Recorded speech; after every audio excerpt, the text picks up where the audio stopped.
Все, можно начинать. Добрый день. А может быть, у кого-то уже ближе к вечеру, дорогие коллеги. Меня зовут Ольга Юдина, и я рада открыть сегодняшнюю программу.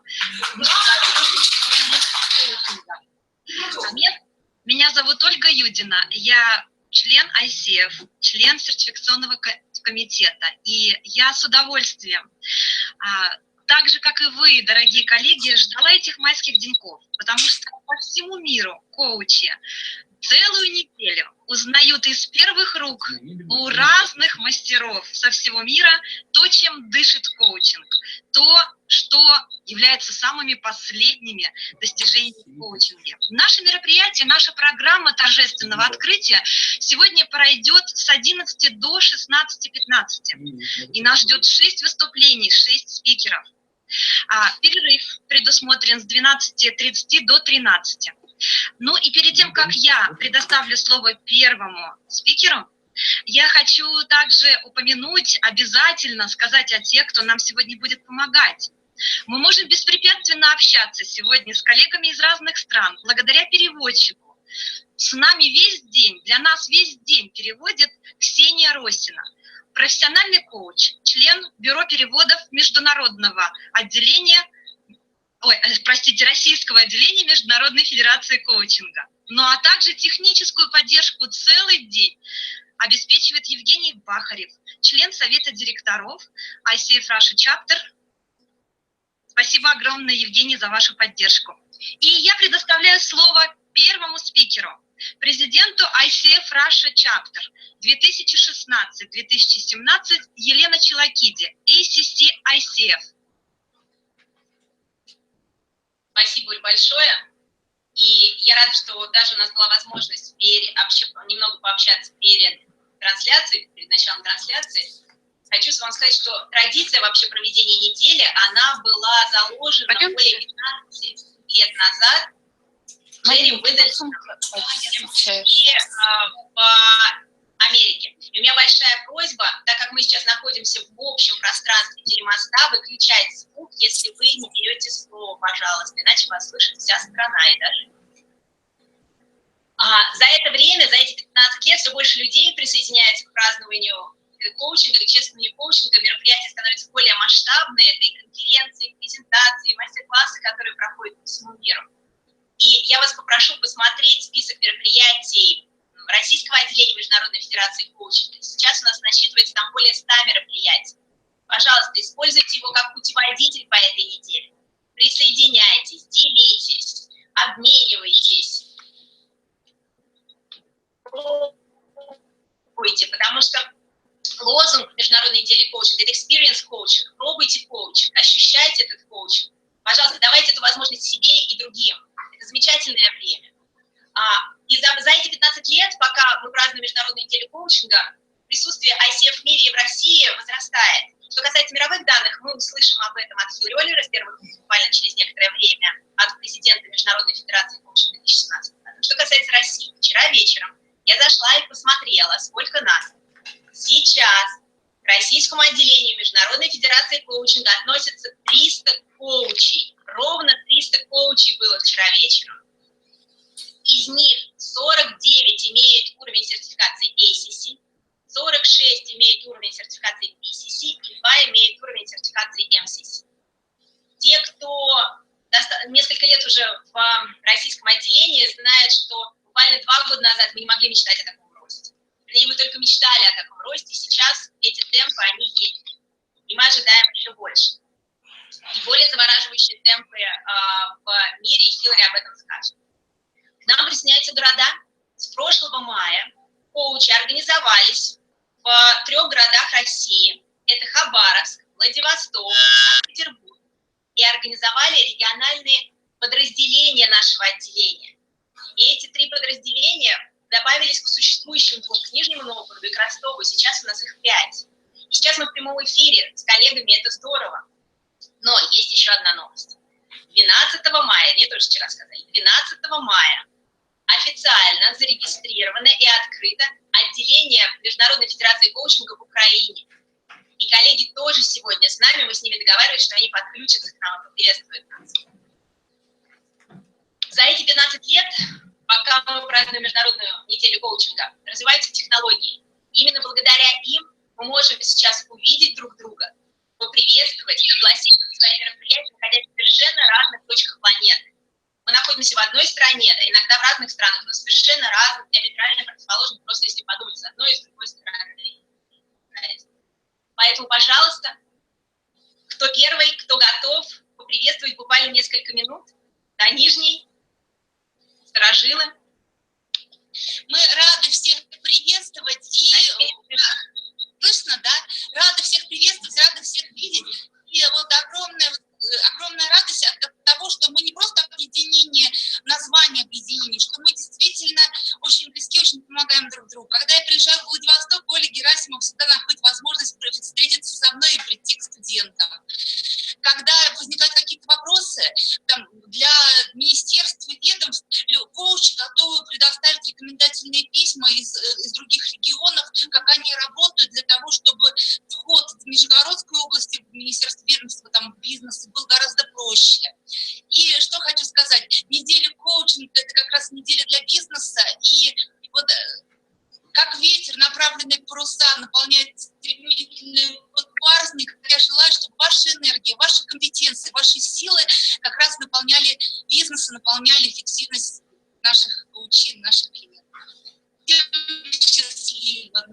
И неделя коучинга – это такое пространство, которое наполнено культурой коучинга, культурой, атмосферой, этой философией. И особая атмосфера в эту неделю каждый год в разных городах, не только России, но и других стран. Мы желаем получать удовольствие в эту неделю Международной недели коучинга. Всем привет из Нижнего!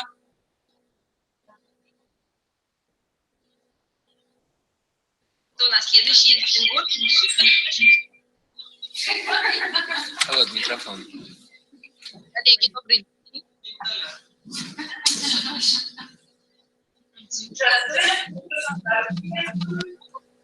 Душами красивыми, у нас край сельскохозяйственный. Мы приветствуем Россия, Международная неделя коучинга. Ку-ку-ку. У нас собралась детские коучи, те, кто интересуется коучингом. Очень насыщенная неделя предстоит. Работаем с университетами, с бизнес-площадками. Слушаем онлайн. Спасибо, Елена, за очень интересных спикеров. Онлайн будем слушать в записи все, что происходит по онлайн-трансляции. С большим удовольствием за это отдельная благодарность. С нами сегодня Ольга Рыбина. Оля, покажись. Сегодня у нас мастер-класс, закрытая встреча. Вы видите, она машет, Алексей машет. И, воспользуясь тем, что есть эфир, хочу сказать, что в этом году мы подхватываем советы из Нижнего Новгорода. И в Краснодаре 30 июня, 1-2 июня будет всероссийский съем коучей. И это событие международного масштаба. Мы приглашаем вас на южные фрукты, на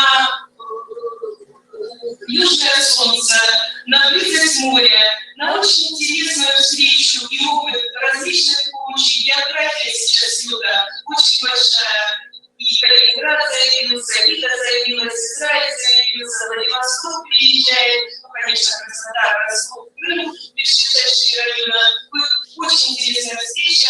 Место и отель очень уютный, интересный. Приглашаем, ждем вам всем удачной международной недели коучинга, чтобы окно Захария, окно коучинга в этом году особо ярко светило.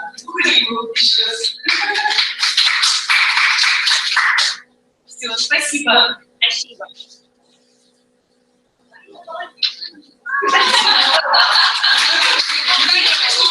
Добрый день. Да, классно. Похлопаем, помашем. Новосибирск приветствует вас всех, дорогие коллеги. Мы поздравляем вас с началом недели коучинга. У нас уже активно идет программа. У нас 21 спикер выступает. И на 2 площадках это сегодня. И 17 числа у нас интересная онлайн-конференция. Тоже приглашаем. У нас будет 4 страны: Россия, США, Китай и Венгрия. поэтому будет темы и команды, и лидеры. Приглашаем принять участие. Очень активно сегодня проходит неделя коучинга, и мы очень рады быть привержены технологии коучинга и поддерживать ICF. Света? Да, я тоже рада всех приветствовать. Поддерживаю Галину, которая много в свое время передала ей бразды. И теперь на самом деле сегодняшний, да, мы сделали один день и одну онлайн-конференцию, но, по крайней мере, люди знают нас, и очень много уже людей, приверженных коучингу, рассказывают свои истории жизни во время после коучинга, и свои истории успеха, и правда это очень много вдохновляет, и люди прям говорят: о, как здорово, и нам хочется продолжать и взаимодействовать с нами. Поэтому надеемся, что в какой-то момент количество приверженцев коучинга начнет увеличиваться. Спасибо. Всем успеха! Спасибо большое. Потому что они уже начинали несколько раз, по-моему. Екатеринбург на связи. Коллеги, добрый день.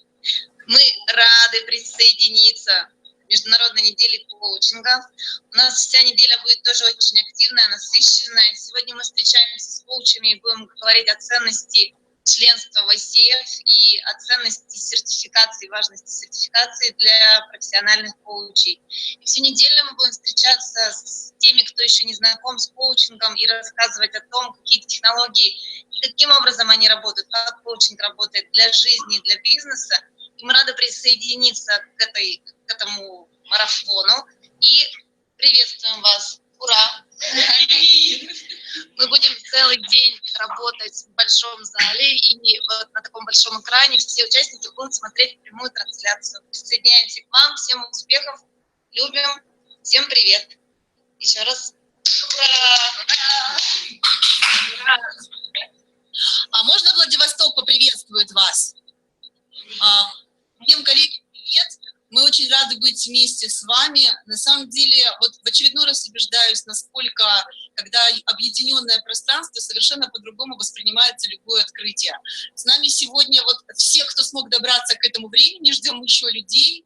И, на мой взгляд, наиболее ценно то, что мы видим сейчас вас. И есть чувство, что вот ICF это распределен по нашей стране, и мы знаем, что есть еще люди в других странах, и это придает нам какую-то особенную значимость, особенную важность тому, что происходит. У нас сегодня уже прошел один мастер-класс коучинг в вопросах и ответах, но завтра тема коучинга в бизнесе. И таким радостным поствкусием после недели коучинга будет конференция по коучингу, которую мы проводим 25 числа. Поэтому неделя у нас будет интенсивная. Мы очень рады быть вместе с вами. Всех ждем к нам в гости, кто готов приезжать. Приезжайте. Ура, здорово. Здорово, спасибо большое. Так, Питер, как там? Не слышно?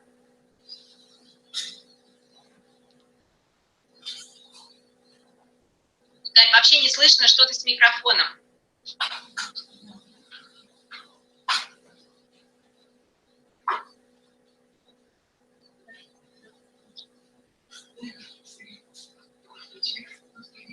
Может, пока кто-нибудь другой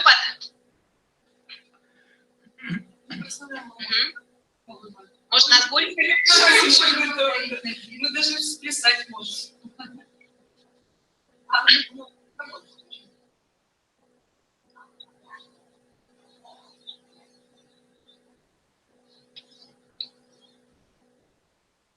Алматы готовы? Ростов?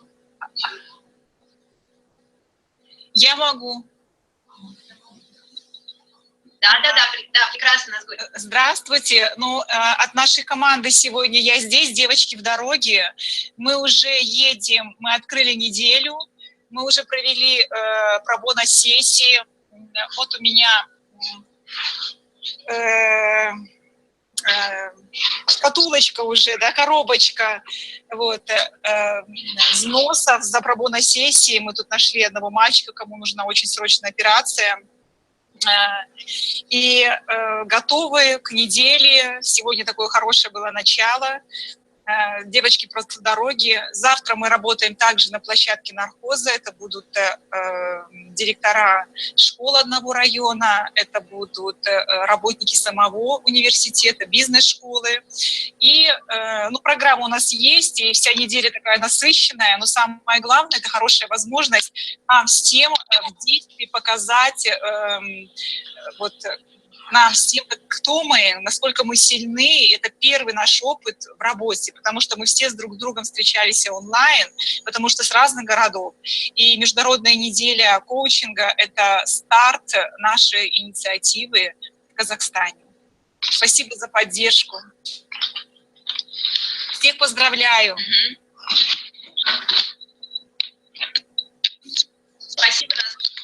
Спасибо большое. Это у нас Казахстан, Алматы сегодня там здорово просто. Галь, как у Петербурга? Пропустите? Вперед. Нет, мы готовы. Алина. Привет, страна. Сейчас немножко были технические проблемы. Да, и рада всех слышать, рада, что нам удалось присоединиться. Я поздравляю всех с началом такого масштабнейшего нашего события ежегодного. В Ростове-на-Дону планируется достаточно много мероприятий. У нас завтра, послезавтра будет проходить 6 мастер-классов от коуча ICF. У нас будет проходить мастер-класс по коучингу совместно с «Опорой России». У нас запланировано 4 сессии командного коучинга, одно в коммерческой организации, одна командная сессия будет в ОСИ, еще одна командная сессия будет в детском садике, и еще одна будет командная сессия тоже в коммерческой организации. Так что у нас неделя будет очень насыщенная. И ближайшее мероприятие, которое планируется в Ростове-на-Дону, это масштабная форсайт-сессия, которая будет организована при поддержке правительства региона, области, и коучи ICF будут в числе модераторов этой форсайт-сессии. У нас будет возможность внести вклад в такое долгосрочное стратегическое планирование до 2030 года, стратегию развития региона, и мы будем тоже вкладом. Вот таковы наши новости. Я желаю всем вдохновляющей недели, вдохновляющей работы. Спасибо большое. Спасибо огромное. Так, у нас что сейчас? Санкт-Петербург живой? Санкт-Петербург, Лена, проверь, пожалуйста. О, слышно? Да. Окей.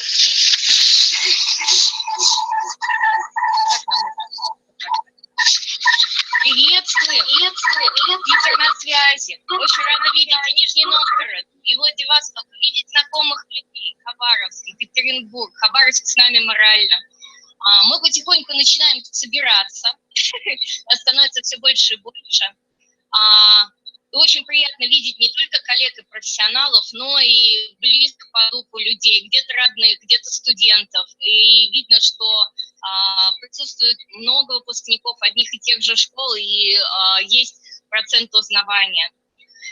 И здорово второй год открывать Международную неделю коучинга в Санкт-Петербурге, и когда видно синергию, и видно, что все больше и больше становится людей, и у нас насыщенные планы на эту неделю, потому что помимо моста будут бонус-сессии, мы будем проводить конференцию для бизнеса, которая будет в пятницу. У нас будет встреча с МСС, которая будет проходить онлайн специально для Санкт-Петербургского региона, и мы все в нетерпении ждем, в предвкушении того, каким образом эта неделя пройдет, и это большой праздник для нас.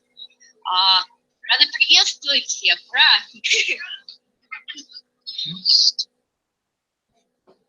Такие действительно вот удивительные ощущения, которые ты видишь их рядом, в одном месте, все собираются. И Владивосток тебе машет, и Екатеринбург машет, какое счастье, что нас так много. Делаем меньше. И Нижний машет, да, и Нижний, наконец, включил камеру, тоже машет.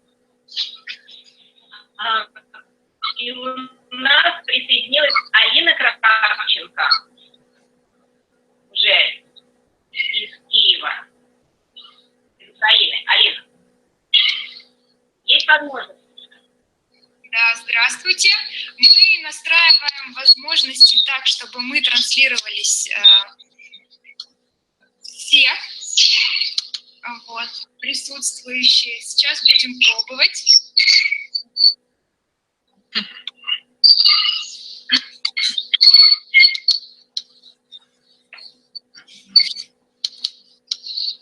Я пока буду поздравлять вас, да, пока и настраивать, и поздравлять.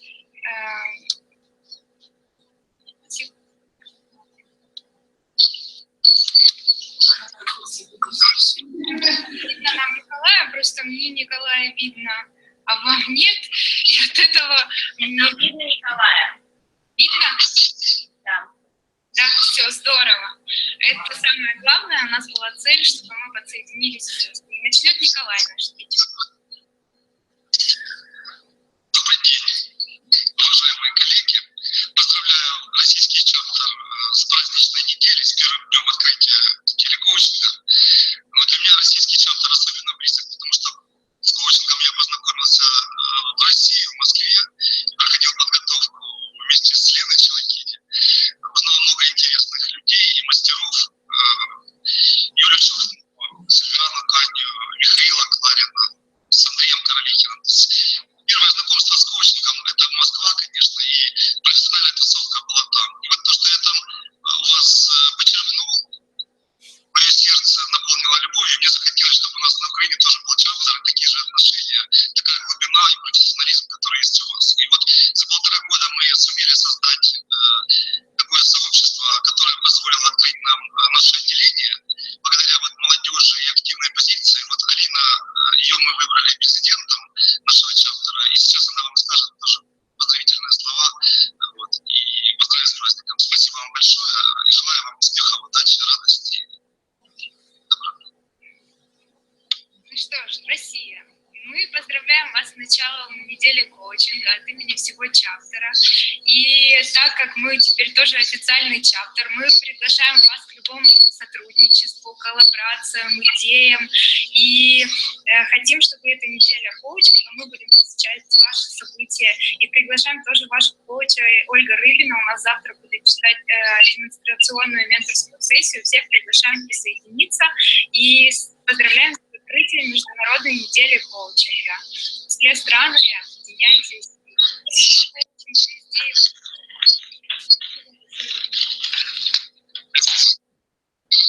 Спасибо, Алина, большое. Спасибо, Коля.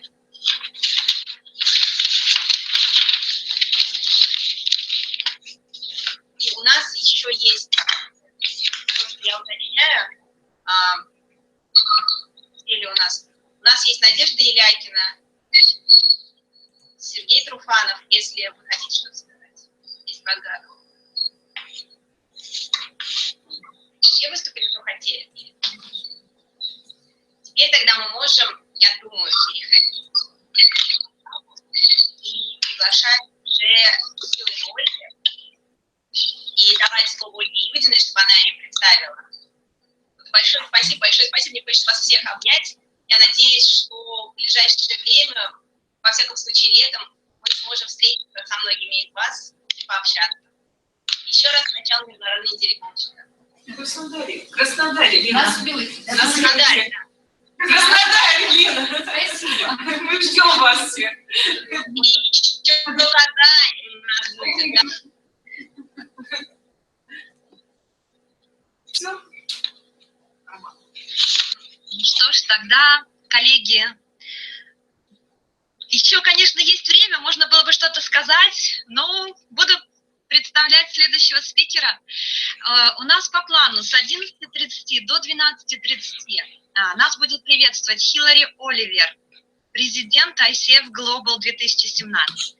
Хиллари – коуч уровня PCC ICF, коуч-ментор, супервизор, фасилитатор, тренер. У Хиллари более чем 30-летний опыт в широком диапазоне секторов бизнеса и экзекьютив позиций. Тема выступления Хиллари – коучинг ICF в мире. Вчера, сегодня, завтра. Реальность и стратегические направления развития. Ксения. Добрый день.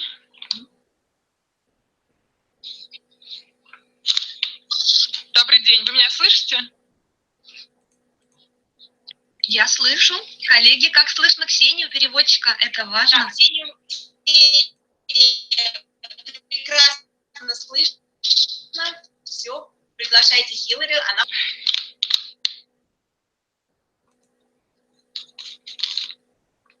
Хиллари, если вы здесь... вот здесь Хиллари. Хиллари, мы вас ждем с нетерпением, мы уже представили вас.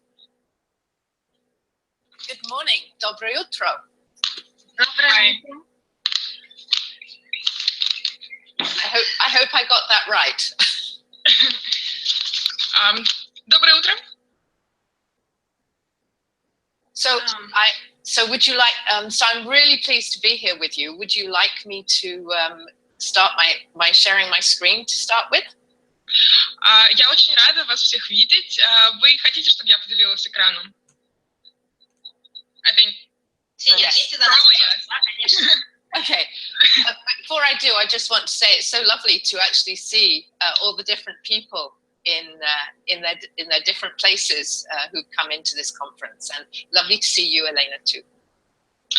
Прежде чем я начну, мне хотелось бы сказать, что очень приятно всех видеть, людей из стольких мест, и Елена, вас тоже очень приятно видеть. So I'm just going to share my screen, and so I will disappear for now, but I'll come back later. Я сейчас поделюсь экраном и пропаду на какое-то время, но я вернусь.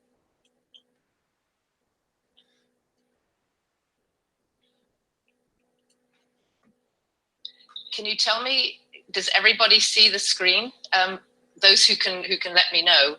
Olga or Elena, can you see my screen? Yes, I can. I see. Lovely. Thank you. So I shall begin. Начнем. It's a real pleasure to be here, as I said, to be part of the start of International Coaching Week, but also to be part of the ICF Russia conference today. Как я уже сказала, мне очень приятно быть с вами, быть частью Международной недели коучинга и быть частью главы ICF России. I'll do my best to talk in paragraphs so that the translation can come through properly. Хиллари постарается говорить кусочками, чтобы мы успевали переводить. Thank you. So I've chosen to use the Russian slides, and I have some English slides in front of me. Я буду показывать слайды на русском языке, а передо мной будут слайды на английском. So what I'm going to hopefully go through with you today is to look at the purpose of International Coaching Week. Сегодня я с вами поговорю о цели Международной недели коучинга. I'm going to share with you some information from the ICF Global Coaching Study that has specific Russian data. Поделюсь с вами данными глобального исследования коучинга, и там есть данные про Россию тоже. Also about the growth of ICF and some look at what we're looking at for the future. Поговорю о росте ICF и о том, какие у нас цели и какое наше будущее. And should there be time and you have them, some questions you might have, I'd be happy to answer. И если у нас останется время и у вас будут вопросы, я на них отвечу. So let's get started. Начнем. So first of all, it is a welcome to International Coaching Week. Ну, во-первых, добро пожаловать на Международную неделю коучинга. This was actually started in 1999. Мы начали эту традицию в 1999 году. By an ICF coach in the United States. Организация ICF США. And now we're here some 18 years later. И вот 18 лет спустя мы здесь. And it's a chance for us to celebrate. И для нас это возможность прославлять, праздновать это событие. To really celebrate the art, the science, and the practice of coaching. По-настоящему прославлять искусство практики коучинга. And many ICF chapters around the world. И много глав ICF по миру are offering, as you are, conferences, workshops, events, and award galas. Организуя конференции, мастер-классы, награждения. So many things going on, and you're the start of this, I think. Многое всего происходит, и вы в начале этого процесса. ICW is also about education. Международная неделя коучинга также имеет отношение к образованию. And in particular to educate the public and organizations about the impact of coaching and what coaching really is. В частности, к просвещению людей о том, что такое коучинг, из чего он состоит, что под этим подразумевается. It's also a chance for us all to connect and reconnect with our colleagues, our peers, and our clients. Кроме того, это для нас прекрасная возможность взаимодействовать с нашими коллегами, развивать связи, познакомиться с клиентами. And I would hope to engage and connect with other non-ICF coaches as we all do the same work. И я надеюсь построить отношения с другими коучами ICF или не ICF, потому что мы все делаем одну и ту же работу. It's also an opportunity for us to reflect and be open to new learning, so to learn new things and to get new experiences. Для нас это еще и возможность узнать что-то новое, получить новый опыт и задуматься о том опыте, который у нас уже есть. And that's whether you're a coach or you're just simply interested in coaching. И не имеет значения, вы уже практикуете коучинг или вы просто интересуетесь этим. So I'd encourage you to use if you're a tweeter, если вы в Твиттере, the hashtag experience coaching. Вы можете использовать хэштег experience coaching на слайде и tweet away, твитить во всю мощь. I think tweet away is a good thing. So let's get started. Let's have a look at some of the information from the ICF Global Coaching Study 2016. Давайте начнем и посмотрим на данные глобального коучингового исследования за 2016 год. As an ICF member, you can get this executive summary downloaded at no charge. Члены ICF могут содержание этого отчета, опроса скачать на сайте. If we look first at what were the goals of the study, если мы посмотрим на цели исследования, this is the third of the surveys that we've done, starting in 2007 and then in 2012 and now for this year. Это третье исследование. Первое проходило в 2007 году, потом в 2012 и вот в 2016 третий раз.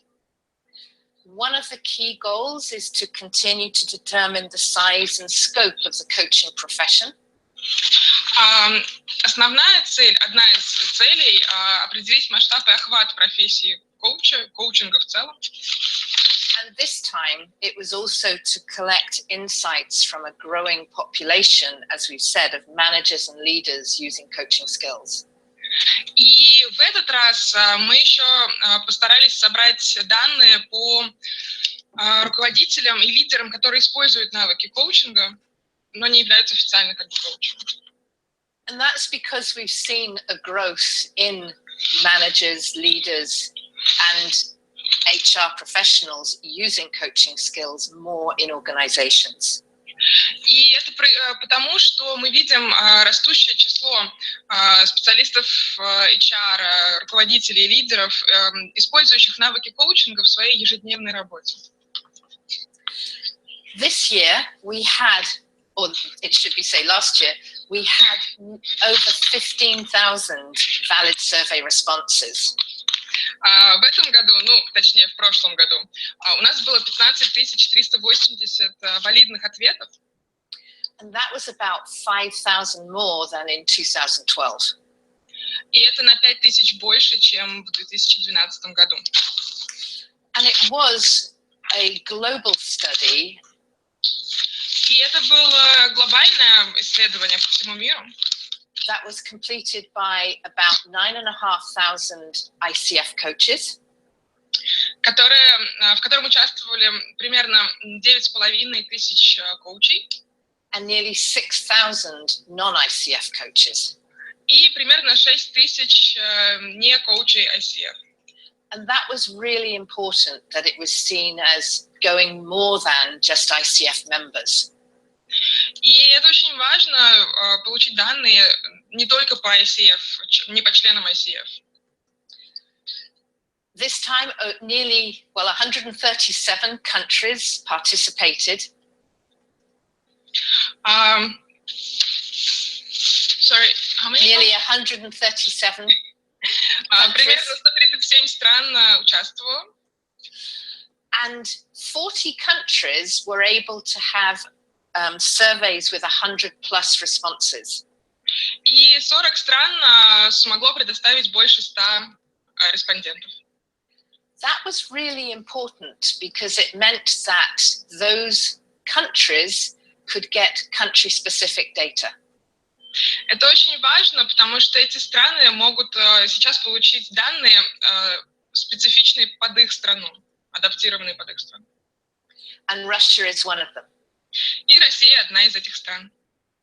You can see from the map the extent of the 100 plus returns. На карте здесь видно помечены страны, у которых больше 100 ответов. Это вот темно-синие страны. And our survey technology is such. И технология опроса позволяет that we can go deeper into countries and get regional results in one country. Технология опроса позволяет нам глубже посмотреть на данные по той или иной стране. So, for example, in the United Kingdom, we have 2 regions that get region-specific results. Например, в Великобритании есть 2 региона, которые получат данные конкретно по вот этим 2 регионам. So let's hope that when we rerun this survey in 2019 or 2020, так что мы надеемся, что когда мы будем повторять опрос в 2019 или 2020 году, we may have some Russian regional results. В России тоже будут такие регионы. So, just a bit more information about the actual way the survey was run. Немножко информации по тому, как этот опрос проводился. We were able to create a coaching continuum. У нас получилось создать такой континуум коучинга, непрерывность коучинга.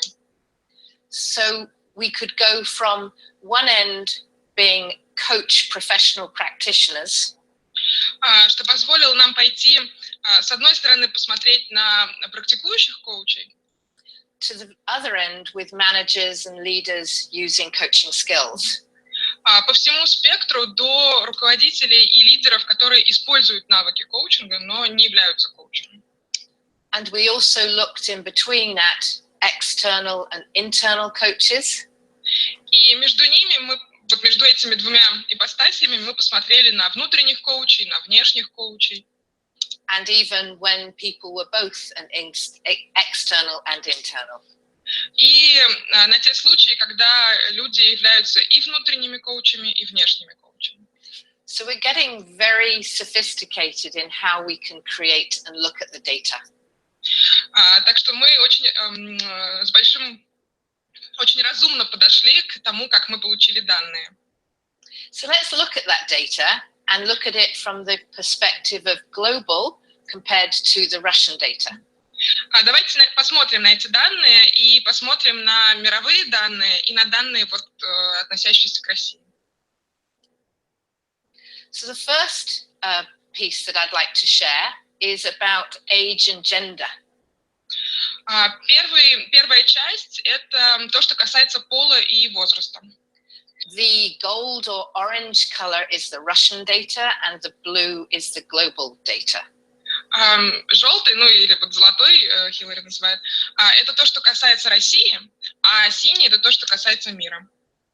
So you can see that in Russia you had far more female respondents than you had male respondents, and that was different to the global.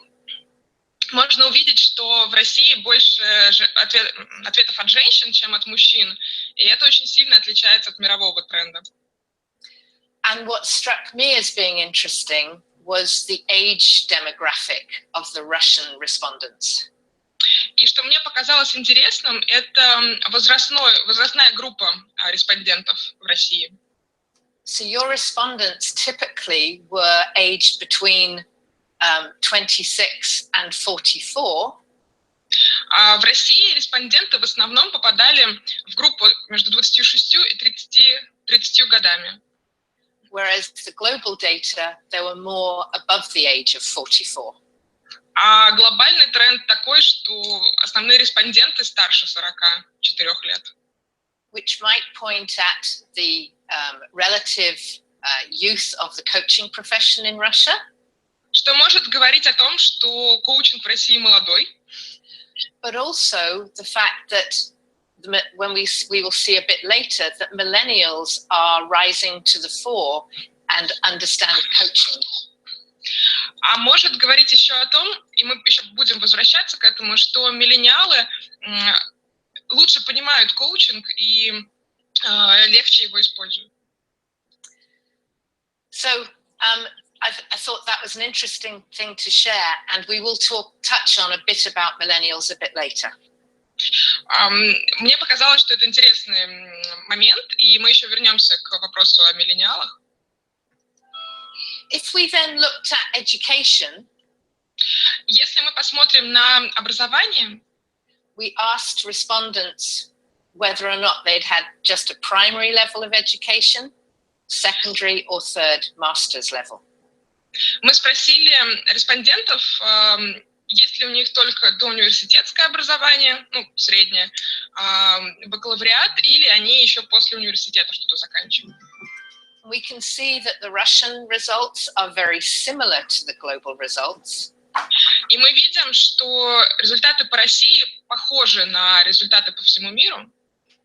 And by the way, you'll notice down in the bottom right-hand corner the number of people that responded in Russia to this question. И вот то, что Хиллари сейчас показала, внизу каждой картинки видно, сколько человек ответил на этот вопрос. If we then look at the years of coaching experience, если мы посмотрим на количество лет практики коучинга, you're also seeing that in Russia the length of time people have been coaching, то можно тоже увидеть, что количество лет практики коучинга в России is less than 5 years for many coaches. Меньше, чем 5 лет для большинства коучей в России. So indicating perhaps, and it is a perhaps, again, the youth of coaching in Russia. Что тоже может, но только может, говорить о том, что коучинг в России относительно молод. And where you've got a lot of opportunities to grow into. И что у вас есть много возможностей для роста. We then took a look at what was the coaching specialities. Мы посмотрели на то, какие специальности в коучинге есть, на чем специализируются люди. The very first one, labeled Life Vision and Enhancement. Самое первое касается жизненного видения, личного развития, улучшения качества жизни. Is what we used to refer to as life coaching or personal coaching. Ну, то, что вот называется life coaching, коучинг там качества жизни или личный коучинг. So an interesting piece I noticed from here Интересное замечание, которое здесь есть, was that it would appear that in Russia, more coaches are doing life vision and enhancement coaching. Что в России больше коучей занимаются личностным ростом, than leadership coaching, which seems to be the growth in more widely and global. Чем развитием лидерства, коучингом лидерских качеств, который является трендом по всему миру как раз. The other two areas that seem to attract Russian coaches. Еще две сферы, которые привлекают, или кажется, что привлекают российских коучей, are the career and business organization pieces. Это карьерный коучинг и коучинг организаций в бизнесе коучинг. And we can see that, again, executive coaching appears to be greater from a global perspective than in Russia. И мы снова можем увидеть, что коучинг руководителей по миру встречается чаще, чем в России. Which, if we look back to maybe five years ago, that probably is similar to where other countries were then. So there's something about a growth into executive and leadership. И это похожие данные, которые были... Тот уровень развития коучинга руководителей в России, который сейчас наблюдался в мире лет 5 назад, и это говорит о том, что есть много возможностей для роста в этой сфере. By the way, these slides will be available, so you can look into more of these graphs when I finished. Да, и эти слайды будут доступны, вы можете посмотреть на данные поподробнее, когда Хиллари закончит. We then asked people what was the importance of having a credential or a certificate or being certified in a coaching in ICF terms. That's an ICF credential. Мы спросили людей, считают ли они, что аккредитация или определенные регалии важны для коуча. We can see in Russia that over half of the respondees felt it was really important. They strongly agreed that people should have a credential. И мы видим, что в России больше половины, примерно половина коучей считает, что это крайне важно иметь аккредитацию и сертификацию. Which is higher than the global perspective. Что, эти данные, уровень ответа выше, чем по всему миру. In Russia, you've got 101 credential holders. В России есть 101 аккредитованный коуч. And 48 of those are PCC, Professional Certified Coach. И 48 из них PCC, профессиональный сертифицированный коуч. Which is the ICF gold standard, which we'd like everyone to achieve. So well done. Что является золотым стандартом ICF, стандартом, к которому все должны стремиться, так что молодцы. So there's clearly a strong drive in Russia to ensure that coaches are properly trained and have a proper credential. Так что в России однозначно есть тренд на то, что коучи должны быть должным образом обучены и должным образом сертифицированы.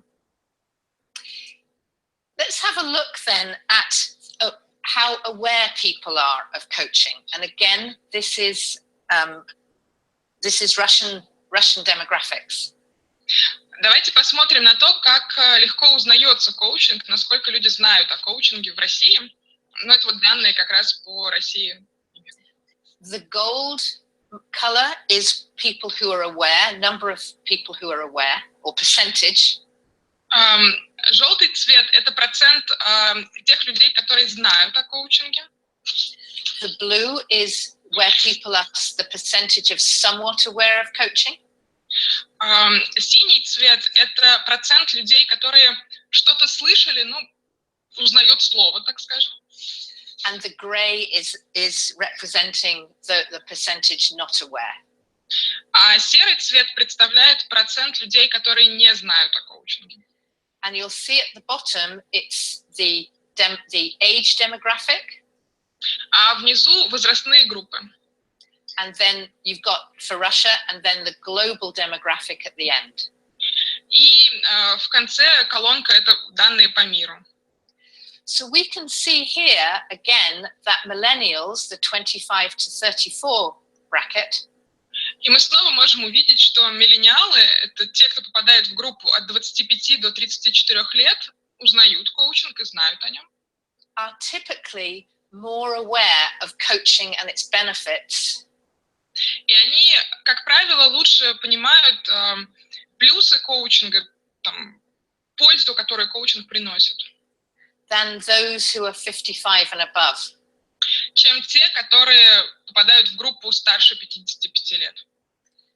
So the millennials are one of the areas for who really want and value coaching, and we can work with them in a much better way. Таким образом, миллениалы — это те люди, которые хотят коучинг и ценят его, и это так, по сути, наша целевая аудитория, группа, с которой мы можем работать. What we also found was that fewer than 1 in 4 что мы также узнали, это 1 из 4 человек, who were aware of coaching, 1 из 4 человек, который сказал, что он знает о коучинге, had already participated in a coaching relationship. Уже участвовал в коучинговых взаимоотношениях. So again, a great opportunity there for all coaches. Так что тоже это хорошая возможность для всех коучей. Okay, let's look at some statistics. We always like to look at how big this coaching profession is. Давайте посмотрим на статистику. Мы все любим смотреть, насколько коучинг вообще большой. So globally, we estimated from this survey that the coaching world is worth $2.35 billion. That'll be American billions.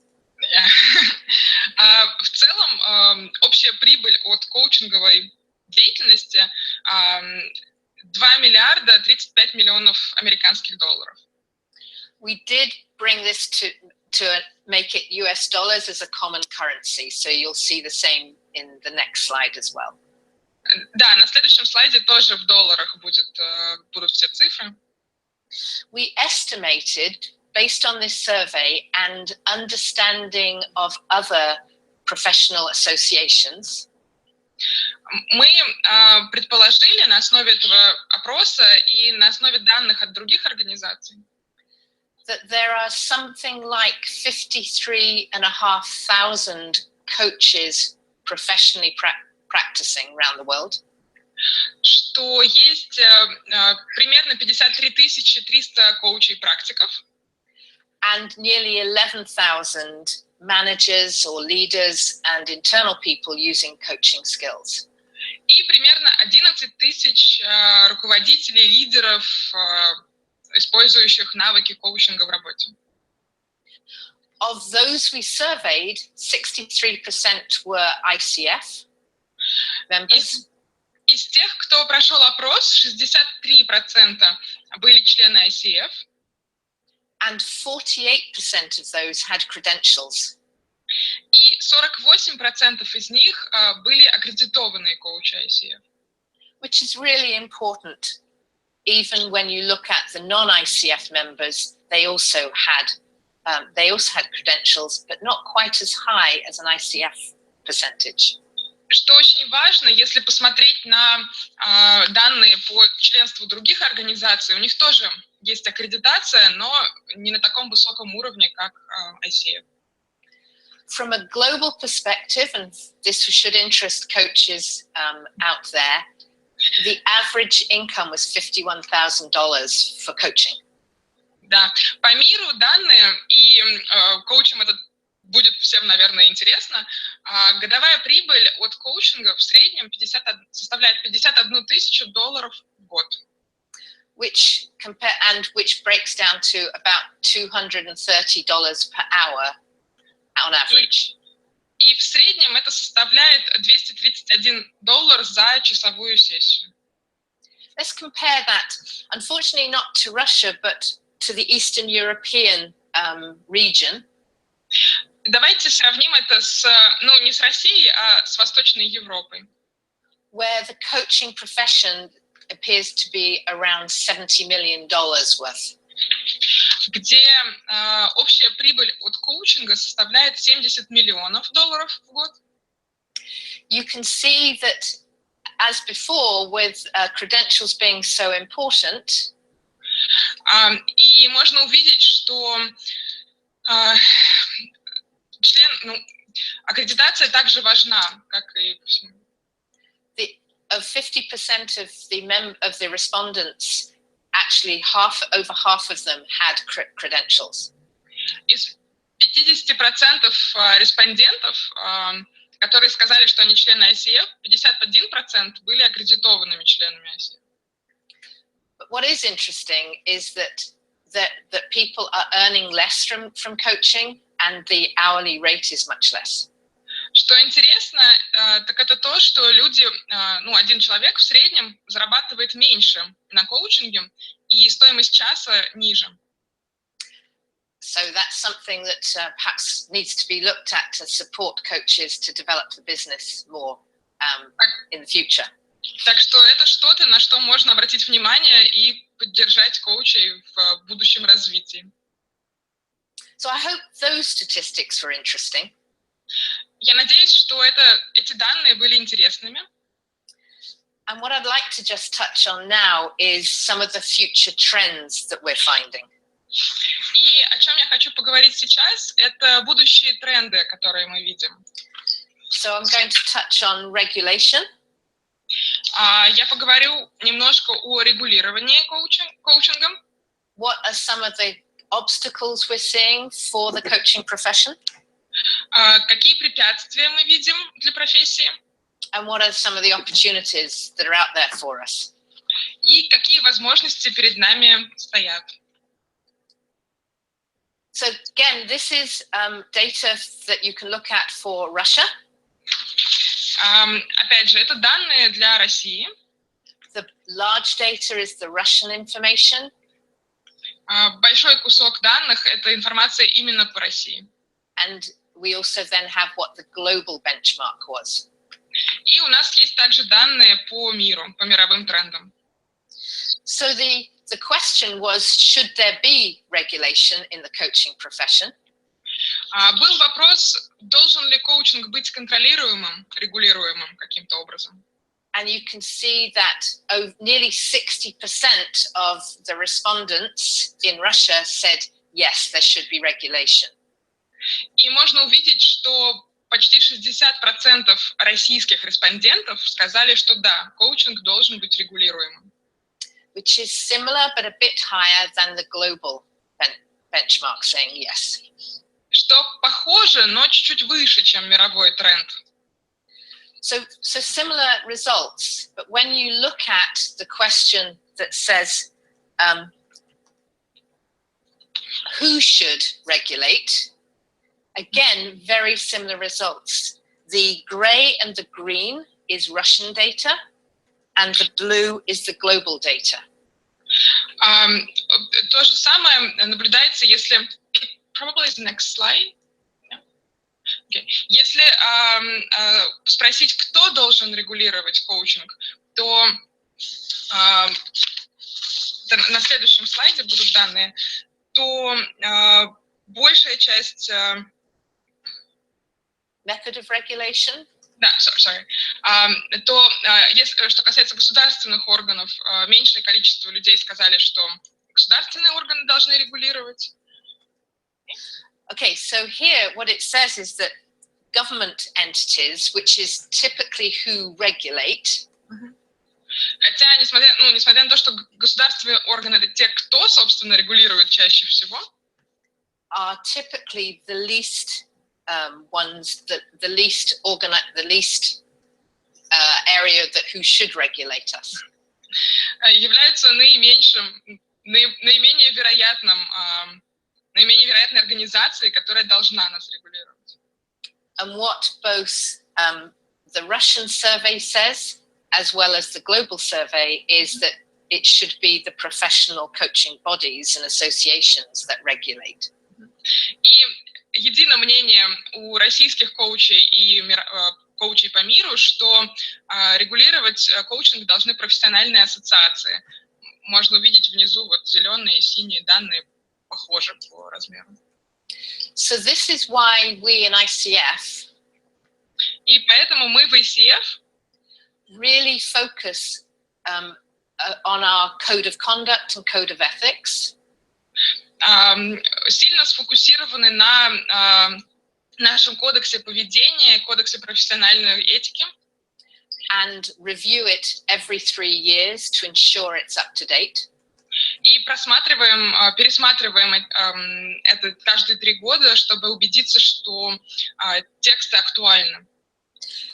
And why we so focus on the importance of credentialing. И хотя мы так сфокусированы на важности аккредитации, so that if regulation becomes a need, a necessity, что если регулирование станет обязательным, необходимостью какой-то станет, we are best placed to offer that regulatory body, being the regulatory body. Мы будем лучшей организацией, которая сможет предложить этот механизм регулирования. And we work with countries and regions all over the world to promote this when they get challenged. И мы работаем со всеми странами, со всеми регионами, чтобы, когда необходимость возникнет, мы могли предложить эту регуляцию. So let's look at what some of the obstacles for our profession might be. Давайте посмотрим на препятствия, которые, возможно, стоят перед нашей профессией. The top one of untrained individuals calling themselves coaches. Самое главное, согласно ответам, это лица, у которых нет специального образования, но которые себя называют коучами. Hasn't changed since I became a coach 16 years ago. За 16 лет, вот что Хиллари коучит, ничего не поменялось. And why it's important that we do promote excellent training and qualifications and credentials. И отчасти это причина, почему мы так много говорим о важности правильного обучения, правильной аккредитации. The second one is about the marketplace confusion of coaching benefits. Вторая проблема – это непонимание рынка, вообще, что это такое коучинг, в чем его польза. Again, similar to the Russian results, the red, as similar to the global results. И снова результаты по России, они красным отмечены на слайде, похожи на мировые тренды. Это синий цвет на слайде. And it's these two areas that really are looking for us to educate the marketplace. И как раз это тоже для нас поле для развития, объяснять рынку, что такое коучинг. Which is where International Coaching Week really comes into its own. Ну и вот Международная неделя коучинга хороший для этого повод, хорошая площадка. The other one that's interesting to look at is this one in Russia, where there appears to be. Еще интересный момент, который вот Хиллари сейчас показала, тренд по России. Appears to be increased demand in competing services, so such as consulting and training seems to be a challenge. Российские респонденты чувствуют, что увеличивающийся спрос на конкурентные услуги, тренинги, консалтинг является тоже проблемой для профессии. And we can see here that coaching market saturation. И мы можем также увидеть, что размытость рынка коучинга doesn't seem to be that big of a problem at the moment. В России не кажется большой проблемой, ну и в мире, в общем-то, тоже. So what would be the opportunities for our profession? Какие же возможности у нашей профессии есть? Green this time is local data. В этот раз зеленый цвет – это данные по России. So I think it's no surprise that increasing the awareness and the benefits of coaching Без сюрпризов, хорошая возможность – это растущее понимание пользы коучинга. Is one of the key areas that we all agree on. Это одна из ключевых зон, по которой весь мир согласен, что это прекрасная возможность. And getting really credible data for return on investment or return on expectation. И получение достоверных данных по возврату инвестиций и в коучинг тоже является хорошей возможностью для нас. And that's really an important area to focus on. И это очень важная зона, на которой стоит фокусироваться. It links directly with the benefits of coaching that are the larger percentage. Она напрямую пересекается с пониманием пользы коучинга. And it's interesting that in Russia, you're really wanting to increase the media portrayal of coaching a lot more as well. Что интересно, в России респонденты хотели бы увеличить позитивное изображение коучинга в медиа, и кажется, что это важно. So this is where education and publicity can really help everybody, whether you're in Russia or elsewhere in the world. Это как раз та зона, где обучение и образование в широком смысле аудитории о коучинге, пиар может помочь. And I think, again, it focuses at looking at the millennials as being a good target. И как раз тут тоже миллениалы будут хорошей целевой аудиторией.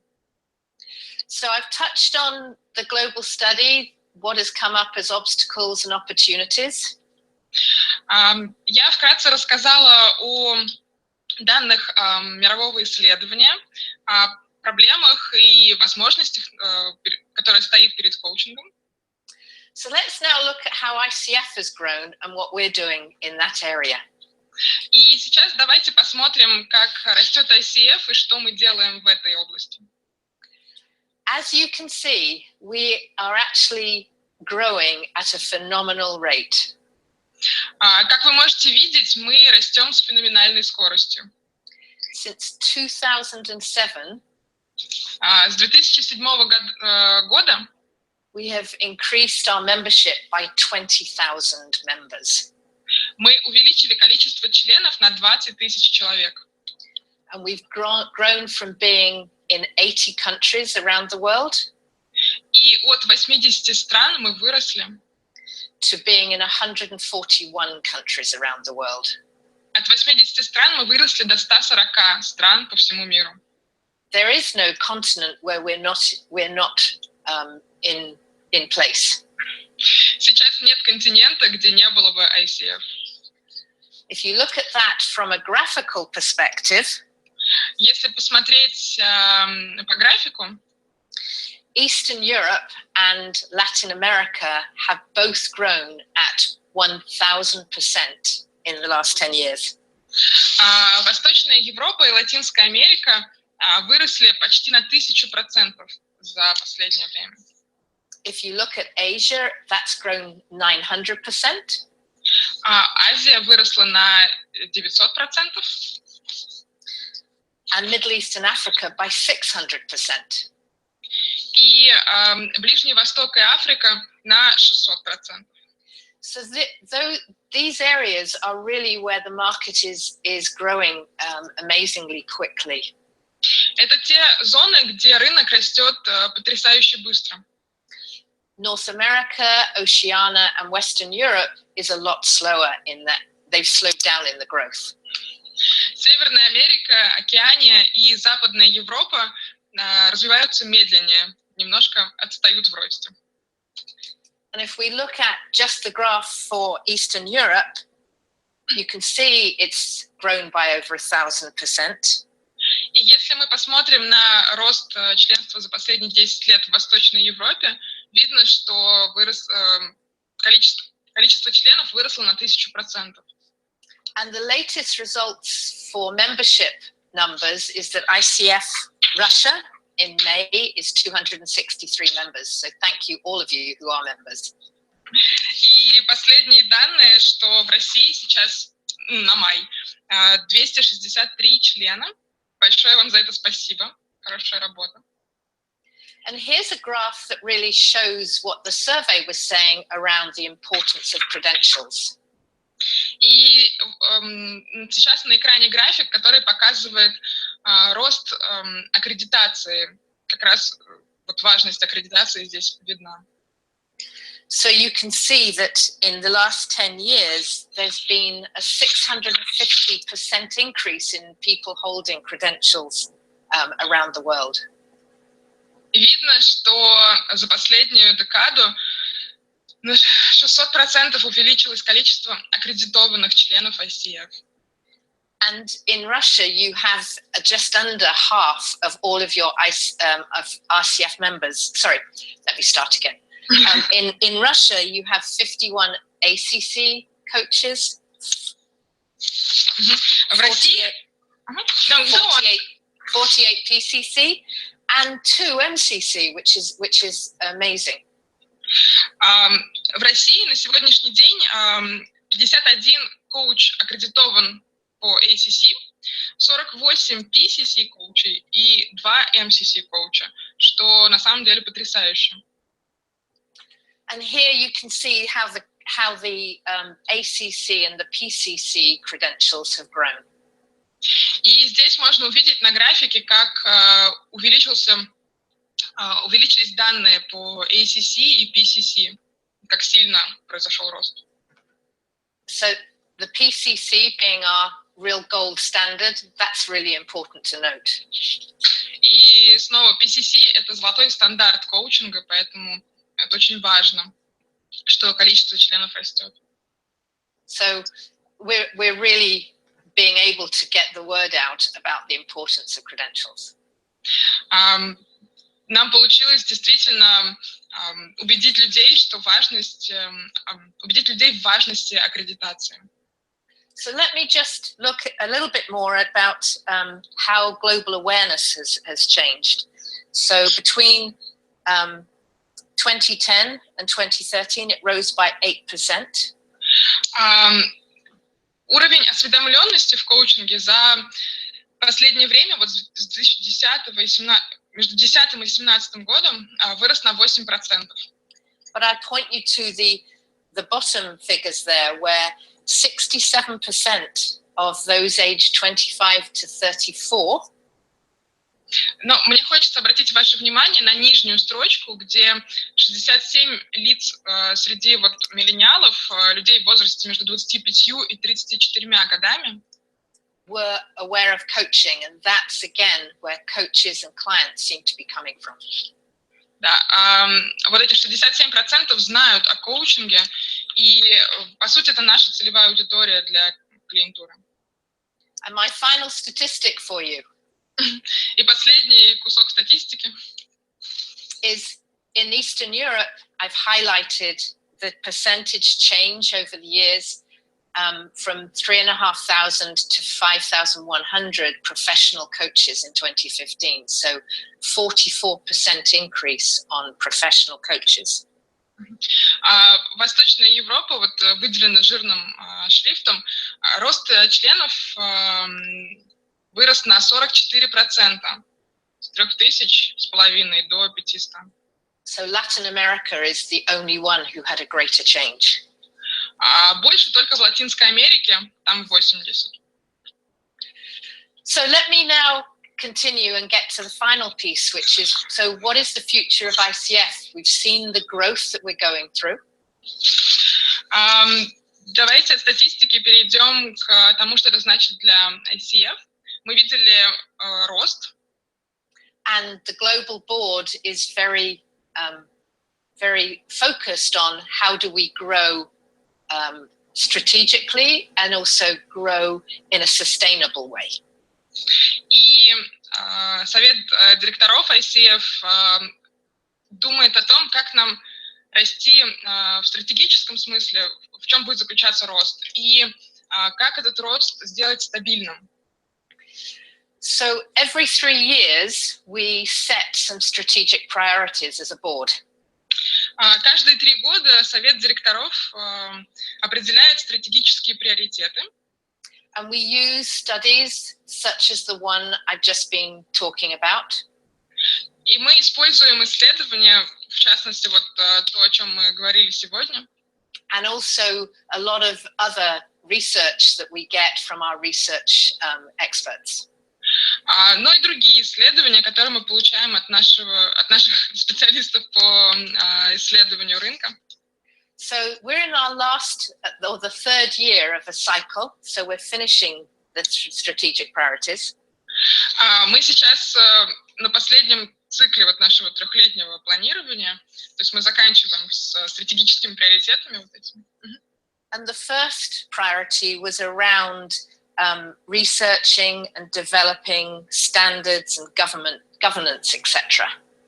И первый приоритет касался исследования стандартов, системы управления, требования к кандидатам по всем аспектам. And in particular around the credentialing program. И в частности, все, что касается программы сертификации коучей. Out of that work has come the PCC markers. Из этой работы, результатом этой работы были маркеры PCC коуча. And the change in credentialing requirements. И изменение требований к кандидатам по аккредитации. And this is ongoing work. И эта работа продолжается. We will continue to review and modify. Мы будем продолжать рассматривать эти требования и изменять их. To make sure they're best in class. Чтобы они были лучшими в своем роде. We also are changing some of the computer systems.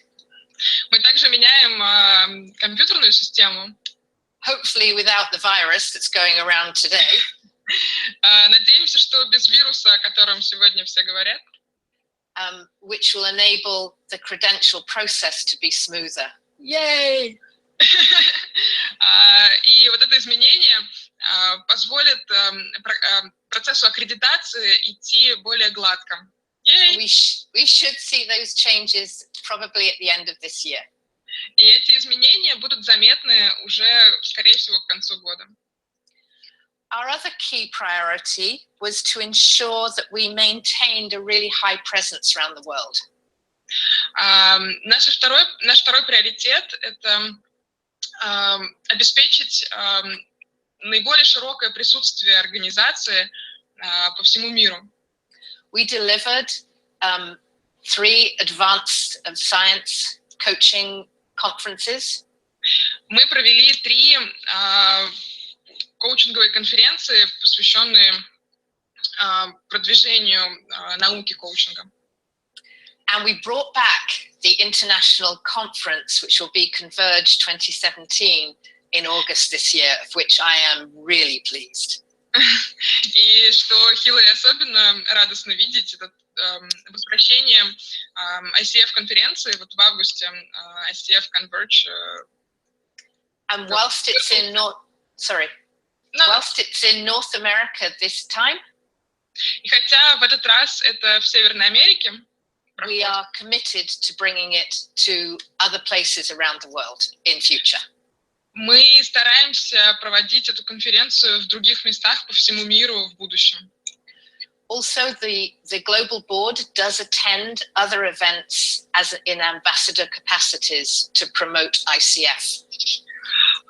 Кроме этого, члены совета директоров ICF посещают другие конференции как послы организации, как посланники коучинга. And our third strategic priority, which is actually a really good future priority. И наш третий стратегический приоритет, который такой хороший задел на будущее. Is that we really want to expand the scope and influence of ICF.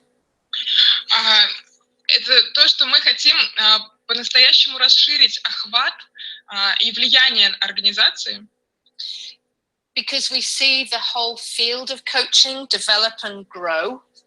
Потому что мы видим коучинговый рынок, поле коучинга развивается и растет. What that really means is that we have to have a structure in place. И что это на самом деле значит для нас?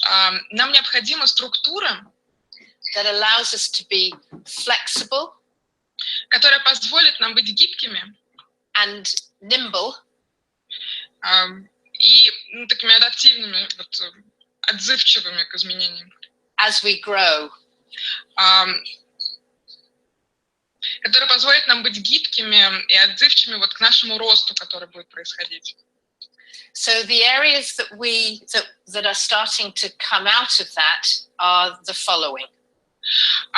И результатом вот этих работы со стратегическими приоритетами следующие зоны.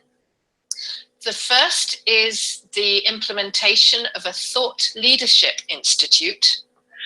Первое – это внедрение Института осознанного лидерства, which will focus on research, который фокусируется на исследованиях, and it will focus not just in coaching, but outside of things that actually impact coaching. И он фокусируется не только на коучинге, но и на тех вещах, которые на коучинг влияют. So we can see other professions, other modalities that we could see influencing coaching. Таким образом, мы можем увидеть другие профессии, другие ипостаси, которые могут влиять на коучинговый процесс. We're also looking to set up a new offering for organizations who want to build coaching cultures. Мы также создаем новые предложения, новые структуры для организаций, которые хотят внедрить коучинг. Because we see the growth in managers and leaders using coaching skills. Потому что мы видим рост количества руководителей и лидеров, использующих коучинговые инструменты.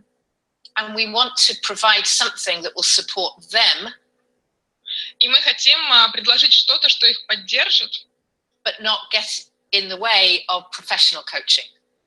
Но не будет мешать профессиональному коучингу. The other thing we are looking at doing, which speaks to regulation to some degree.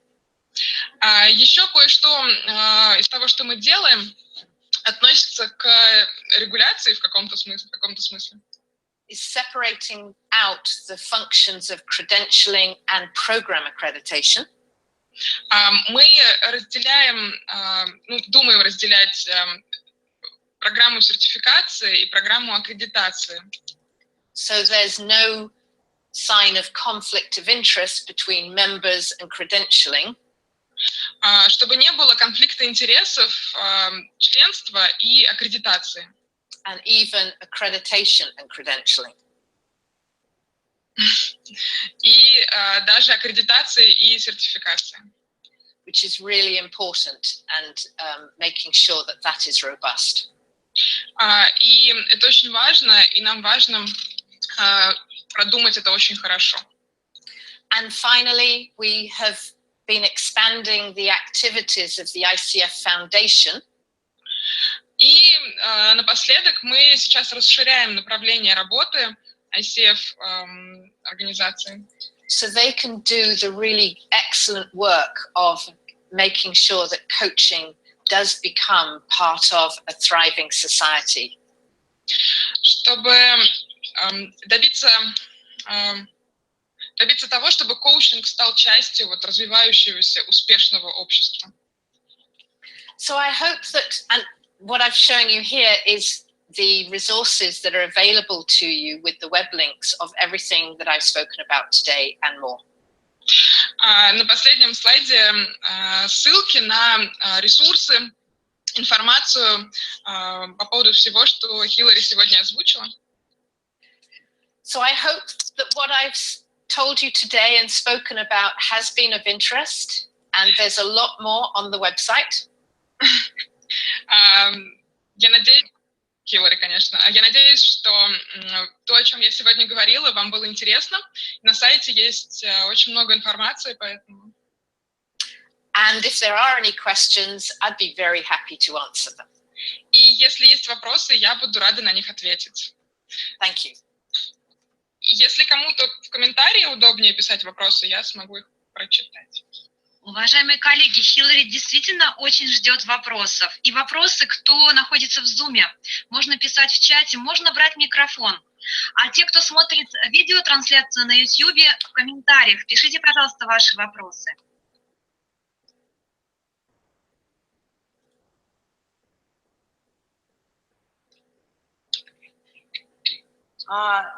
Ростов-на-Дону, Хиллари, спасибо огромное за интересную презентацию. Hillary, it's Rostov-on-Don, and thank you for interesting presentation. You're welcome. Скажите, пожалуйста, вот Институт осознанного лидерства, чуть поподробнее, что это за идея, нас вызвала интерес. Could you talk more about this Thought Institute? It was quite interesting. Yes, it's in its early days. It isn't in actual existence. Это пока зародыш, пока его еще нет, ну, каким-то образом. As a board, we have voted to create the Thought Leadership Institute. Совет директоров проголосовал за создание этого института. And its purpose in creating an institute in itself. И, ну, собственно, вот цель этого, да, это создание института. Is to allow us to bring other thinking that's not just coaching. Который позволил бы нам привнести другое мышление, другие идеи за рамками коучинга. From other places. Из других мест. That's going to allow us to really understand where coaching might go in the future. Что позволит нам по-настоящему понять, куда коучинг может пойти в будущем. If we keep the research purely in a coaching modal, если мы исследования держим только вот в коучинговом поле, we may miss opportunities by looking at how other areas do things. Мы можем упустить возможности и понимание того, как в других областях вещи развиваются, мысли. So it won't only be available just to coaches, but to a lot of other people as well. И этот институт, ну, работа его будет доступна не только коучам, но и другим специалистам в других областях. We will be using our research experts that we have already. И мы будем использовать тех экспертов по исследованию, которые у нас уже есть. And our brilliant research portal that we have available through the website anyway. И наш прекрасный портал исследований, который уже доступен на сайте ICF. As we get more understanding of the actual how it will be set up, по мере того, как у нас будет понимание, как этот институт будет выглядеть, then I can be more specific. Я могу быть более конкретным. But I believe it's an exciting opportunity for all of us coaches to be part of a Thought Leadership Institute. Но мне кажется, это очень интересная возможность для всех, для нас, коучей, быть частью вот этого института. Has that answered your question? Это ответило на ваш вопрос? Спасибо большое. Thank you very much. Nice question, thank you. Хороший вопрос, спасибо.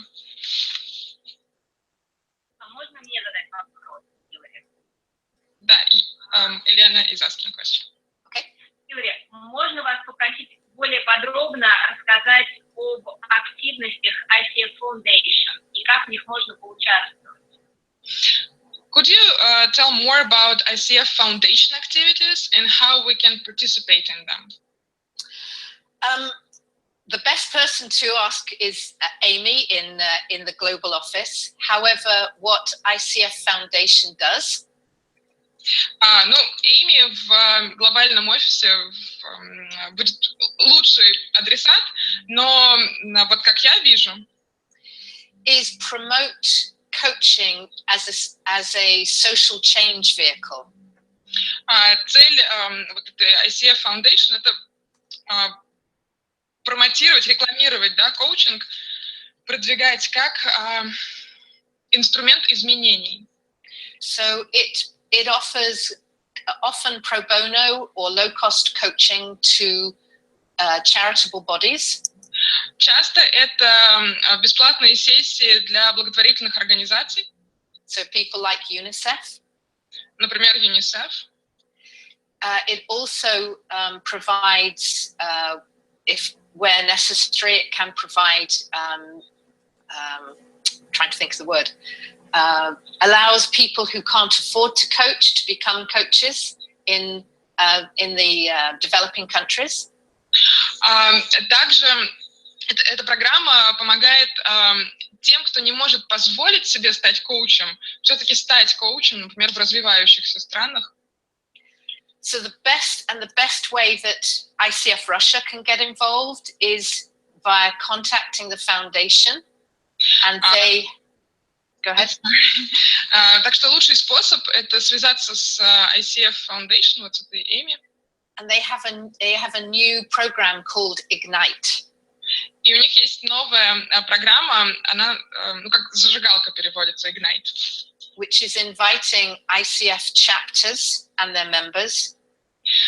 Которая заключается в том, что члены ICF и, ну, главы ICF приглашаются. To get involved. Ну, вовлекаются. And, for example, ICF Turkey. Например, ICF Турции has a program where they run for charity. У них есть программа, где они бегают, ну, благотворительный забег. To offer coaching into communities. Предлагают коучинг в там, районах своих. And they are looking to link in with the ICF Foundation. И связывают вот эту деятельность с ICF Foundation. Elena, does that answer your question? Да, спасибо. Yeah, thank you. I would encourage everyone to all chapter leaders and members to look at how can you get involved, and you can then create the opportunities in your region.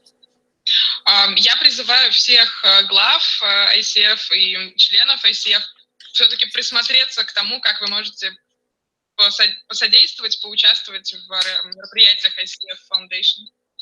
I'm also going to ask that we promote the activities of the foundation more so that people do know what's going on more explicitly. Я также прошу вас больше рассказывать о мероприятиях вот этих Foundation, об их инициативах, чтобы люди больше знали об этом и лучше понимали, что происходит.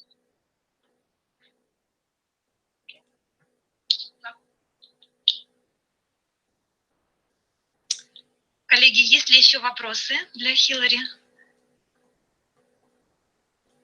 Ну, судя по молчанию и молчанию в чате, скорее всего, нет, однако мы знаем, как связаться с Хиллари, по крайней мере, написать можно.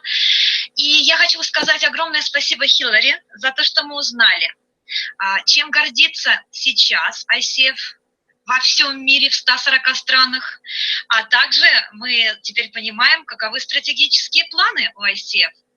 We would like to thank you, Hillary. It was a really interesting presentation. Now we know what to be proud of and what ICF in general is proud of, what our plans and where our future is. So more clear now. Thank you so much. И что особенно приятно, что Россия в тренде. It's especially nice to see Russia being in trend with the global data. Yep. So, yeah. I hope that was interesting and just makes it more alive when it's your own data. Да, я надеюсь, что это было на самом деле интересно, и, конечно, статистика кажется живой, когда это касается нас напрямую. Да, спасибо огромное. Спасибо, Хиллари. А сейчас, уважаемые коллеги, я объявляю перерыв до 13 часов. В 13 часов я объявлю следующего спикера. Спасибо огромное. До встречи. So, thank you, Hillary. We have a break, I guess. And can I thank you for your translation? You did a brilliant job. No, I try, but thank you for patience. I hope it wasn't too hard. I know it's hard to make all these stops because it was fine. I hope I did all right for you. No, it's perfect, and it was actually very interesting. I'm happy to see it before everyone else. It was interesting to see where it all goes. Well, great. Thank you. Thank you, and thank you, Elena. Лен, вам спасибо большое. Спасибо. Is that right? Спасибо? Yes, спасибо. Yes. Спасибо. Take care. Have a good rest of the day. You too. Have a great International Coaching Week. Thank you. I will. Bye. Bye-bye.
Мы в эфире.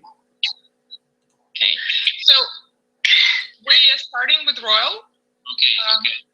You will be introduced shortly. If you will be able to upload presentation with Russian, perfect. If not, it's fine. It's just we have a lot of speakers who don't read in English, so. Okay, I'll do it. Okay. So see you in an hour. Have a great webinar. Okay, thank you. See you in an hour. Отлично.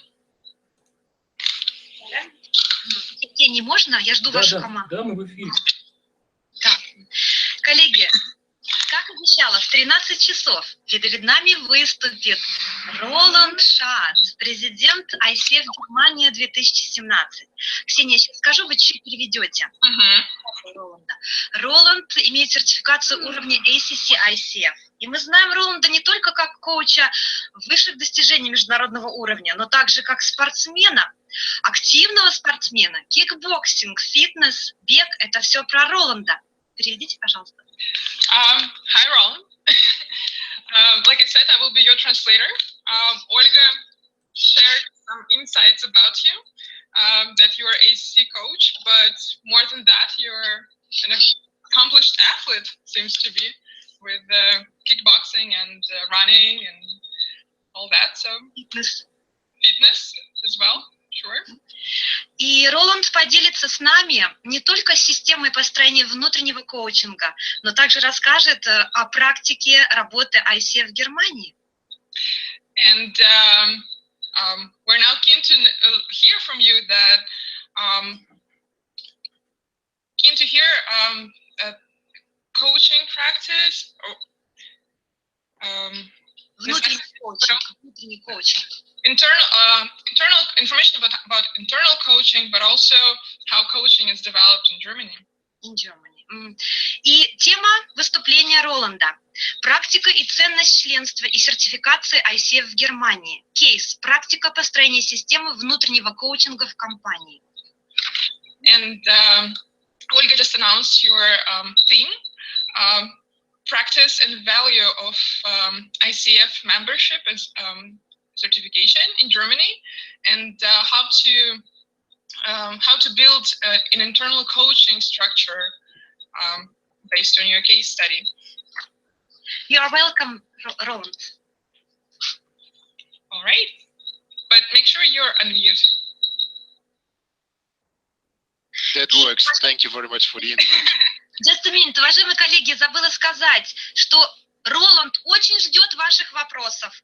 И еще раз напоминаю, что вопросы можно писать в чате, можно писать в комментариях на YouTube, можно задавать голосом, когда Роланд об этом попросит. Очень ждем. Ксения, скажите, что я сказала про вопросы. So Roland, Olga also encouraged everyone to ask you questions. We have our Zoom group chat, we have YouTube video stream where people also can comment and ask you questions and voice questions, sure. So hopefully you will hear a lot of questions. So thank you very much for the introduction. Then my purpose also is to have this really interactive session. So it's not only, let's say, I dump you a lot of information on you. So I really would appreciate if you, and especially from the audience and the people in the Zoom, I really appreciate your attendance, by the way, are asking me questions. So interrupt me if you have a question. And Krisnia, how do I pronounce your name? K is fine. K. That will work. That makes it much easier. Let me just translate what he said. Коллеги, Роланд очень хочет, чтобы эта сессия была, его выступление было как можно более интерактивным. Он тоже просит вас задавать вопросы, если у вас по ходу его рассказа что-то возникает, перебивайте, мы уделим внимание вашим замечаниям, вопросам. Ну и сейчас приступим, собственно, к непосредственно презентации. Okay, thanks.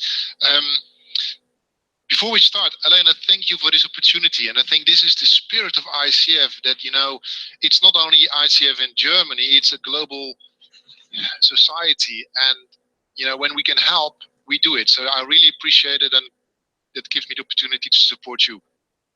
Елена, и большое вам спасибо, что пригласили меня. Это действительно в духе ICF, не только в Германии, но по всему миру, такой обмен мнениями, и спасибо за возможность поделиться своими знаниями. Thank you. So, yes, you're right. I'm a bit of a freak for sport that keeps my head, let's say, clear when we do the coaching sessions. Я на самом деле очень увлекаюсь спортом, немножко такой энтузиаст. Это позволяет мне держать чистой голову на сессиях коучинговых. I just came back from San Diego, California, where I joined a training with the Navy SEALs. Я только что вернулся из Калифорнии, из Сан-Диего, где проходил подготовку. Ну, морские котики — это десант, десант флота США. Okay, so that was the introduction. Now about why are we here? Okay. Теперь, с представлениями закончено. Почему мы здесь? Elena and I spoke about what is the value of this seminar, and we have 3 topics. Мы с Еленой обсуждали, в чем ценность этого семинара, и у нас есть 3 темы. The real value of being a certified coach. Ценность, настоящая ценность сертификации коуча. Best practice regarding mentoring. Лучшие практики менторства. And best practice for corporations to start internal coaching for their organizations. И лучшие практики по построению культуры внутреннего коучинга для корпораций. So I start to share my screen now. Okay. И у нас слайды.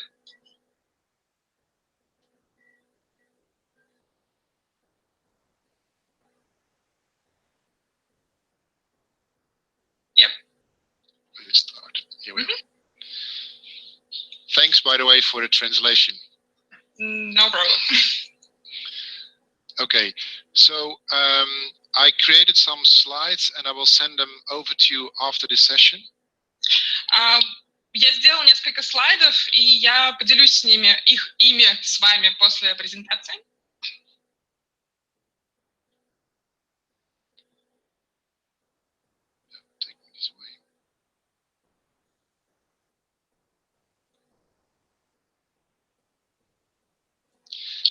So in Germany, we have established a mentor group since I think we started five years ago. В Германии у нас есть такие менторские группы, которые мы организовали примерно 5 лет назад. And the purpose for our mentor group was to give added value to our coaches who are willing to get the next level of their certification. И цель этих менторских групп помочь коучам в их дальнейшей сертификации, помочь им развиваться. So what we have seen is that there are a lot of coaches and they have not any training. Мы наблюдаем, что у многих коучей нет какого-то обучения формального. And that also is applicable for mentoring. There are a lot of mentors who have not a training. И это касается менторов тоже. У многих менторов нет какого-то вот специального обучения менторству. So the purpose of our mentor group was to give that added value for our clients, let's say, the mentees and the coaches, so they can excel in their coaching practice. И следовательно, целью этих вот менторских групп было привнесение ценности для клиентов, менти, тем, кто проходит менторинг, ну и для менторов тоже, в развитии этих профессиональных навыков. So, by the way, who has not seen the core competencies and the ethic guidelines from ICF? Есть кто-то, кто не видел ключевые компетенции ICF и требования к сертификации? So, guys, give me some feedback. Everyone know them? Наблюдением. Все знают про эти компетенции? Все их видели? I don't bite. Да, я не кусаюсь. So what we did is the core competencies and ethic guidelines, that's the basic set of documents when we do the mentor group. Ну, вот эти компетенции ICF и гайдлайны вот, по коучингу, это основа наших менторских групп. So we meet 5 times per year via Zoom, like what we do right now. Мы встречаемся 5 раз в год с помощью Zoom, вот как мы сейчас. And what we do in most cases, we have a recorded coaching session from one of the coaches.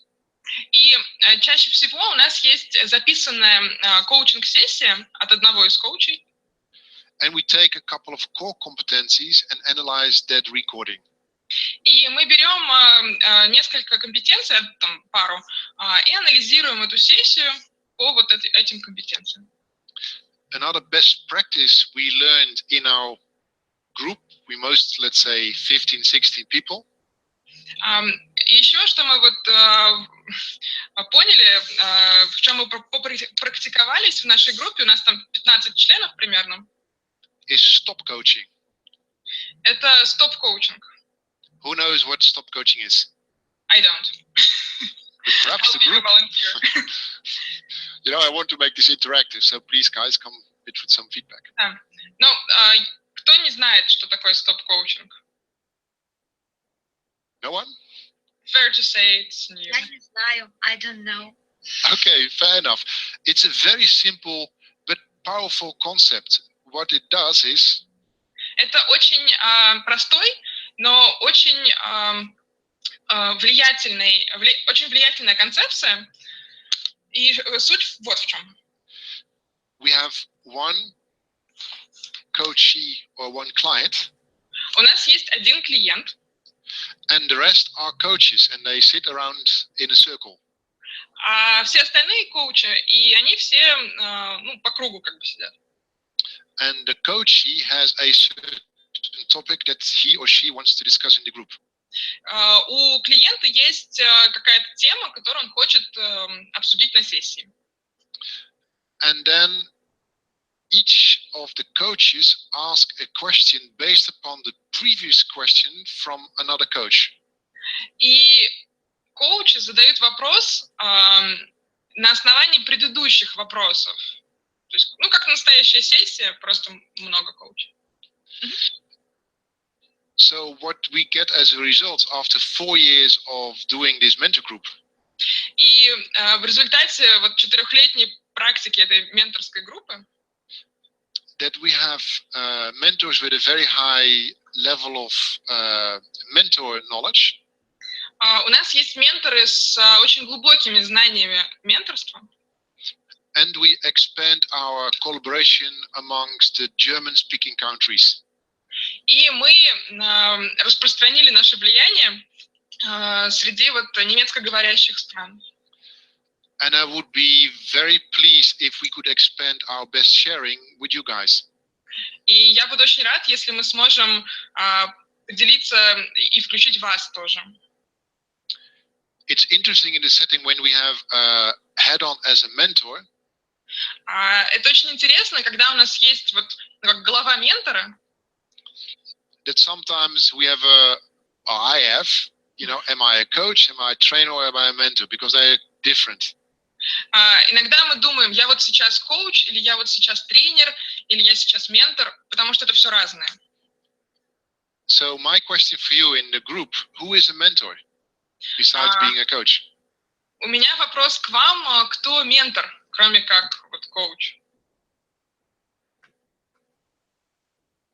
Неформальный ментор, может быть?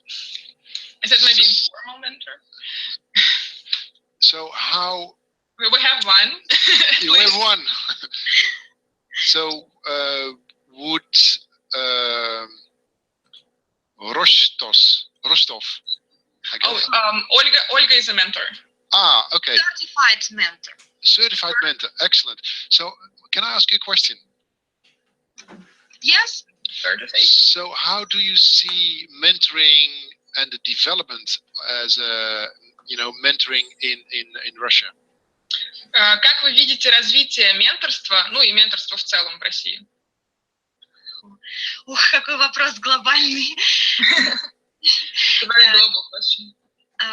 Я вижу, что за последний год буквально, с тех пор, как стали выпускаться сертифицированные менторы в России, интерес к менторингу растет практически каждый день. I see that for the last year, when we have certified mentors finishing their studies, interest towards mentorship is growing tremendously. Okay, and Olga, do you see this only in organizations, or do you see this as a really growing development for other coaches? Вы это видите только в организациях или среди коучей тоже? Я это вижу прежде всего среди коучей. Mostly among coaches.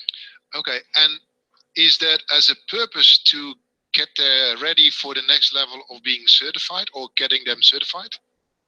И это у них есть цель подготовиться к следующему этапу сертификации или что-то еще? Вот здесь я, наверное, должна сказать, к сожалению, в основном, потому что это обязательное требование к сертификации, да.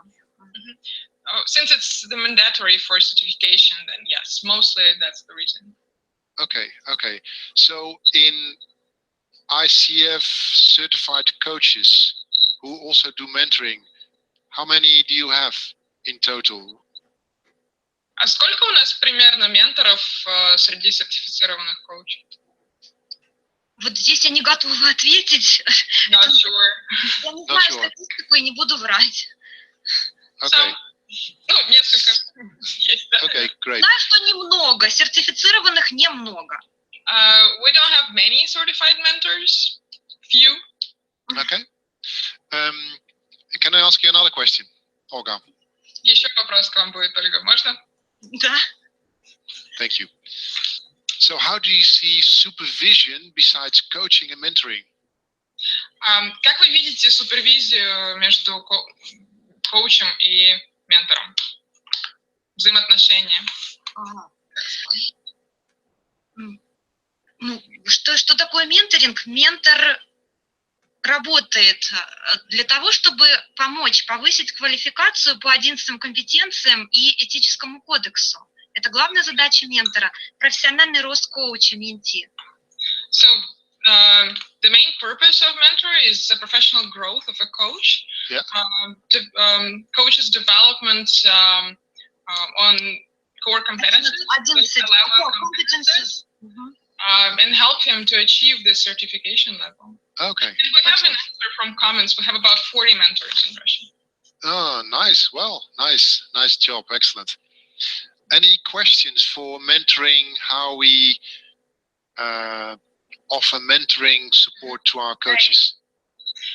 Есть какие-то вопросы по тому, как ментор может поддержать коуча, помочь ему?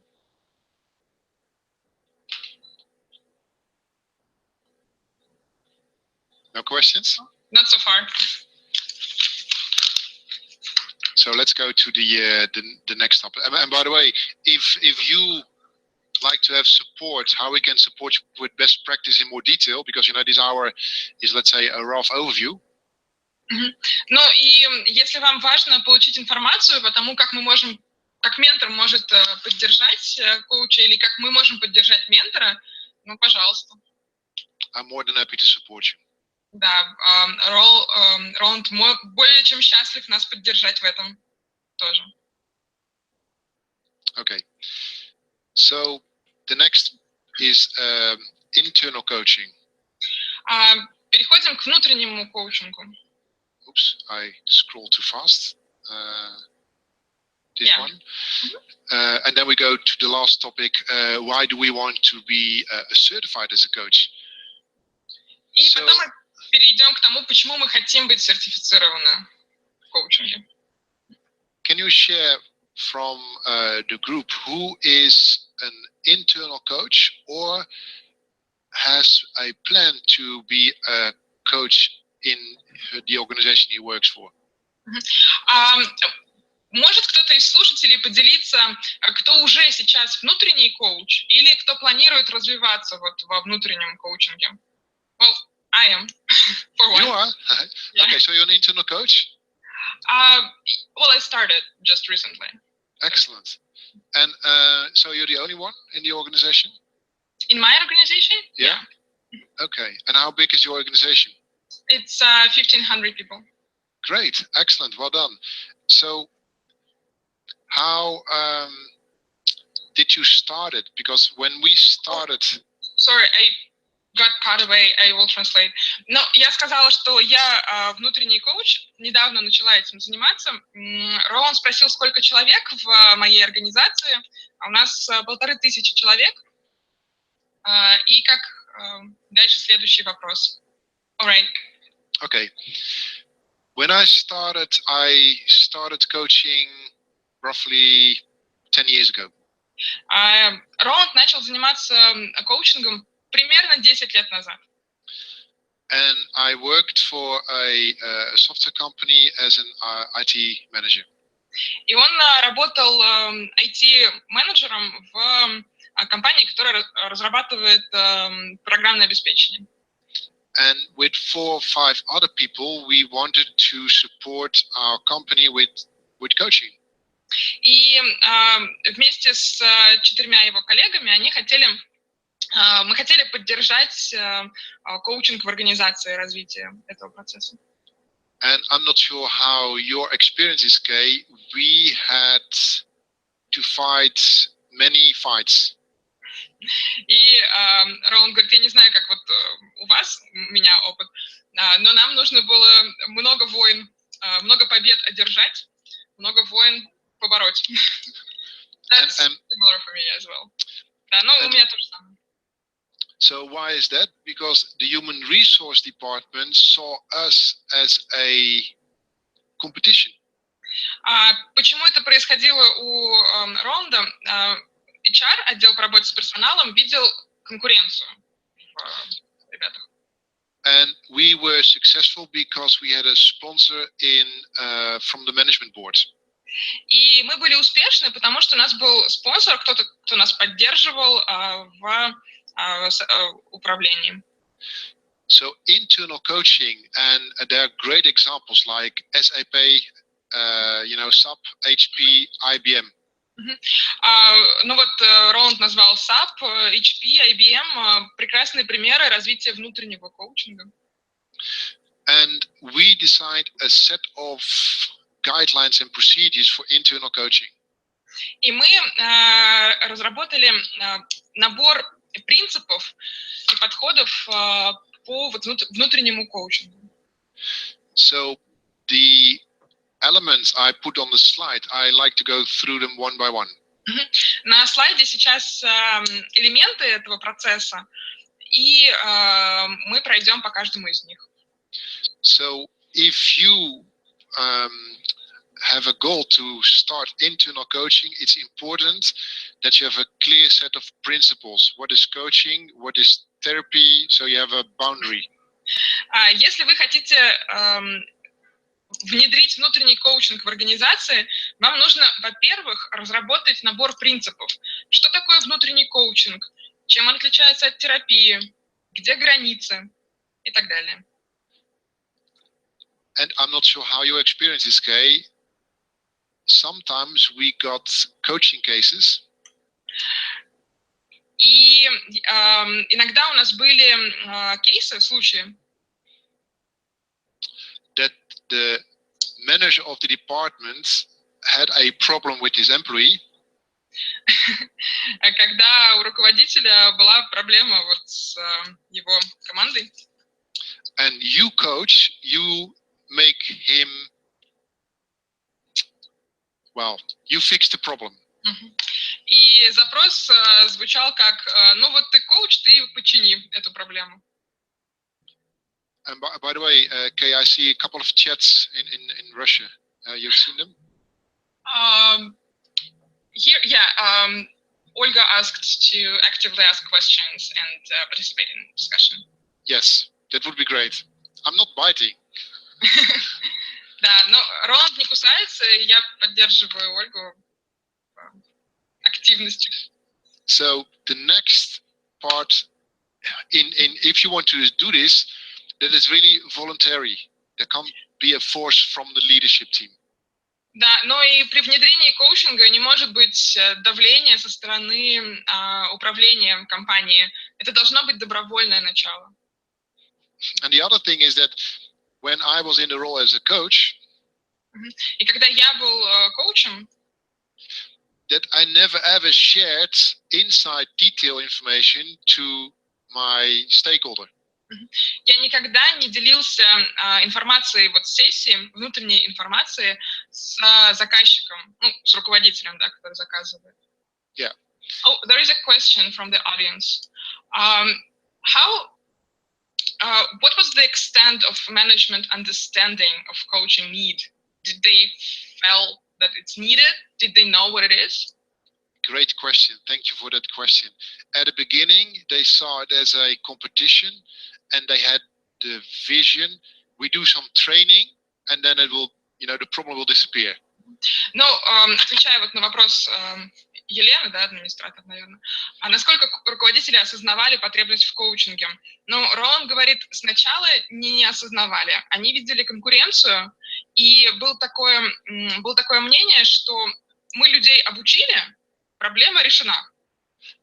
And then we started, let's say, a couple of sessions and worked on a small topic to give them showcases.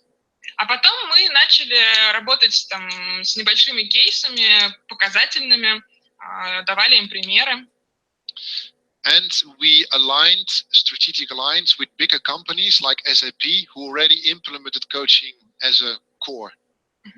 И мы объединились, с SAP, в частности, в компании, где уже был внедрен внутренний коучинг, взяли их опыт.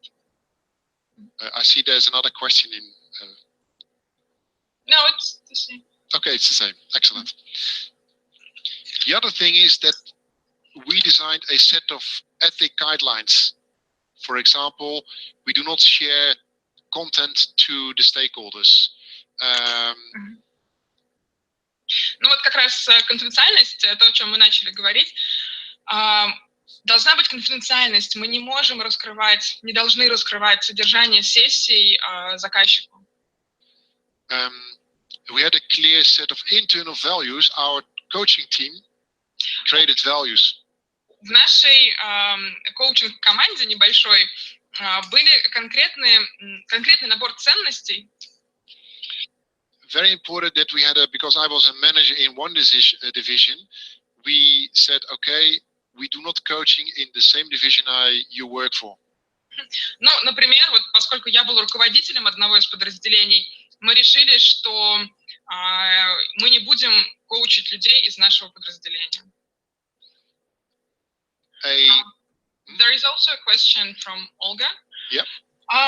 What were the criteria of internal coaching efficiency, and how, if management wasn't pushing employees, what they paid for? Okay, so it was a non-paid coaching approach in euros or dollars, and we decided, okay, it's, let's say, not in money, but for something different. We said, okay, we have a good, let's say, Greenpeace. Now you spend X euros on it. So we didn't take money, but we wanted to get something they give away. Oh, time. Да, вот как оплачивались эти внутренние коучи? Ну, напрямую не оплачивались. То есть это был такой подход, как Greenpeace, как благотворительная организация. Мы хотим дать что-то организации, нашу экспертизу, наше время, и взамен сотрудники получают опыт. Did that answer the question? What was the criteria of coach's efficiency? Coach's efficiency. How would you know he was effective? A great question. So we measured the problem at the beginning, So where are you right now and where do you want to go? And then we want to close that gap. Отвечая на вопрос, каковы критерии эффективности внутреннего коуча, Роланд говорит, что они брали в самом начале, где ты сейчас, запрос у клиента, и куда ты хочешь прийти, и вот закрытие этой разницы было измерением эффективности коуча. And we had a session with the coach and the one who was the manager of the coach at the beginning. И у нас в начале была сессия с коучем, клиентом и заказчиком. Заказчик — это менеджер сотрудника. And we had in the middle of the process, the coaching process, the same setting. We wanted to see if there's progress. И в середине процесса у нас тоже была такая встреча, и мы смотрели, есть ли прогресс. And at the end, we did a final feedback form, the three of us again, and sometimes we had 4 people, including the human resource. И в конце была такая сессия, мы смотрели прогресс, и иногда мы включали туда 4-го человека, представителя отдела кадров. Responsibilities, very important to make sure in the role as coach, what can you do and what can't you do. Очень важно понимать ответственность коуча, что коуч может сделать и что он не может делать. I like to give you a personal example that was very challenging for me. Например, вот из практики Роланда ситуация. One of my coaches, my coachee, was a director. Один из моих клиентов был директор. And he was reporting to the management board. И он подчинялся совету директоров. And that senior manager was indirect also responsible for my project. А косвенно он отвечал еще за проект, в котором я участвовал. And in the last feedback session we had the 3 of us. И на последней сессии обратной связи нас было 3. This senior manager spoke very badly about the director, and he was attending that meeting. Руководитель этого директора плохо отозвался о клиенте, как бы в присутствии. And in my role as a coach, I protected my client. И в моей коучинговой позиции я защитил клиента. And that had a interesting discussion because he was also influencing my project. И это интересная дискуссия, потому что вот эта обратная связь влияла и на мой проект тоже. So when you start to implement internal coaching, поэтому, когда вы начинаете внедрять внутренний коучинг, that you pre-frame your client and your stakeholder, вы заранее даете рамку клиенту и заказчику, that is really then coaching, and that has not to do with management. Что это действительно коучинг, что это не управление. And we have a question from the audience. Did you have any restrictions in terms of coaching issues that you work with as an internal coach? Yes, so the setting was, it should be business related. Отвечая на вопрос, есть ли ограничения в запросах, с которыми работает коуч внутри организации, да, запросы должны относиться к бизнесу, к деятельности компании. The other restriction, it had to be officially approved by the manager of the coachee, by the client. Кроме этого, запрос должен быть официально одобрен руководителем клиента. What else had we a restriction? No, I think those are the 2 most important ones. Would professional growth count as a business? Yes. Okay. Yeah. Профессиональное развитие, карьерное развитие будет тоже вот в бизнес направлении. So if the coaching topic would fit and support his role, we accepted that as a coaching session. Если тема для сессии попадает и поддерживает этого человека в профессиональном смысле, если организации в конечном счете есть польза, тогда мы берем. And we did minutes. И у нас был минимум 6 сессий по 30 минут. Okay. Any other questions regarding internal coaching? Есть ли еще вопросы? Not right now. Okay, so let's go. Oh, meanwhile, we have a question. So not HR, but manager would confirm the session topic.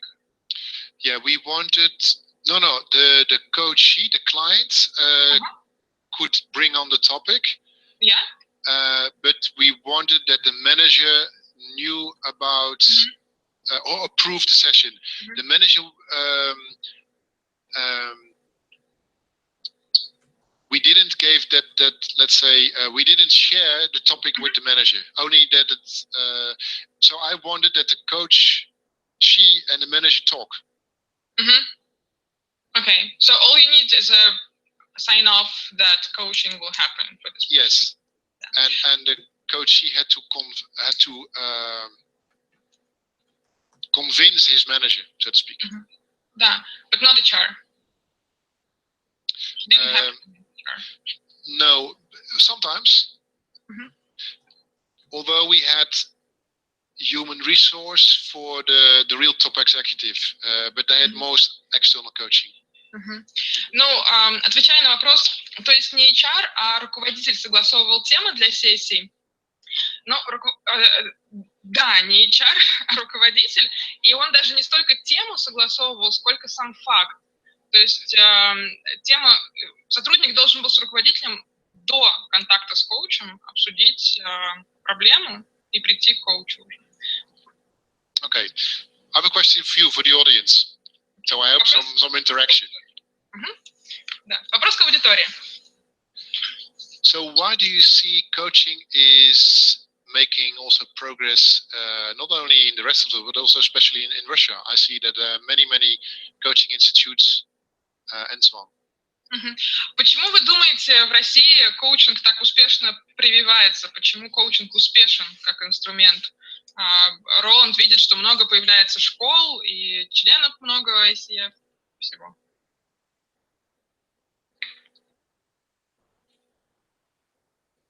No one? Guys, give me some feedback. Well, my experience was that we have a lot of multinational companies and they use coaching, they bring coaching from abroad. So it's just part of the global framework. But also, Hillary, before you talked about millennials, and they're actually open to coaching. So, I see a question is popping up. Yeah. No, it's an answer to your question, because there is a necessity in raising the quality of interaction in business and in life as well. And quality of communication is not always above the expectation. Yes. Coaching probably helps there. Да. Ну, то, что я сказала Ронду, много еще международных компаний приносит коучинг, и сарафанное радио развивается. So, to be, let's say, a certified coach, ICF, of course, is the biggest organization. Но для того, чтобы быть сертифицированным коучингом, ICF прекрасная организация, большая. It has actually many advantages. И у нее есть очень много достоинств.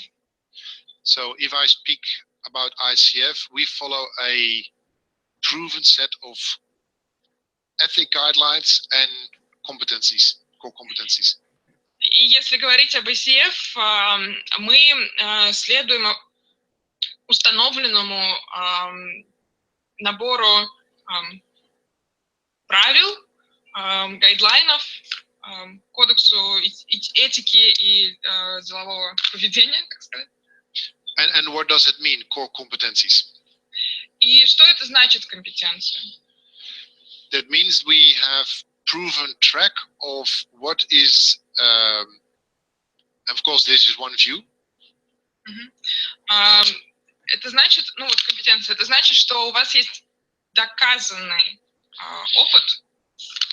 For example, in ICF coaching approach, it's very important that we know what is the topic that the client wants to work on.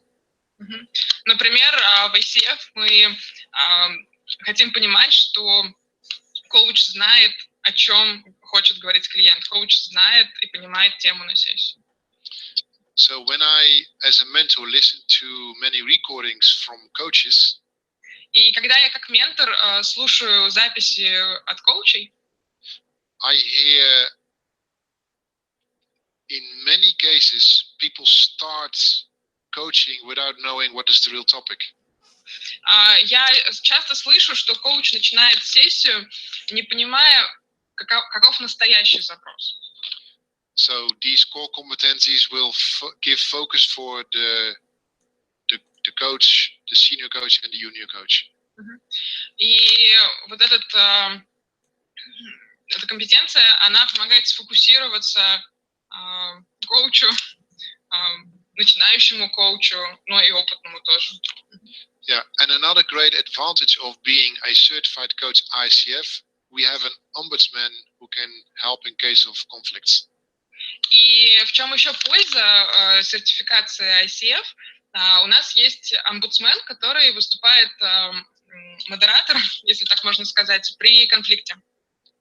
So when people say, "Are you the right coach for me?" I said, well, if you have any doubts and you are not satisfied, you can call the ombudsman and find a solution. Поэтому, например, когда мне человек задает вопрос, а настоящий ли вы коуч, а достаточно ли вы умеете делать то, что вы говорите, я всегда отвечаю, если вы не уверены в качестве моей работы, вы можете позвонить омбудсмену и прояснить эту ситуацию, обсудить проблему. Another advantage is one of the last ICF surveys shows that organizations tend to have external coaches with a certification like ICF. Ну и еще плюс сертификации в том, что последние данные опроса показывают, что организации предпочитают брать внешних коучей все-таки с сертифицированных коучей. Another advantage is when you are in a community like ICF, you learn from the networking. Еще одна польза заключается в том, что когда вы сертифицированный коуч ICF, вы находитесь вот в этом сообществе и вы учитесь, получаете новый опыт. Another advantage is when you are a coach at ICF and you're certified. Ну и еще когда вы коуч ICF и сертифицированы при этом, you need to go to certain trainings. Вы должны пройти через определенное обучение, to keep your level, your certification level. Чтобы поддержать ваш уровень сертификации. And we see that in many professions, and I'm happy to see this also in coaching. Это есть во многих профессиях, такой вот принцип. И я рад видеть это в коучинге тоже. So I'd like to ask a question in the group. Are one of you already certified? Вопрос в группе. Кто-нибудь уже сертифицирован? I think many. Many? Okay. Ну, я предположила, что многие хоть как-то. Some. Some? Некоторые. Well, we have some answers that yes. Okay, BCC. We have BCC and ACC. Okay, excellent.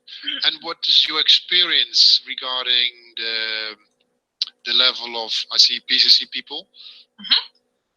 How did they experience their acknowledgement or the training or let's say the things they had to do? И PCC, ACC и MCC. Расскажите, пожалуйста, MCC, ваш опыт. nice. How we have in the south of Russia, actually. Расскажите ваш опыт вот, получения этой сертификации. У вас было ощущение, что это ну, какой-то путь, который вы должны пройти. Yeah, in capital letters. Okay. I'm aware, you know, and I'm working on my MCC, by the way, right now. It's, let's say, it looks simple, but it's not easy. Yeah, we have a comment that it was a difficult path full of issues and things they had to overcome. Yes. Да, я перевела комментарий про сложный путь, полный преград. Роланд сейчас готовится к MCC, и он то же самое говорит. So, but I acknowledge the people who stepped up and did their certification, so well done. Поэтому комплименты от Роланда тем, кто сделал вот этот шаг и получил ACC, PCC, MCC, все аккредитации, это колоссальное усилие. Okay, so let's recap what we spoke about today. Давайте подытожим. So we spoke about what is mentoring. Мы говорили о том, что такое менторство. We spoke about internal coaching in organizations. Мы говорили про внутренний коучинг в организациях. And the last topic we spoke about, you know, what is the real value of coaching. И мы говорили, в чем настоящая ценность коучинга. Okay, and so I found it. Thank you very much for your attention. It was really a pleasure being with you. Any questions? Спасибо большое за внимание. Было очень приятно перед вами выступать. Есть ли какие-то вопросы еще?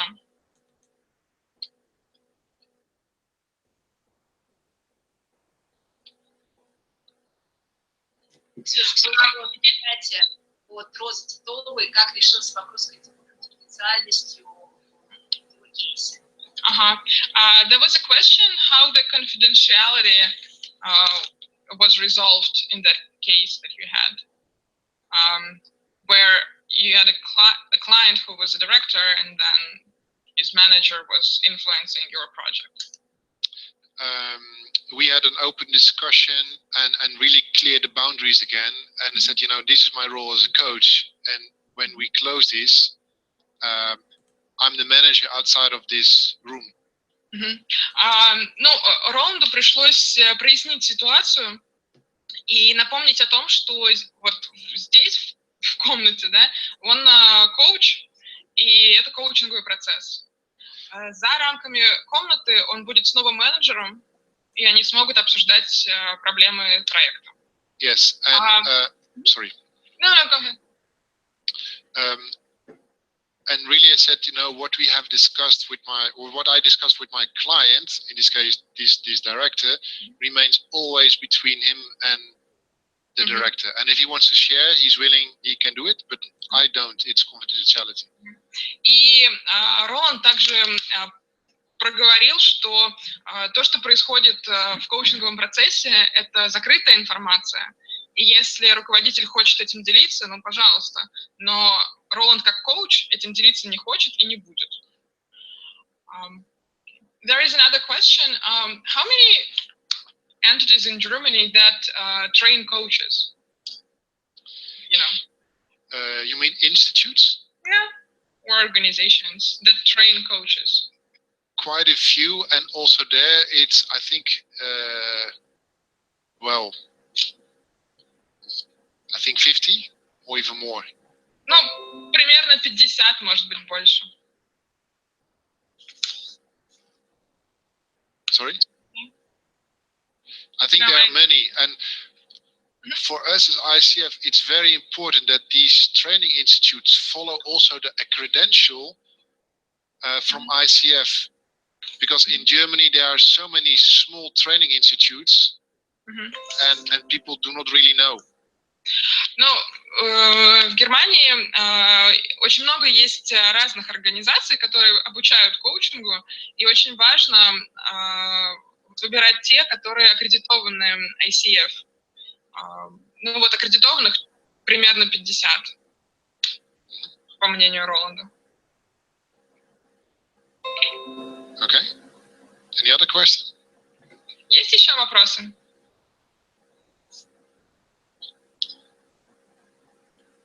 So let's agree on following. If there's any other question, you can send it to Kay or to Elena, and I'm happy to support you on your further journey. All right.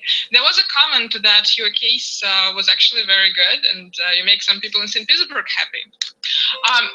Okay, there's a question. How prestigious is it to be an ICF member in Germany? How prestigious. Interesting word, by the way. Насколько престижно быть членом ICF в Германии? Интересное слово престижно. Okay. So in Germany we have many counties. В Германии у нас много, графств, как бы, территорий, районов. And as a consequence, we have many training institutes, we have many federations, we have many societies. И как следствие у нас много институтов, членств, обществ. So if I see, for example, at the United States, you have the ICF with 20,000 members. Например, вот в США я вижу ICF 20 тысяч человек. So you are a member of ICF or you're not. Либо ты член ICF, либо ты не член ICF. And in Germany we have, I think, 20 small coaching societies. А в Германии у нас примерно 20 маленьких коучинговых объединений. So we work really hard to find a collaboration with the other coaching institutes.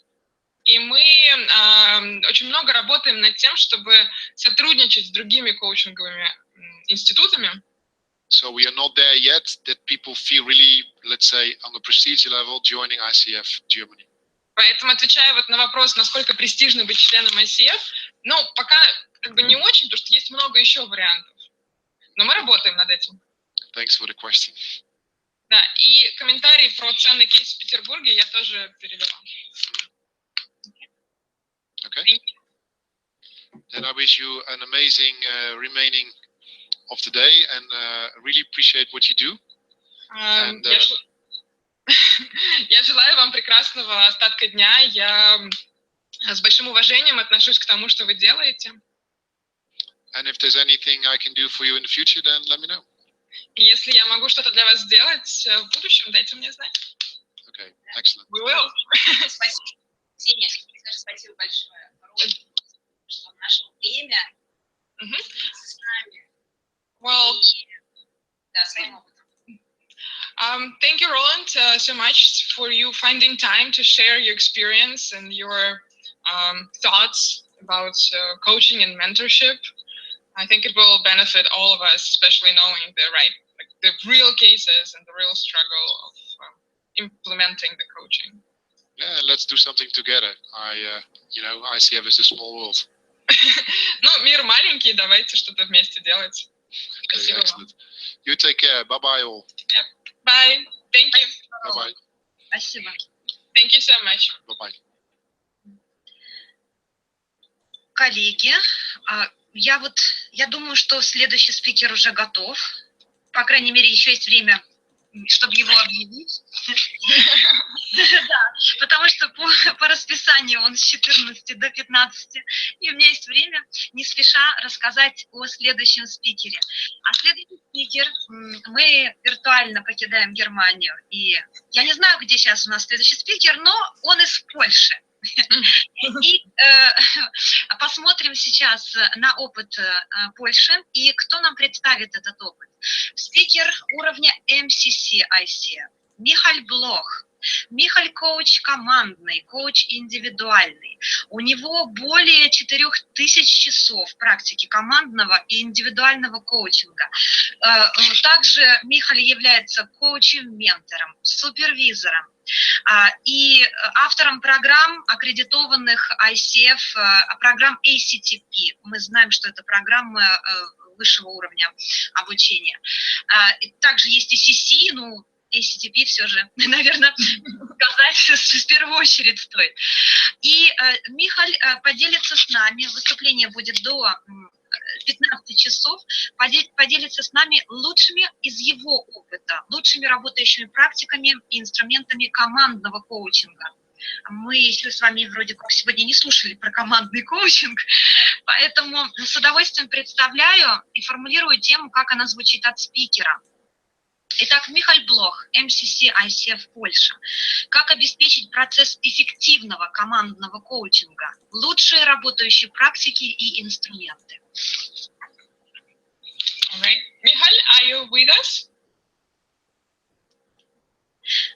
Я боюсь, что пока еще нет. Он подключался к нам сейчас и сказал, что в следующий раз подключится ровно в 2. У нас есть 5 минут даже на то, чтобы обменяться впечатлениями. Но тогда я должна сделать очень важную тоже признательность, поскольку ту презентацию, которую мы видели в выступлении Роланда, подготовила, помогла перевести член бюро переводов ICF Russia Chapter Екатерина Стражевич. Важно знать героев в лицо. Да, хотя бы на слух. Ольга, можно тебя попросить сделать объявление про листов, тогда, пока у нас есть время? Да, уважаемые коллеги, у нас в 16:15 закончит выступление Александра Прицкер. Это будет такое завершение открытия, программы открытия. Александра будет 6-м как раз спикером после Нила. А далее с 16:15 до 16:30 будет такой перерыв. А в 16:30, я думаю, члены ICF в курсе, что начнется выступление до 18 часов. Кристофа Маньо, это президент ICF Франции 2017, и выступление, я его, конечно, объявлю, это будет впереди. Я просто должна предупредить, что завершить в 18 часов я не смогу. Может быть, сможет Елена. Вопрос открытый пока. Я открою, я представлю, но вот какую-то жирную точку или восклицательный знак, к сожалению, не смогу поставить, потому что я буду спешить на встречу, я объясню почему. Я буду спешить на неформальную встречу. У меня довольно долгий путь туда.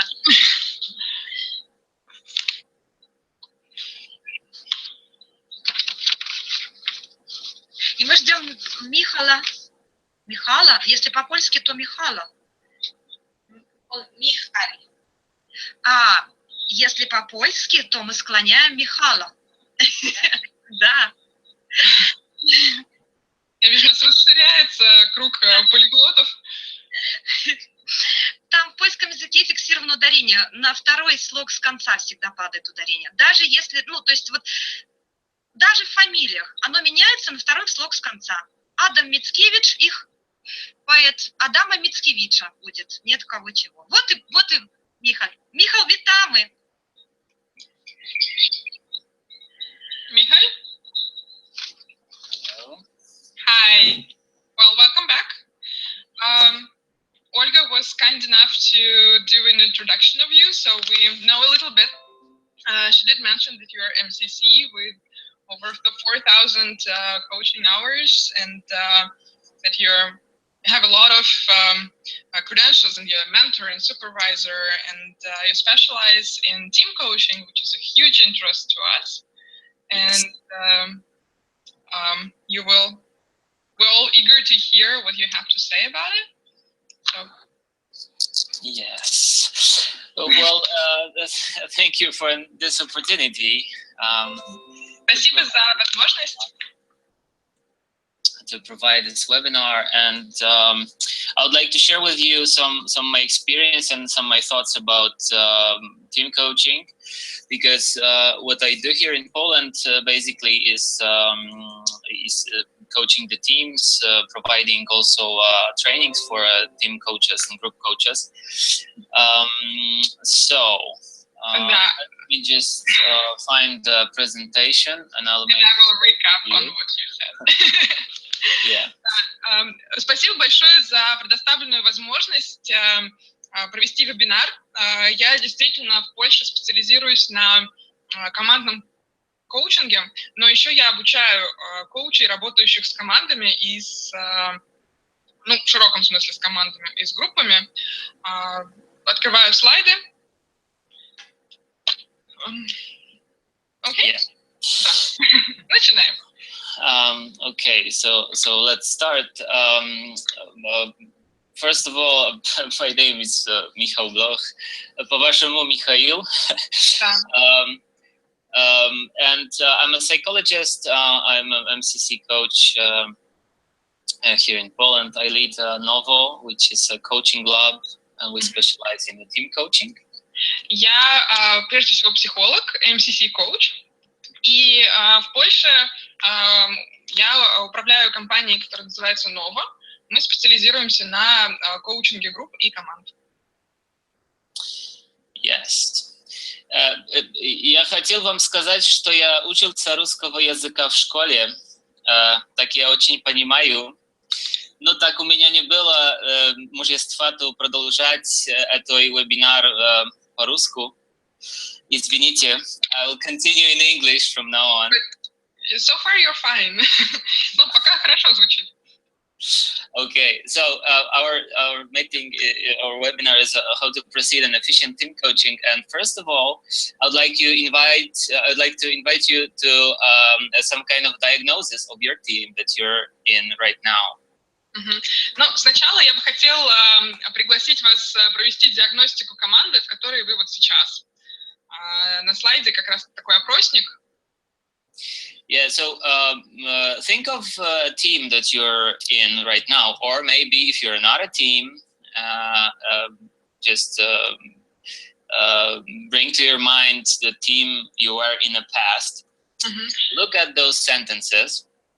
Подумайте о той команде, членом которой вы сейчас являетесь, либо если вы не являетесь членом какой-то команды, может быть, в прошлом у вас был такой опыт, посмотрите на утверждение. Yes, and so these sentences are part of the team dysfunction model of Patrick Lencioni, which I prefer to use in a team coaching. Эти утверждения — часть модели Патрика Ленсиони, которые я предпочитаю использовать в командном коучинге. Okay, so your task is to read the sentences and answer as honest as you can. If the situation described in the sentence happens in your team, usually, sometimes, or rarely. Okay? Ваша задача сейчас подумать вот об этой команде, в которой вы находитесь или находились, и посмотреть вот эти утверждения, как они относятся к вашей команде. Встречаются ли эти ситуации обычно, иногда или редко? Ну и оценить.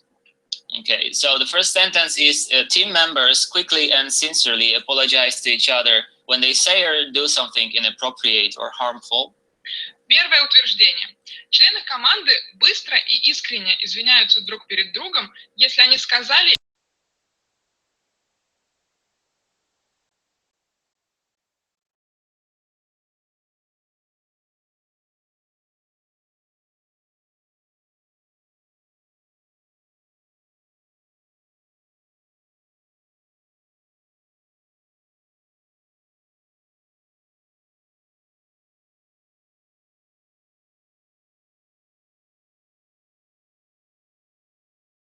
of the sentence, you have to give a score from 3 to 1, which 3 means usually, 2 means sometimes, and 1 means rarely. Второе утверждение. Члены команды открыто обсуждают свои слабости и признают ошибки. Опять же, оцените, пожалуйста, 3 обычно, 2 иногда, 1 редко. Третье утверждение. Члены команды знают о личной жизни друг друга и открыто ее обсуждают. 3 обычно, 2 иногда, 1 редко. Okay, so sum it up and let's see your scores. Сложите, пожалуйста, сумму баллов и посмотрим результат. Yeah, so if your score is from 8 to 9, that means that team dysfunction called absence of trust probably is not a problem in your team. Если вы поставили вашей команде оценку от 8 до 9, отсутствие доверия, скорее всего, не является проблемой вашей команды. If your score is 6 to 7, absence of a trust can be a problem in your team. Если у вас оценка 6-7, отсутствие доверия может быть проблемой в вашей команде. And when your score is 3 to 5, the dysfunction called absence of a trust is a problem that needs to be solved in your team. И если у вас оценка 3,5, в вашей команде есть такая, Ленсионе дисфункция называют это, есть проблема отсутствия доверия, и нужно ее решить. Okay, so what about your results? Does anybody has a 3 to 5? Есть кто-то, у кого 3-5? It's the usual situation that scores are different. So there are always some people that have this dysfunction in their team, and always there are people that doesn't have this dysfunction. But this dysfunction is a basic dysfunction, which means that if it appears, it makes bigger percentage of a chance that another dysfunction will appear in this team. Но разные есть оценки, обычно разные оценки люди ставят, но вот в модели Ленсионе отсутствие доверия – это самая базовая проблема, игнорирование которой влечет за собой другие проблемы неизбежно. Это самая базовая, основная проблема, которая может быть у команды. Well, this tool, team dysfunction model, is really good to diagnose what is really happening in the team in the interpersonal relations meta level. Этот инструмент, диагностика отсутствия доверия, помогает оценить, что происходит с командой и взаимоотношениями членов команды на таком мета-уровне. So, first of all, I would like you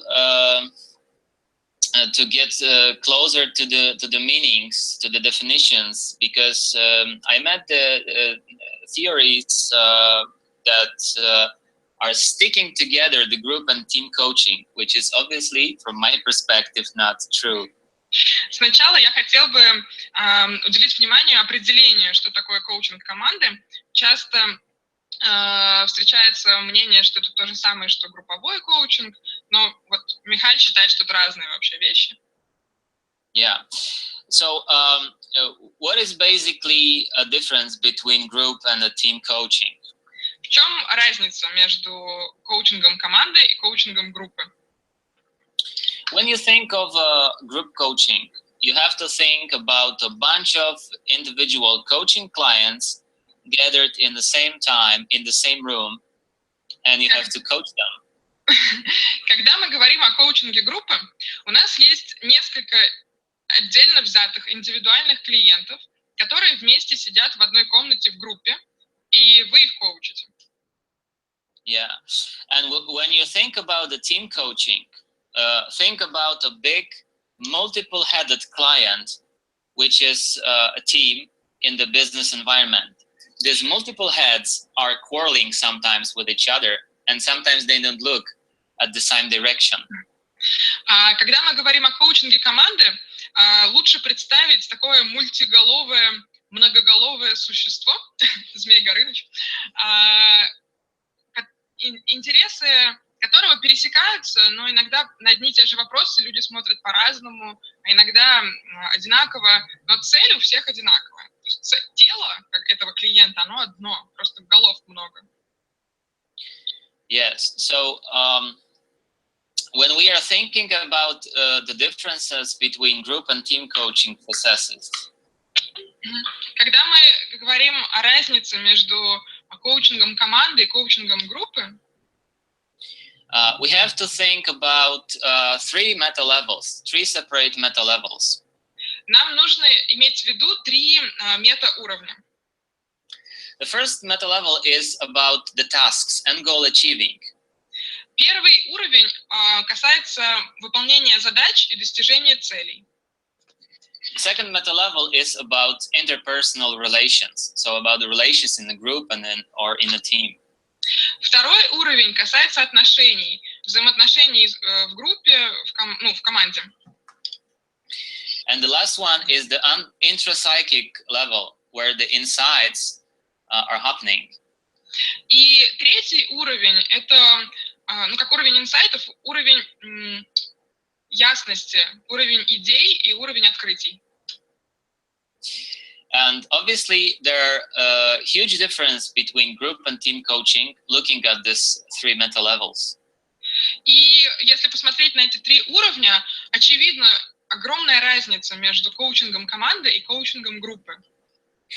Obviously, either a team or a group are focusing on tasks and goal achieving, but the differences is on other levels. Ну, конечно, на решении задач сфокусирована и группа, и команда, но вот на других уровнях есть различия.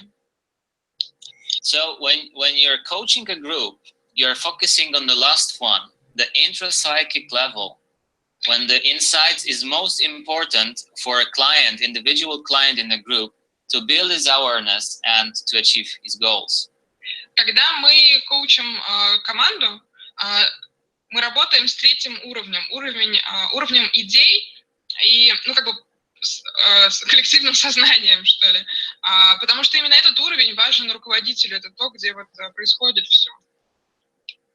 And when you're coaching a team, the meta level of interpersonal relations is most important, because the relationships in the team, between the team members, are influencing the meta level of tasks and goal achieving. И в коучинге команд очень важен уровень взаимоотношений, потому что отношения между членами команд влияют, как положительно, так и отрицательно, на результат. И на уровне взаимоотношений возникают какие-то прояснения и решаются проблемы. Of course, team coaching is not a training, it's not a workshop, it's not a meeting. Let's just say the main difference in this relationship is the partnership and not being an expert in the role of coach. Ну, конечно, даже не стоит останавливаться на том, что коучинг команды – это не тренинг, не семинары, не совещание, это совсем про другое. И задача коуча не обучать, а развивать команду. Okay, so when team coaching happens? First of all, when the coaching process is constructed. Но когда коучинг команды случается? Ну, во-первых, когда есть коучинговое соглашение. So, of course, you have a contract for the coaching, and the team knows that is being coached. У вас есть соглашение на коучинг, команда знает, что ее будут коучить. It maybe sounds a little bit weird, but it's very important, because sometimes we met with this situation in a business environment. Звучит, может быть, немножко странно, но иногда у нас были ситуации в бизнес-среде. When something is happening in a team, and the sponsor, the organization, is inviting us as a coaches to support them, but they say to the client, to the team, that it's going to be communication training. Да, иногда у нас в бизнес-среде возникают ситуации, когда есть команда, у команды есть проблема, спонсор, кто-то поддерживающий, да, приглашает коуча, но команде объявляют этот процесс как коммуникационный семинар или что-то в этом роде. It's funny, because it's a very common idea that comes up to the mind of the sponsor, of the HR, because this communication workshop or communication training, it may be a situation where team is going to talk to each other, but the team coaching is really more effective. Забавно, как многим сотрудникам отдела кадров или руководителям приходит в голову именно так этот процесс называть, коммуникационный семинар, потому что, конечно, во время коммуникационных семинаров люди тоже разговаривают и общаются, но именно коучинг решает проблемы эффективнее. Yeah, so the coaching is team coaching is when it's contracted and when the team knows that it's the coaching process and the team is ready to work, which is even more important. Ну, да, таким образом коучинг происходит, когда есть соглашение, когда команда знает, что ее будут коучить, и команда готова работать. Это даже важнее. Because sometimes something happens in a team, but the team is not ready really to work on it. Потому что иногда в команде что-то случается, но команда не готова еще это решать. Also, team coaching is possible when team decides about the goals, which means that we are 100% coach who follows the client.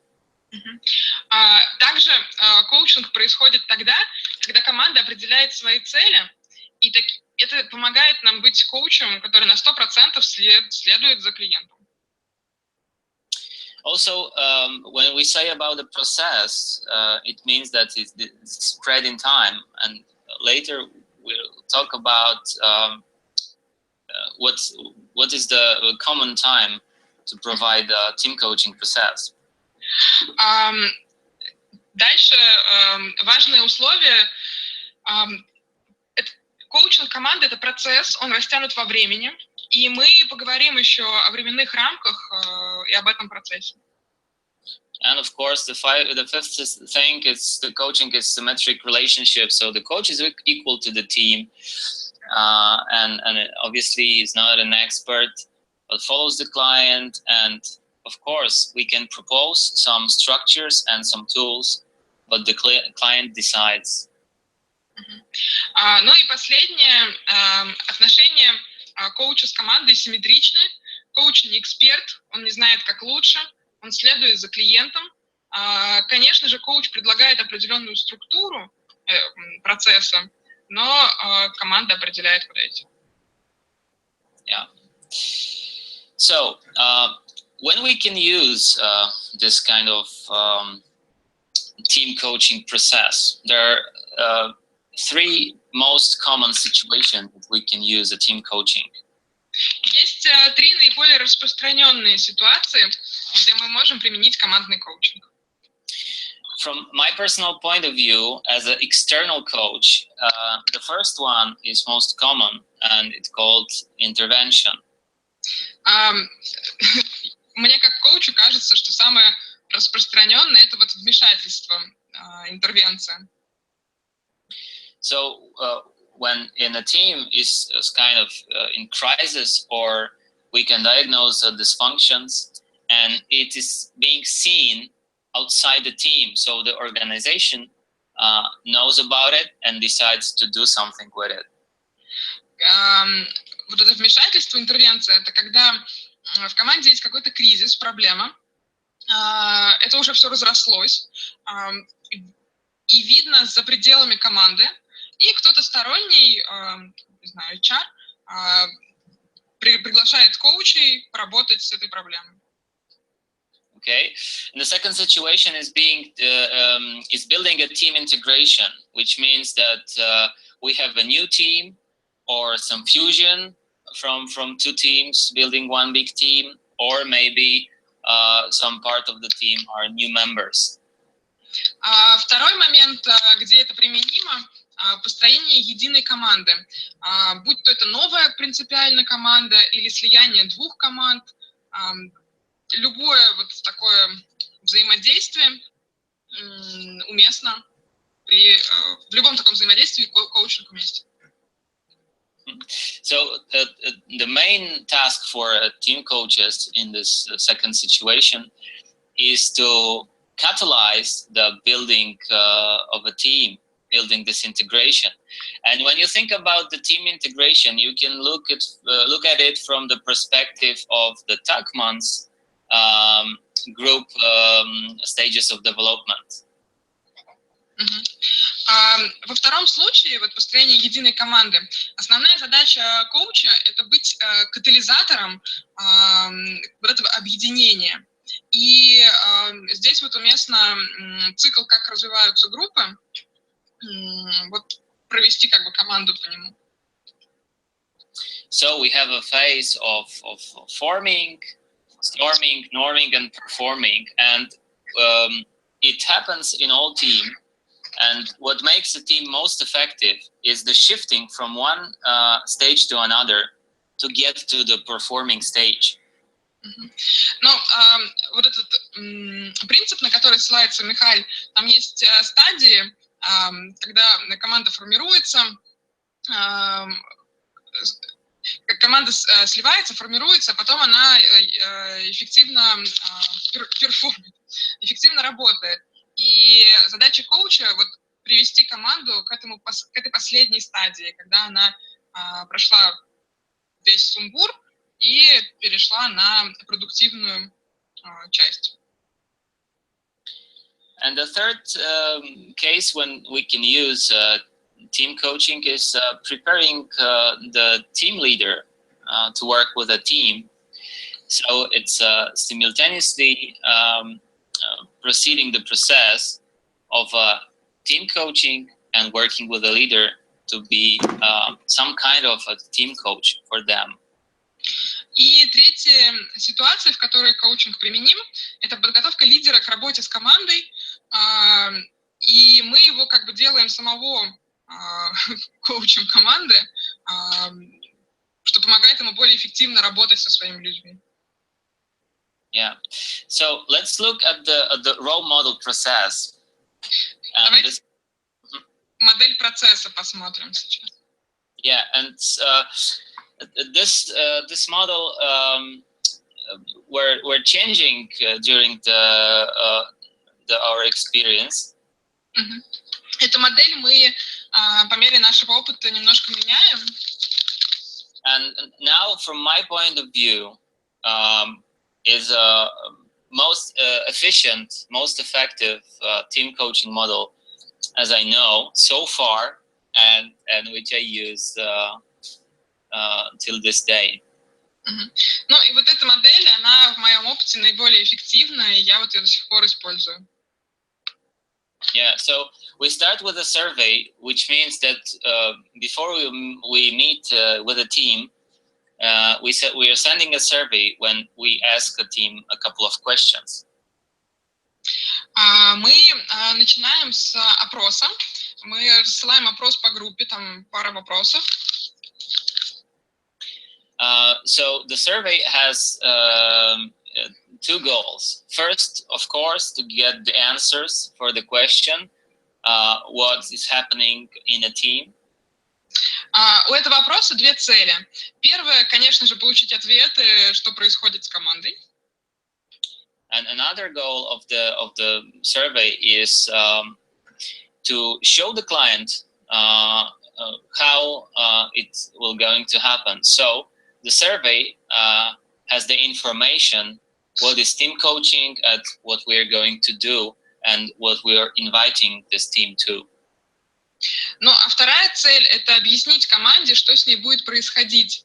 И в этом опросе есть информация о том, что такое коучинг команды, каков процесс, что мы хотим, ну, к чему мы приглашаем команду, что ей нужно будет делать, что коуч будет делать, все необходимое.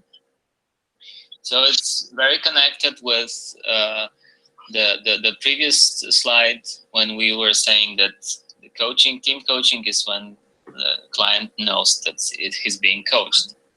Но это как раз отсылка вот к предыдущему слайду, когда Михаил говорил, что команда должна знать, что с ней происходит.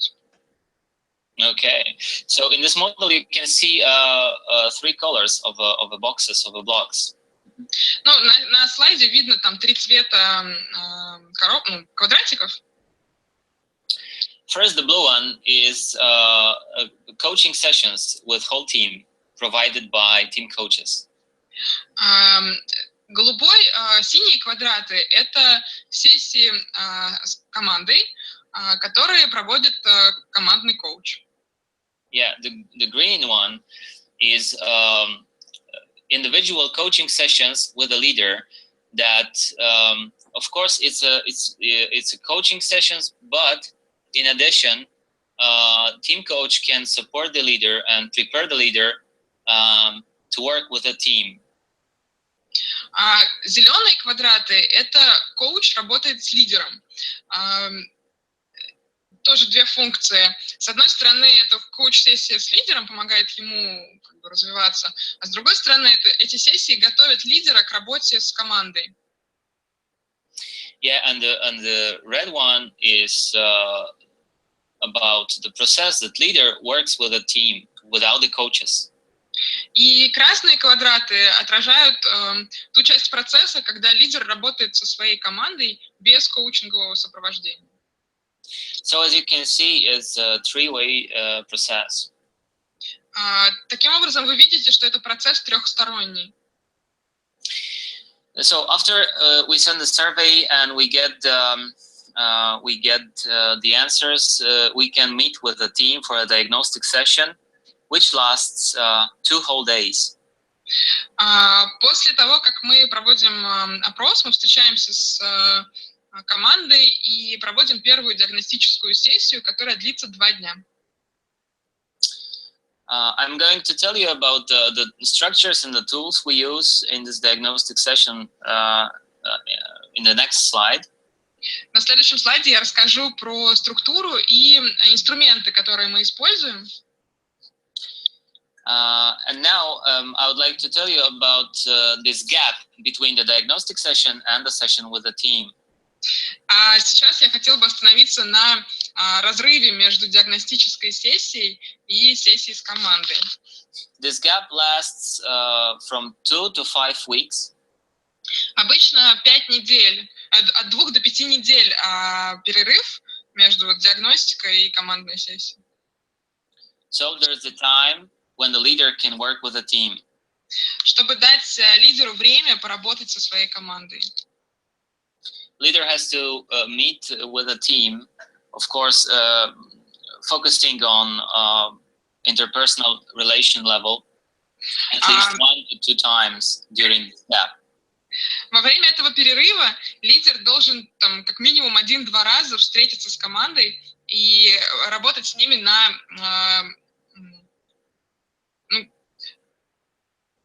как бы на межкультурном таком уровне. Работать между собой команда должна в перерыве. As you can see at the green boxes, the leader has simultaneously the coaching sessions, so he's being prepared for working with a team without the coaches. И вот как вы видите, коуч-сессии лидера, с лидером проходит как раз параллельно с этой работой и готовит лидера к работе со своей командой. Yeah. So the second blue box, the coaching session lasts for about 6 hours. Вторая диагностическая сессия, вот она проходит через 2-5 недель и длится 6 часов, примерно. And the last one, the coaching session lasts 6 hours too. So the biggest thing is the first diagnostic 2-day session. Последняя сессия тоже длится примерно 6 часов. Таким образом, самая основная работа происходит на первой сессии. So you can see it's at least 3 sessions with a team, 4 to 5 coaching sessions with a leader, and there are those red boxes, those leaders meeting with a team.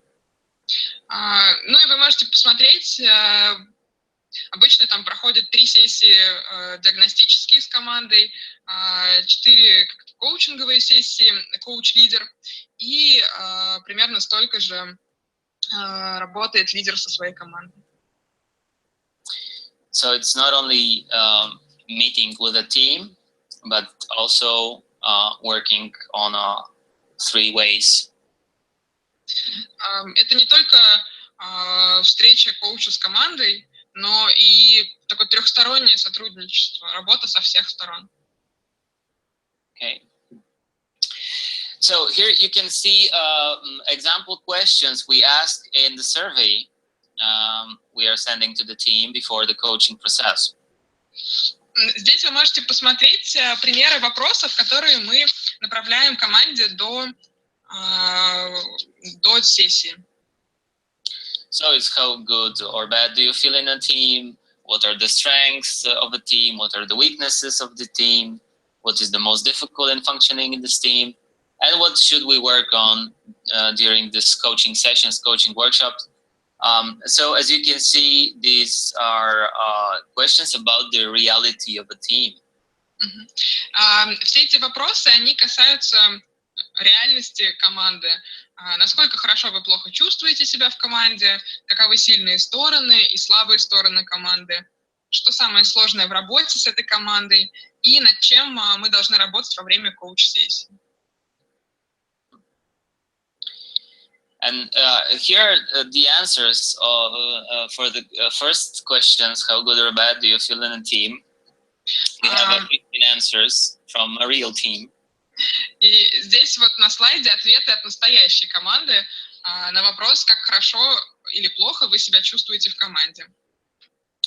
And as you can see, the answer, the scores are spread all over the scale. Ну и вы можете увидеть, что ответы, они распределены по всей шкале. Which means that there are 6% in this team that gave 4 on a 5 scale session. So it means they feel quite good. 4 человека сказали, что им достаточно хорошо в команде.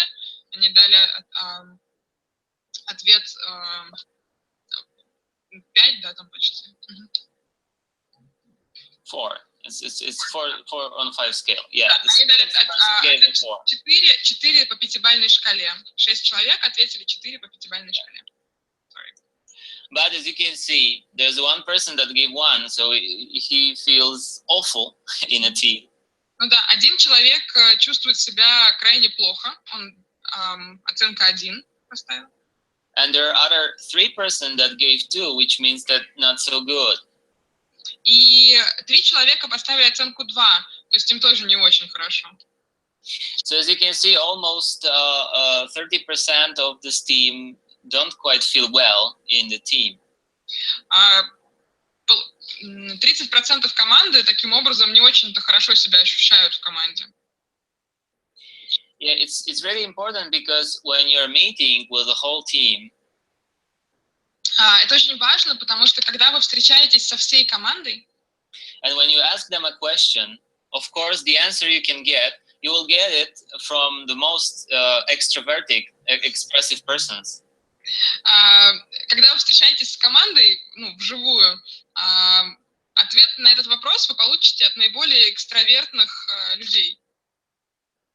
So, if in this example, if the most expressive, most extroverted people are those who gave 4, you can have a wrong, picture. You can not see the reality.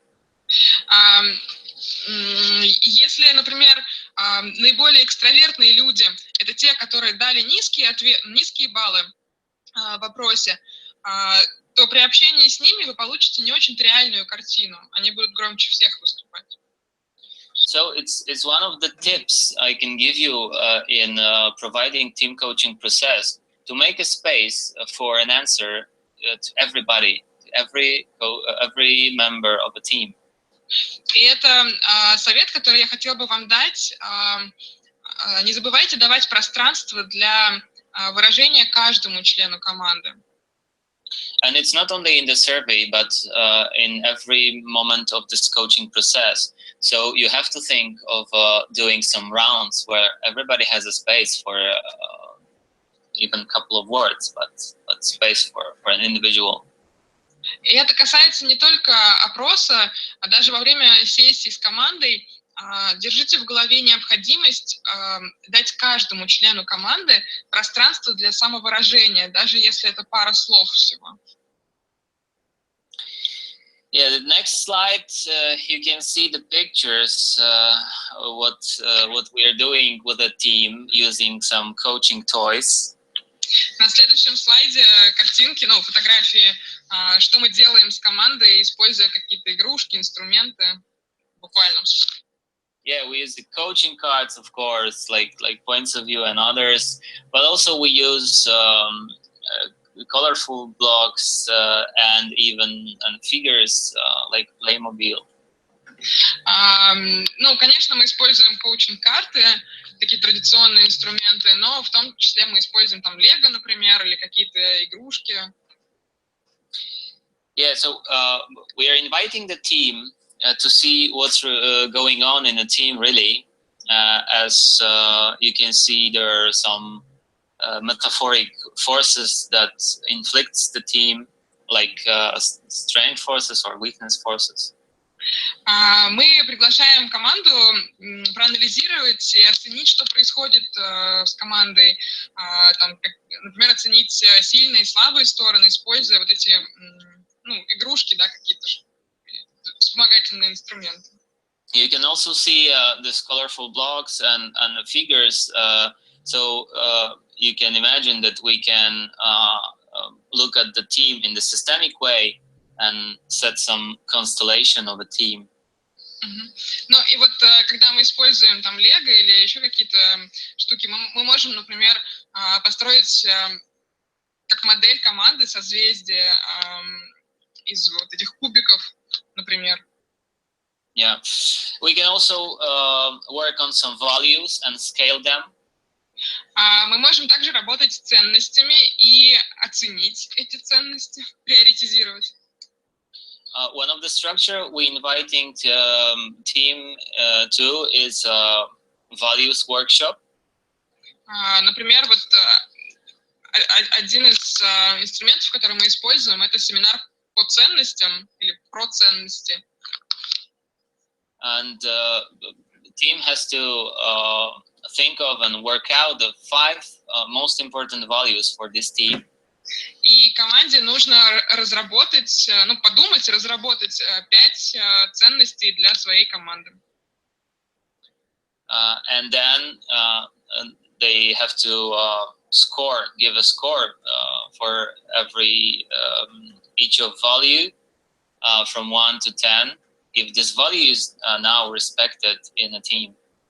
И потом им нужно оценить каждую ценность по шкале от 1 до 10, что отражает, насколько эта ценность сейчас в команде ну, как, уважается или там присутствует или не присутствует. Yeah, so as you can see, we help team to see the scores and where the most common score is gathered. As you can see, this is of course real picture of a real values of one of those teams, and as you can see, the scores are not so good. So it's 3, mostly 3, or one value is on a 6th grade. Ну вот на фотографии, которые есть на слайде, можно увидеть вот пример. Там по одной ценности люди вот не видят, что она присутствует. То есть они ее выбрали, но она не присутствует, и оценка низкая. Yeah. So what tools and models we can use? Of course, workshop values and the team dysfunctions model. So as I told you. Ну, какие инструменты и модели мы используем? Ну вот про семинар ценностный мы рассказали. Модель дисфункций тоже упомянули. Yes, we can use also Team X theory about the most efficient teams and ask the team if they are proceeding in an effective way. Можно использовать теорию об эффективных командах, вот Team X, и поговорить с командой о том, работает ли она наиболее эффективным образом. Of course, we can focus on team leadership, and we can look at it through the perspective of situation leadership of Ken Blanchard. Можно использовать Бланшара и поговорить о командном лидерстве, ситуационном лидерстве. The next thing you can use is some psychometry, when you can invite team to see how the character differences influence the team effectiveness. Можно говорить, использовать психометрию и говорить о том, как разница характеров влияет на командную работу. When you are a psychologist, you can use even the most simple Big Five tests or Neo-FFI to see how the character indicators influence the differences between team members. Но если вы психолог, то можно использовать там самые основные тесты и показать команде, как разные характеры членов команды влияют на работу в целом, и как использовать эту силу и So we are inviting in a kind of behavioral profile when every of team member shows his profile and the filled up tests. So everybody can see how different we are in a team and what makes my behaviors appears in this way. Ну, например, можно сделать тестирование, ну, like MBTI, right? Yeah. Ну, да, можно сделать тестирование, ну, например, как MBTI или там диск, и каждый член команды получает свой индивидуальный профиль, характеристику, а потом вместе можно эти профили сравнить и показать, как разная характеристика разных людей проявляется, как с этим работать, взаимодействовать. Yes, and you can also use some constellations, symbols, and settings, so the systemic psychology, to see what's happening on the interpersonal relations level. Ну и можно использовать какие-то расстановки, окружения и символы, чтобы показать команде, опять-таки, что у них происходит, чтобы они смогли альтернативным образом взглянуть на свои трудности.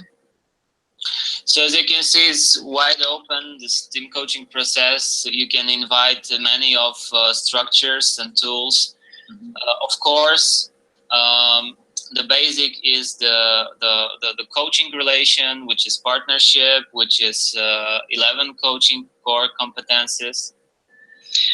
Ну, можете увидеть, что много инструментов, которые вы можете использовать. Главное оставаться в коучинговом поле, помнить об 11 компетенциях коуча.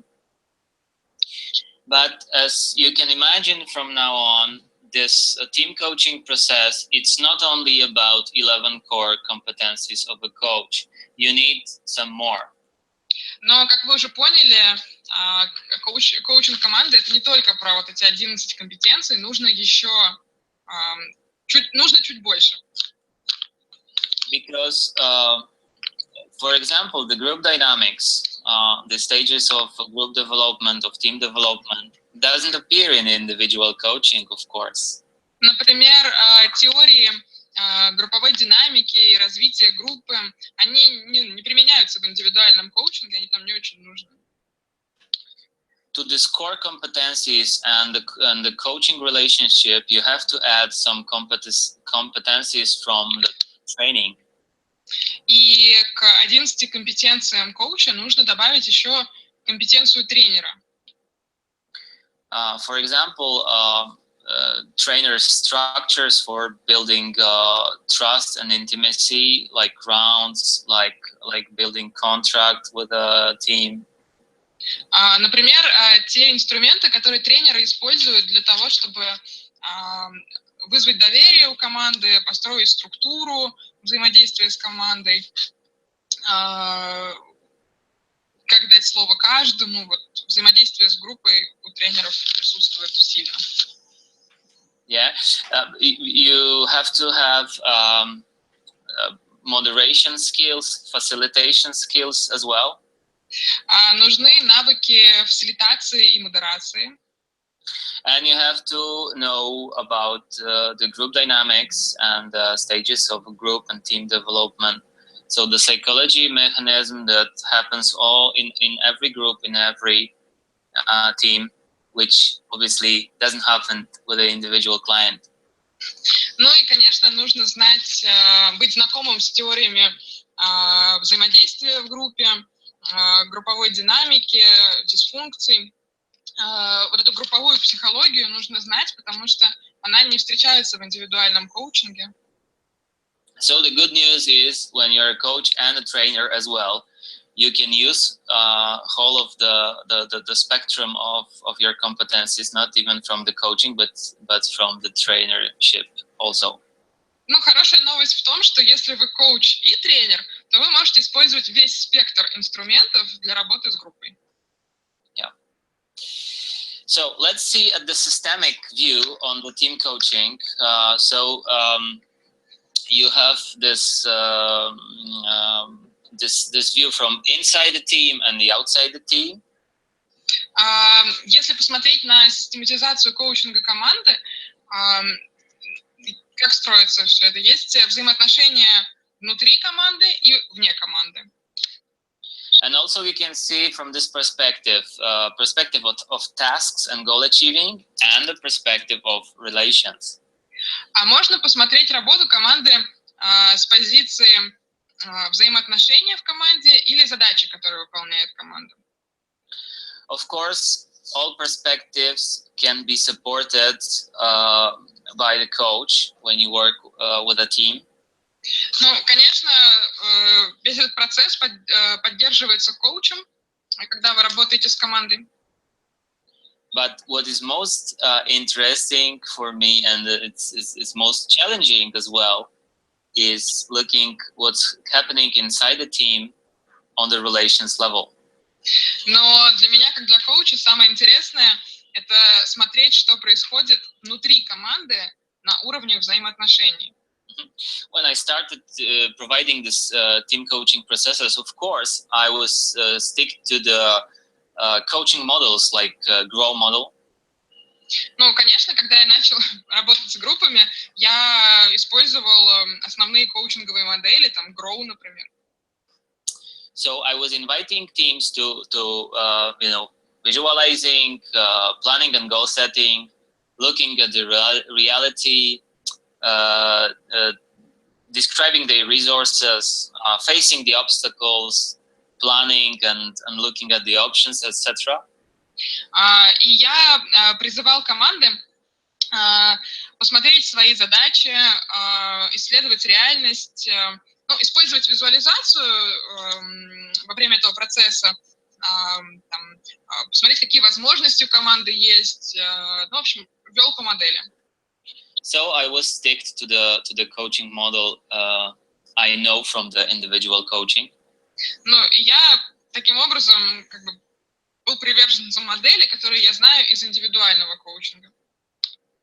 But very quickly, I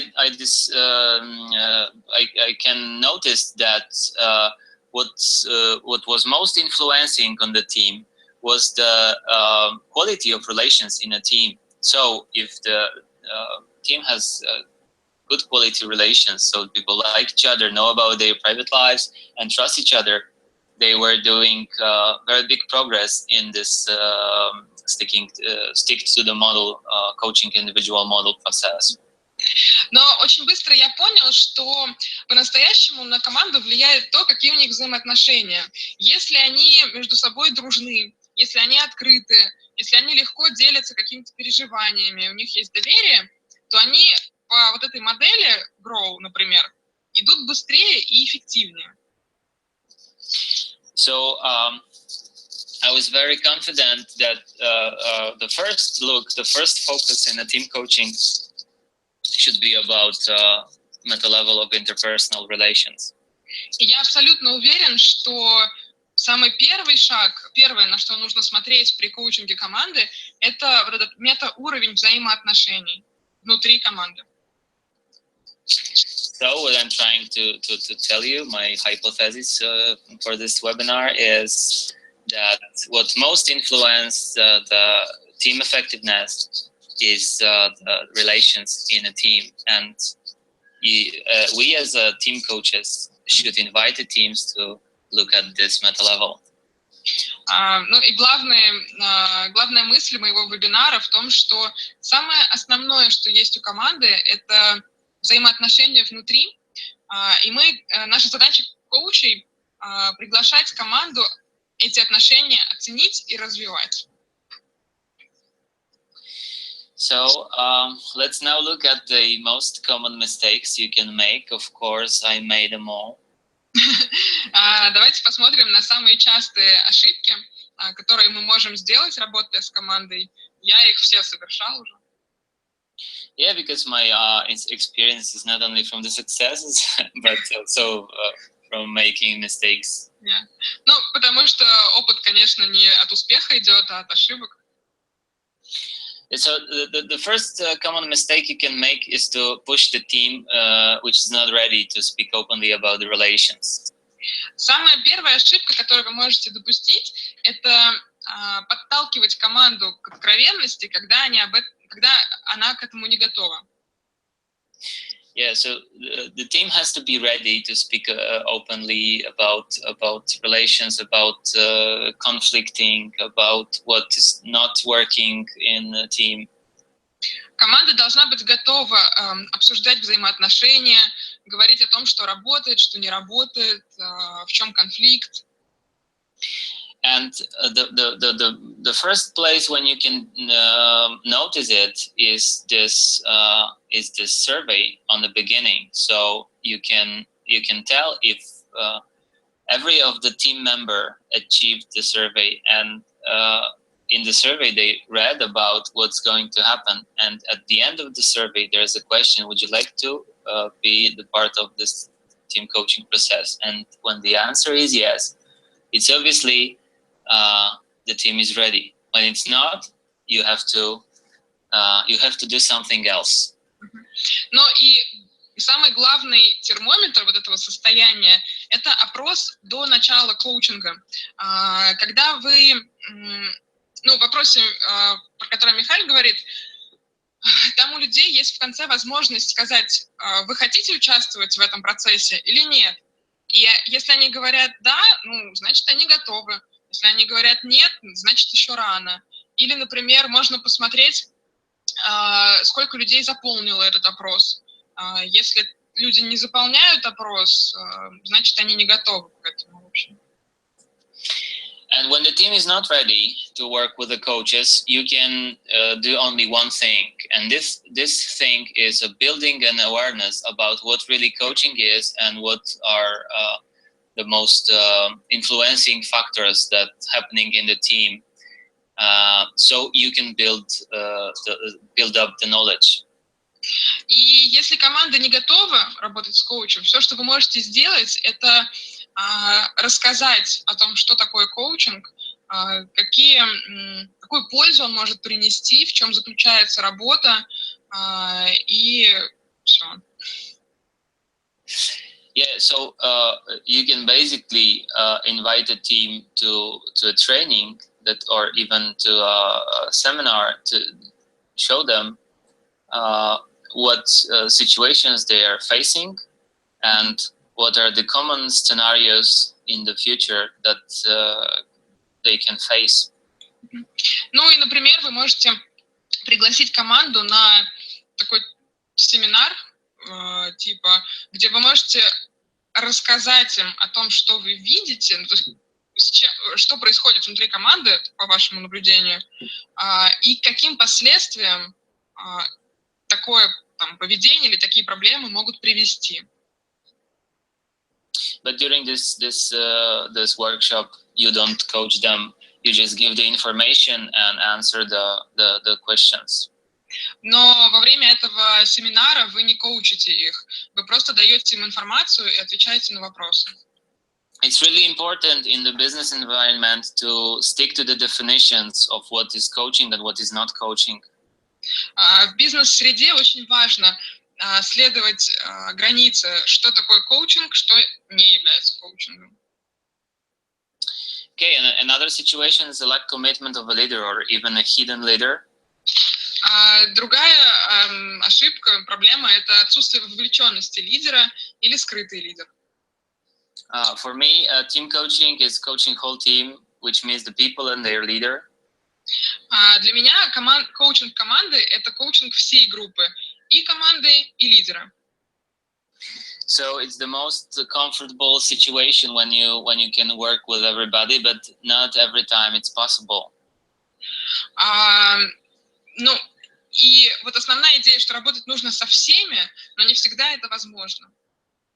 Sometimes the leader appears during the coaching process. Иногда лидер появляется посреди коучинга.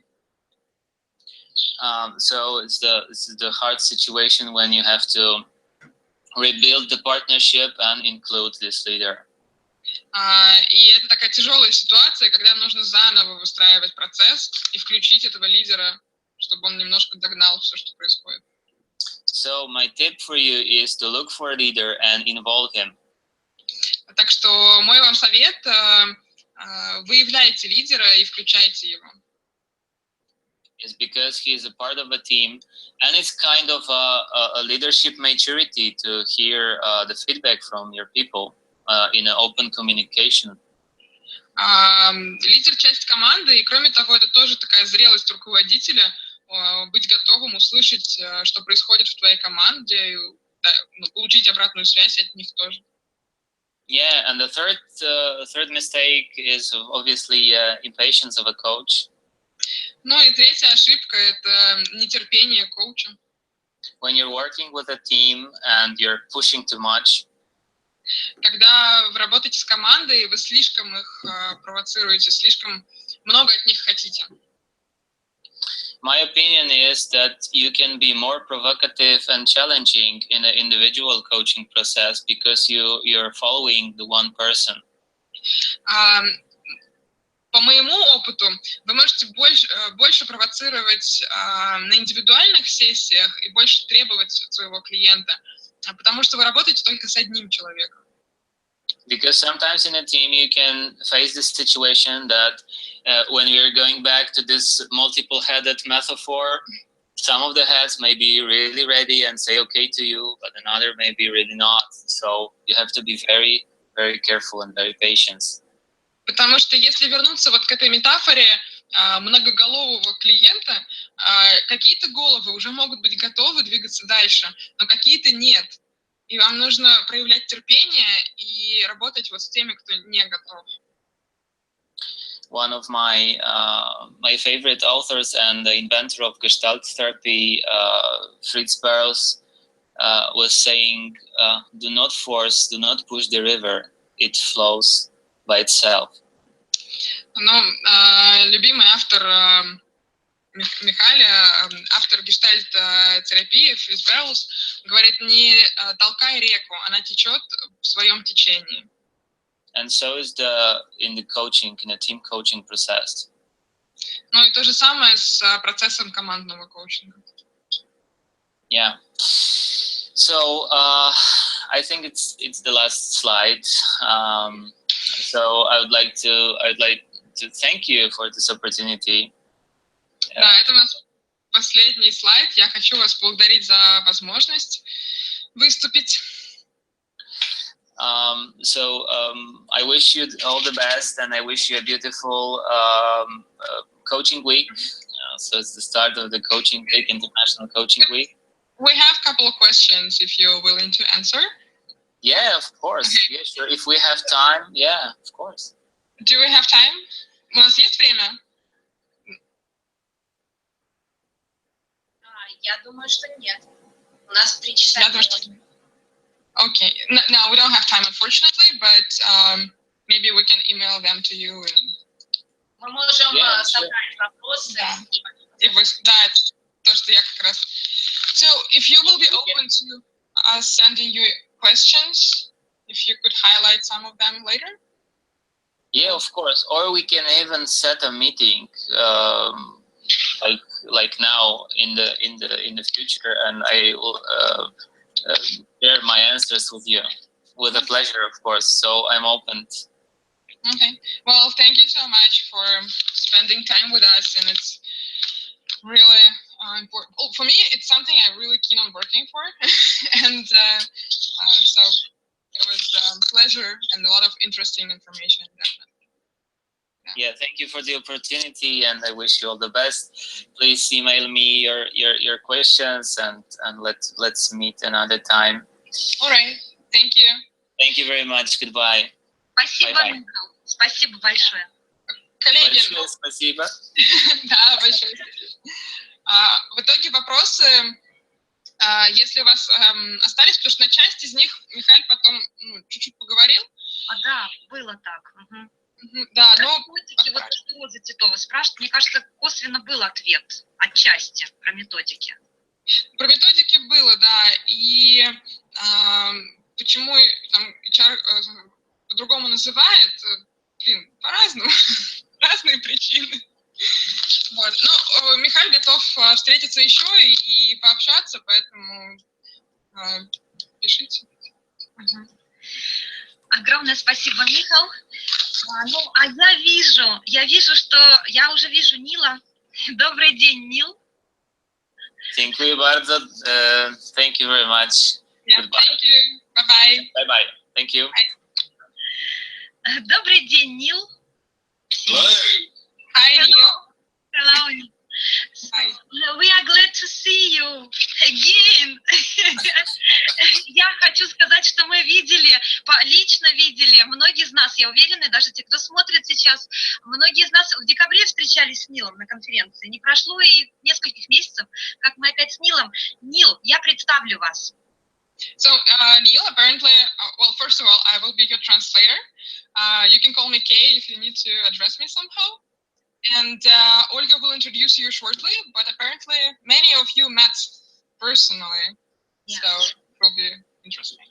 Итак, следующий наш спикер Нил Скоттон, коуч уровня PCC ICF из Великобритании.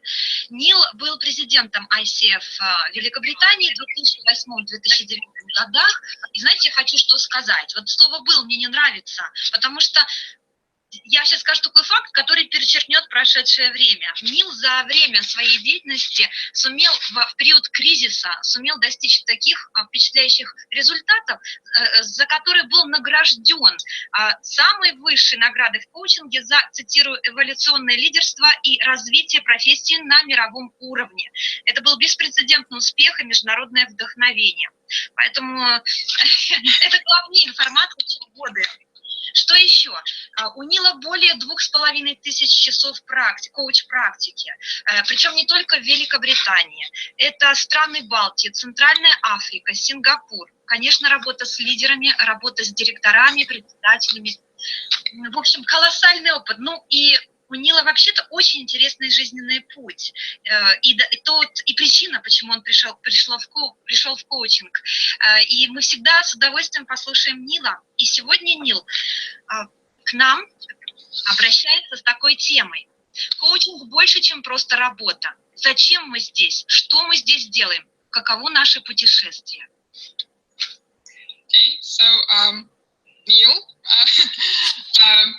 well, it's hard to find words after the distinguished presentation of your achievements, but Olga shortly told us about your experience and your great work for ICF. See, I'm barely finding words. It's breathtaking. So now it's to you, and I will translate you if you can speak by pieces, and I will follow in Russian. Lovely. Well, thank you very much, Kate. Thank you very much, Olga. And it's lovely to see some people there. There's some familiar faces. Great to see you again. Да, приятно видеть знакомых лиц. Ольга, спасибо большое. It was wonderful to join you and your communities before Christmas in Moscow and St. Petersburg. Было очень здорово к вам присоединиться в Москве и Петербурге в декабре. The people I met there and conversations I had that have very much touched my heart and I carry with me. Люди, которых я встретил, и беседы, которые мы вели, остались в моем сердце. I see some souvenirs in your background. There is, yeah. Да, остался подарок остался из России. And there's a present from St. Petersburg on the wall. Lovely. So, And thank you for inviting me today. И спасибо, что пригласили меня сегодня. Russia seems to do so much in International Coaching Week. Кажется, что Россия делает так много за неделю коучинга. And I also think Russia has so much to offer the world. И я тоже думаю, что у России есть много, что она может предложить миру. So it's lovely to share with you today. И поэтому мне приятно с вами поделиться своими мыслями. And I look forward to hearing more of you sharing with the world as well in years to come. Но я и жду от вас, что вы поделитесь со своими мыслями, с миром в будущие годы. It's interesting when I'm invited to speak at events like this. Интересно, когда меня приглашают выступать на таких мероприятиях. Because the subject itself is very fluid, and I find that as I prepare, I also learn. Потому что, вопрос такой достаточно гибкий, и часто я ловлю себя на мысли, что когда я готовлюсь, я и сам учусь. So today we're going to be exploring what I believe are some very important questions. И сегодня мы рассмотрим вопросы, которые мне кажутся очень важными. And I'll be sharing thoughts and stories and experiences. И я буду с вами делиться мыслями, историями и опытом своим. But please know that these are also live conversations for me. Но, пожалуйста, имейте в виду, что это живая беседа, и от вас мы тоже ждем обратной связи. The learning is always going on. Да, и обучение, оно всегда происходит. And I hope at some stage I can hear your thinking as well. Да, я надеюсь, что в какой-то момент я и от вас услышу ваши мысли, соображения. Okay. So, more than simply a job. Больше, чем просто работа. I hope that you find coaching very fulfilling, very soulful. Я надеюсь, что вы считаете коучинг очень духовным, очень заполняющим. So let's explore. Why are we here? Давайте подумаем, почему мы здесь. In 2007, I had the joy of listening to a man called Julio Alala. В 2007 году мне выпало удовольствие послушать человека, которого звали Julio Alala. He was speaking at the ICF conference in Long Beach. Он говорил на конференции ICF в Лонг-Бич, в Штатах. It was the first time I'd been to a global conference. Это был мой первый раз на глобальной конференции. If you've never been before, it is an amazing experience. Если вы никогда раньше не были, это потрясающий опыт. To be together with over 1,000 coaches from all around the world. Быть вместе с 1000 коучей со всего мира. And in this presentation, Julio made a very important point. И в своей презентации Хулио осветил очень важный момент.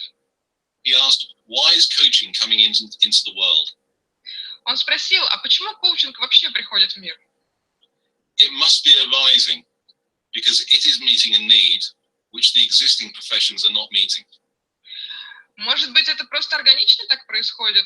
Может быть, коучинг заполняет потребность, которую другие формы взаимодействия не могут заполнить? So we have some excellent professions which help people with learning and productivity. У нас есть замечательные профессии, которые помогают людям учиться и быть более эффективными. Training and education and consultancy and mentoring and counseling and therapy. Тренинги, формальное обучение, консалтинг, менторинг, терапия.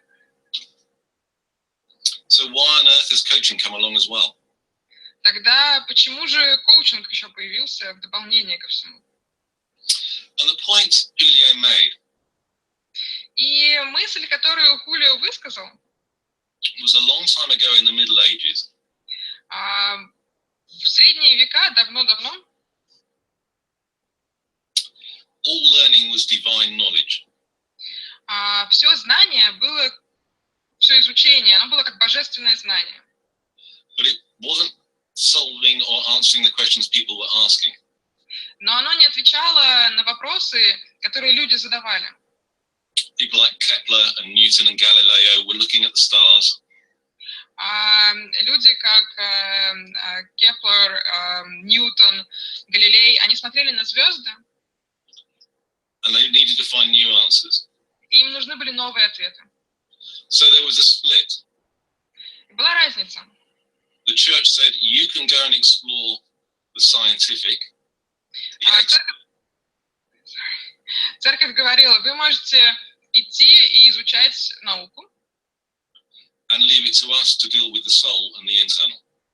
И оставить нам разбираться с душой и внутренним содержанием человека. And the work on the external has given us amazing technologies. И работа с внешним, с наукой, дала нам потрясающие технологии. The fact that we are talking here from across the world. Ну, сам факт того, что мы здесь говорим через океан. It has brought amazing things to our lives. Это дало нам потрясающие вещи в жизни. But it's based on certain ideas. Но это основано на определенных идеях. That we're dealing with matter. Мы работаем с тем, что имеет значение, что важно. That things can be answered by logic. С вещами, которые могут, с вопросами, на которые логика может ответить. It's very head-based. Это все в голове. And so what has happened to our heart and to our soul? А что происходит с сердцем и с душой? Has that evolved in the same way? Это развивается так же, с такой же скоростью. If you can imagine going to your clients and saying, let's talk about emotions. Если вы можете представить себе, вы спрашиваете клиента, давай поговорим об эмоциях. It can be harder than say, let's talk about improving productivity or efficiency or solving a problem.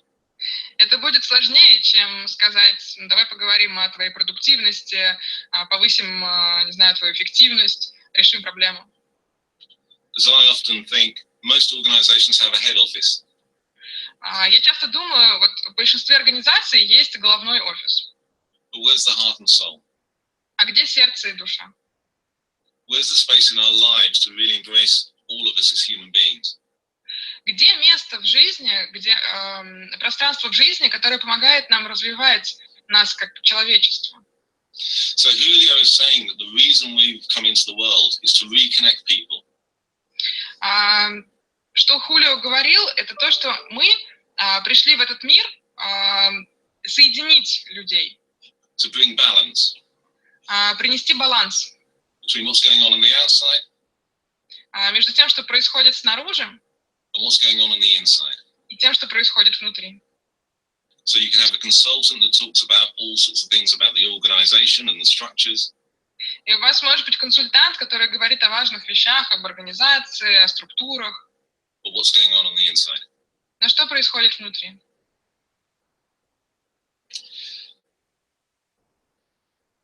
Another story. A little later, I had a question in my mind. Why were my clients really coming to me? Я позже уже задался вопросом, почему мои клиенты ко мне приходят? Like yourselves, I struggle with what do I say when people say, what do you do? Как и многие, мне было сложно ответить на вопрос, что мне говорить, когда клиент спрашивает, а вы что сделали? I was trying to work out where do I really add the value here. Меня терзали сомнения, где, собственно, в чем я приношу пользу. So I asked my clients this question. What was important to them? Я спросила у клиентов, что вам важно? There were many answers. Много ответов было. But one thing struck me very strongly. Но одна вещь задела меня очень сильно. I feel heard and understood. Я чувствую, что меня слышат и понимают. And I realized there are not many places in many people's worlds where they can feel truly heard and understood. И я понял, что в мире не очень-то много места, где эти люди могут сказать, я чувствую, что меня слышат и понимают. We can talk to friends, we can talk to loved ones, we can talk to colleagues. Мы можем говорить с друзьями, с любимыми, с коллегами. But normally they have expectations of us. Но обычно у них от нас есть ожидания. And we may have expectations about how we want to appear in front of them. И у нас есть ожидания, какими мы хотим, чтобы они нас видели. So there are very few places where we can be real, Очень мало места, где мы можем быть настоящими, where we can speak our truth, где мы можем говорить нашу правду, where we can be truly heard and understood. где мы можем по-настоящему быть услышанными и понятыми. And another story. И еще одна история. I was doing some work on compassion in the health service. Я работал с сочувствием в организации здравоохранения. Working with a talented man called Andy Bradley. Работал с талантливым человеком, которого звали Брэдли. And Andy invited us to do a visualization exercise. И вот этот Энди пригласил нас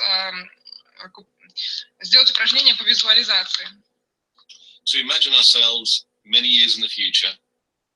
Представить нам себя через много лет. When we may be in hospital or receiving care. Когда мы, может быть, будем лежать в больнице или о нас будут заботиться. And the nurse or doctor is coming to us. И к нам подойдет медсестра или доктор.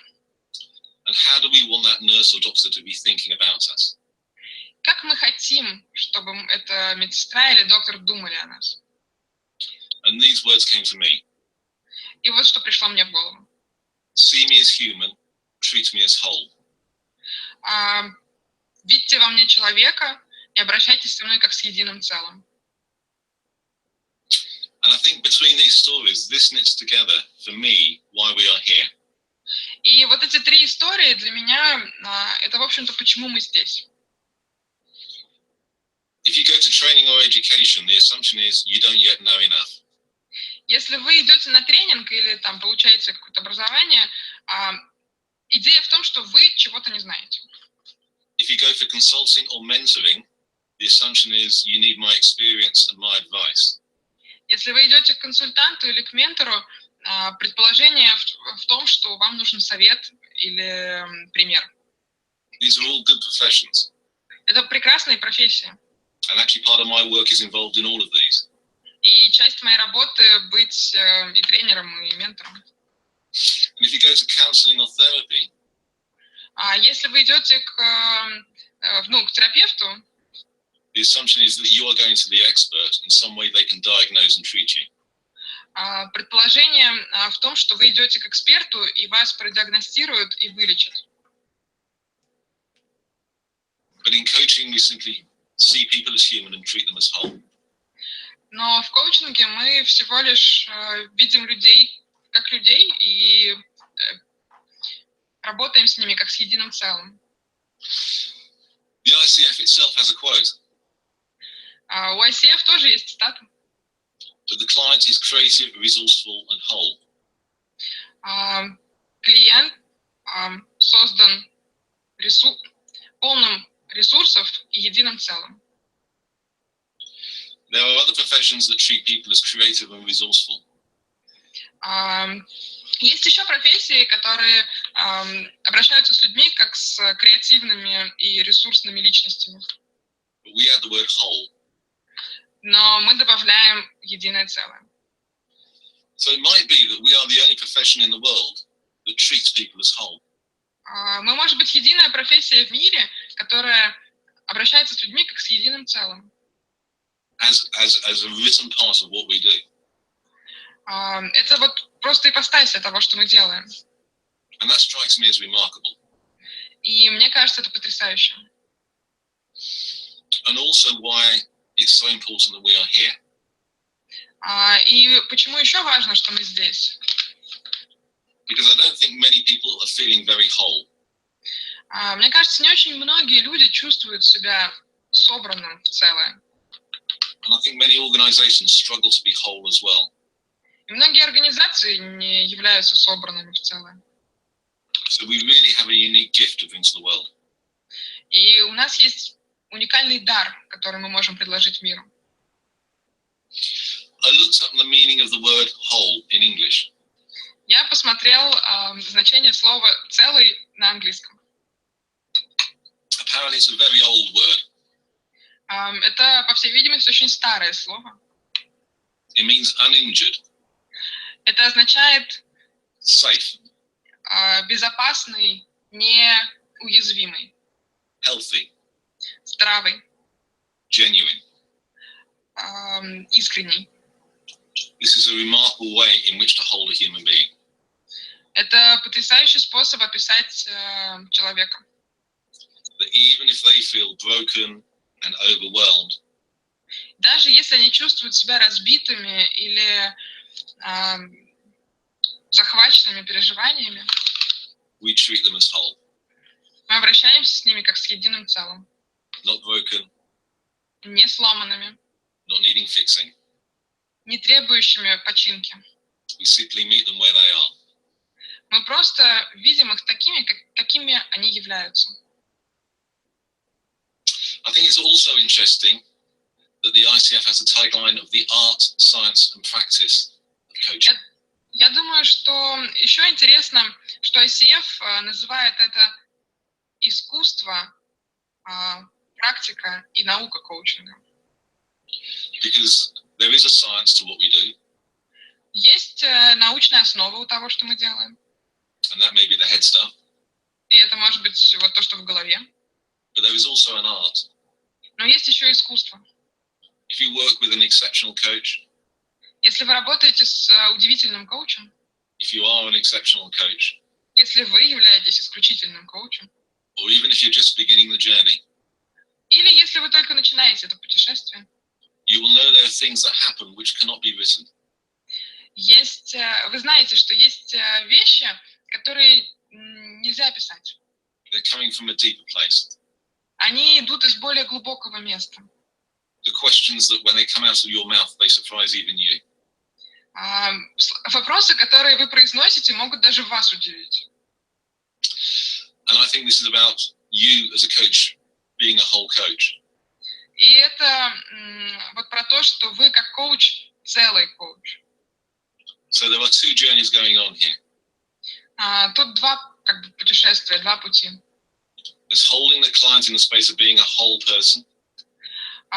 Смотреть на клиента как на целое, единое целое. And there's also working with ourselves to be all of ourselves. Но и смотреть на себя как на единое. I'll come to that second bit when we talk about the inner journey. Я поговорю об этом вот во втором пункте к концу презентации. But to that first question, why are we here? Но отвечая на вопрос, почему мы здесь, for me it's about reconnecting people. It's about the wholeness. It's about humanity. Для меня это вот ответом на этот вопрос является вот эта полнота, которую мы создаем, то, как мы соединяем человека обратно. Okay. So what are we here to do? Что же мы здесь делаем? To me, there are two parts to this. Для меня два ответа на этот вопрос. What are we here to do as a profession? Что мы здесь делаем с профессиональной точки зрения? And what is it that you may be here to do uniquely yourself? Ну и что каждый из вас здесь делает уникальное, вот то, что он делает. So thinking about us as a profession, думая о нас как о профессии, I think a large part of our work is to help bring more wholeness into the world. Я думаю, большая часть нашей профессии – это привносить вот эту целостность в мир. We are divided in so many ways. Который разделен на столько частей. So working with a client, работая с клиентом, you may be working with the whole of them. Вы, может быть, работаете с целым им. In terms of the whole of their life. В том смысле, что со всей его жизнью. The whole of their qualities. С комплексом его качеств. All of their relationships. Со всеми его отношениями. Their sense of self. С его чувством себя. All of their experiences. Со всем его опытом. All of their gifts. Со всеми его одаренностями, талантами. All of their questions and problems. Со всеми его вопросами и проблемами. And I think we have work to do with organizations. И я думаю, что у нас есть над чем работать с организациями. Helping them work well together as teams and as whole organizations. Помогая им становиться единым целым, как организация. In particular here, I want to raise a phrase I may have said before, people as things. И здесь мне хочется употребить фразу, которую я уже говорил, люди как вещи. There's a writer called Terry Pratchett. Есть Терри Пратчетт, у него есть статья. It basically says the nature of all sin is that we treat people as things. И там есть цитата: источник всех грехов заключается в том, что мы обращаемся с людьми как с вещами. So I notice with teams, people may say, this is the finance director, this is the technical director. И я часто замечаю, вот с командами говорят, это финансовый директор, это там IT-директор. They may have worked together for years. Они, может быть, годами работают друг с другом. But they know very little about each other as people. Но они очень мало знают друг о друге, как о людях. This is the person that sorts the money. Это человек, который деньгами управляет. This is the person that sorts the technical issues. Это вот человек с техническими вопросами. They are simply people that get things done. Они просто люди, которые делают определенные вещи. And that is important. И это важно. But if we are just treated as a thing, но если мы обращаемся с людьми как с вещами, how does that feel? Как это чувствуется им? How deep is the relationship? Насколько глубоко это взаимоотношение? How strong is the relationship when things get difficult? Насколько сильное это взаимоотношение будет, когда что-то пойдет не так? And to me, this is something which is deeply important. И для меня это что-то, что очень важно. The person that's driving your bus is more than a bus driver. Человек, который ведет автобус, это больше, чем водитель автобуса. The person that sells you a ticket is more than a ticket seller. Человек, который продал вам билет, это больше, чем продавец билета. The person on reception at the hotel is more than a receptionist. Человек, который встречает вас в гостинице, это больше, чем сотрудник ресепшн. And the client is not simply a client. И клиент – это не просто клиент. All of these people are whole people. Все эти люди – это целые люди. They have hopes and fears. У них есть надежды и страхи. They are sons and daughters. Они сыновья и дочери. They may be brothers, sisters, mothers and fathers. Они, может быть, братья, сестры, матери, отцы.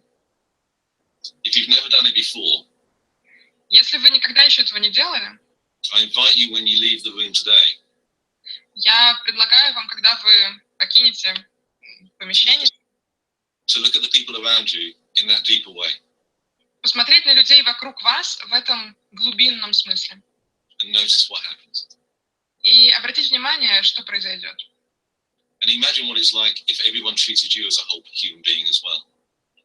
И подумайте о том, как вы будете себя чувствовать, если к вам будут относиться как к единому целому. Part of that mindset that Julio spoke about in Long Beach.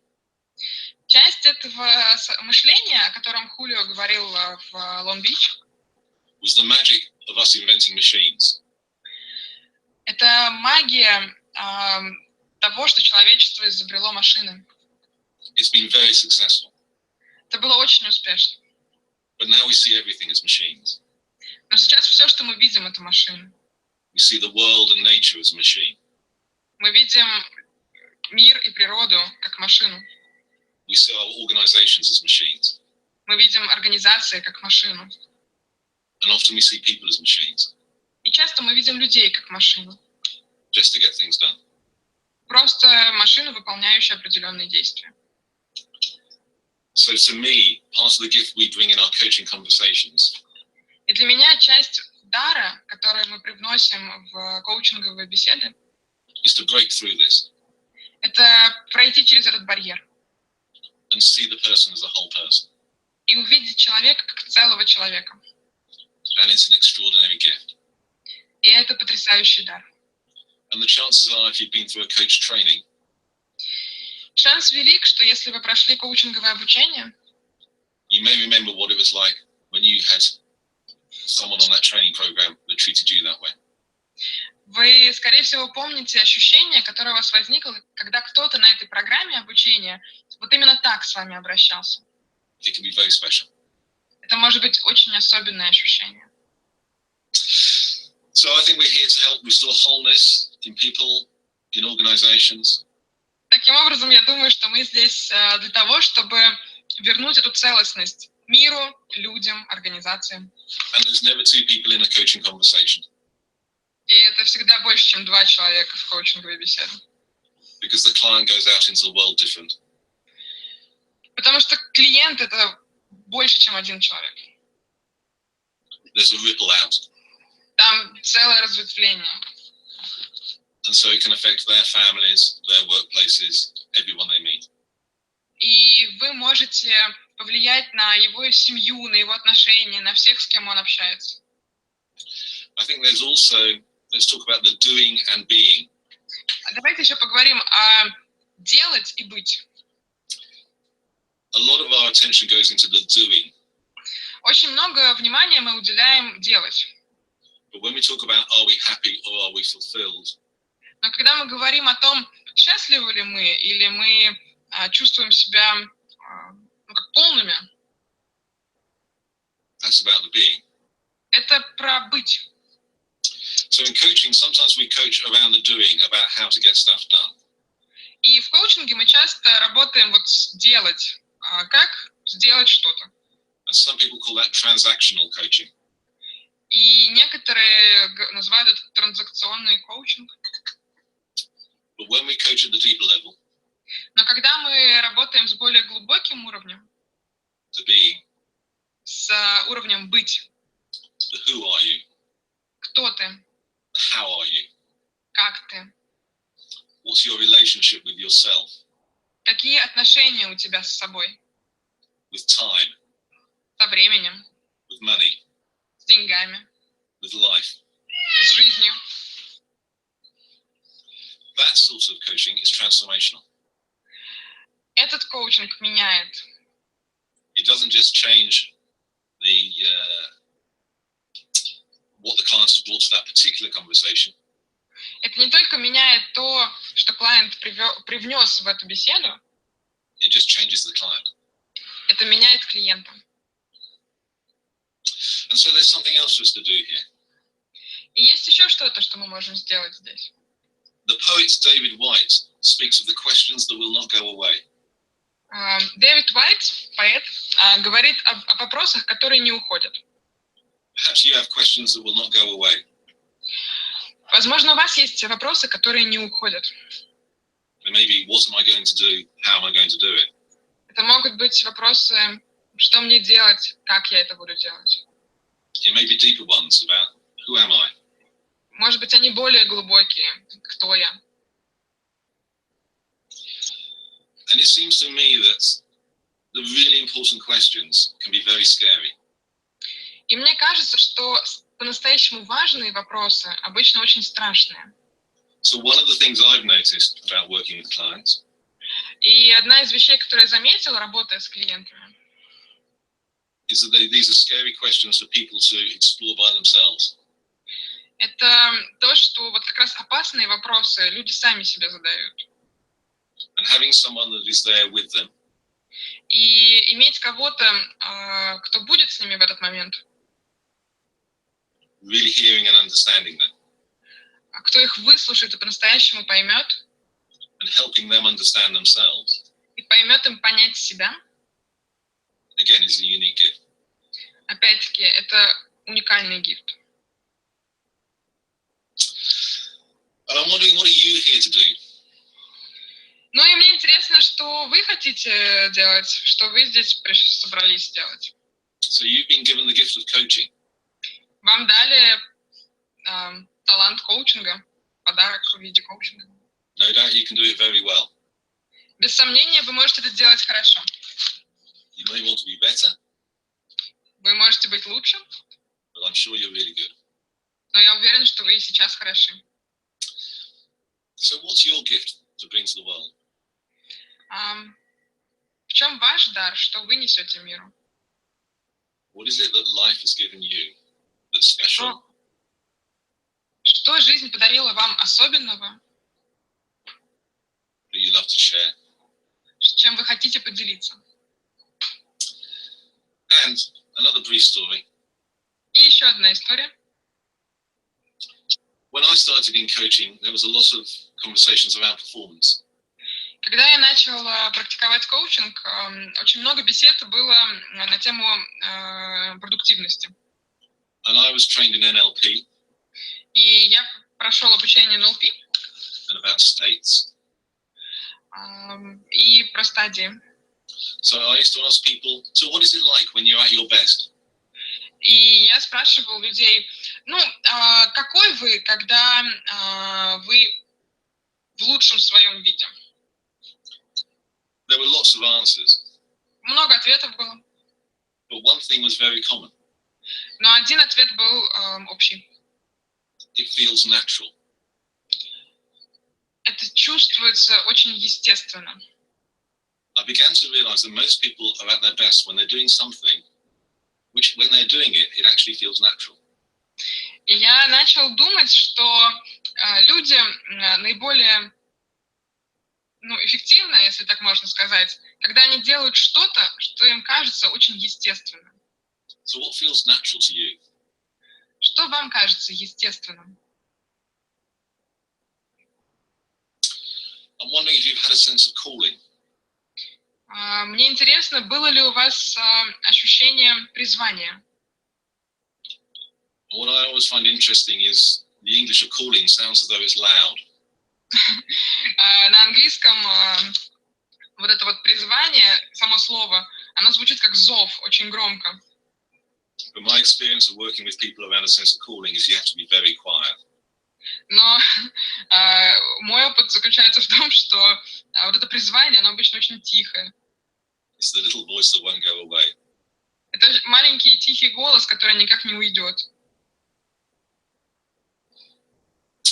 The other thing I've learned about it. Еще что я понял про вот этот призыв. It's like what I call the man in fridge moment. Это что-то, что я хочу назвать man in fridge, refrigerator. Sorry. Я это называю человек в холодильнике. The fridge and say, where's the butter? Иногда я открываю холодильник и задаюсь вопросом, где масло? And my wife goes, и жена моя идет. There it is. А вот оно. And it was in front of me all the time. Оно было передо мной все время. If you haven't yet found your calling, если вы еще не нашли свое призвание, there's a good chance that when you do, шанс велик, что когда вы найдете, you realize you knew it all the time. Вы поймете, что вы всегда это знали. Professor David Gray, профессор Дэвид Грей, shared some interesting research with me. Поделился достаточно интересным исследованием. Apparently, most coaches come to coaching through a crisis. Среди всех коучинговых видов выделяется коучинг в кризис. Something big happened to them. Что-то большое случилось с вами. It may be an event that happened in life. Может быть, событие какое-то произошло в жизни. Or it may be the moment when they wake up in their lives. А может быть, какое-то пробуждение. And they say, what am I doing here? И вопрос, что я тут делаю? Or it may be, I cannot hold this back any longer. Или может быть состояние, когда вы больше не можете в себе это держать. So in exploring this question of what are you here to do? Исследуя вопрос, что вы здесь собираетесь делать, I wonder what it was that brought you to coaching. мне интересно, что вас привело в коучинг.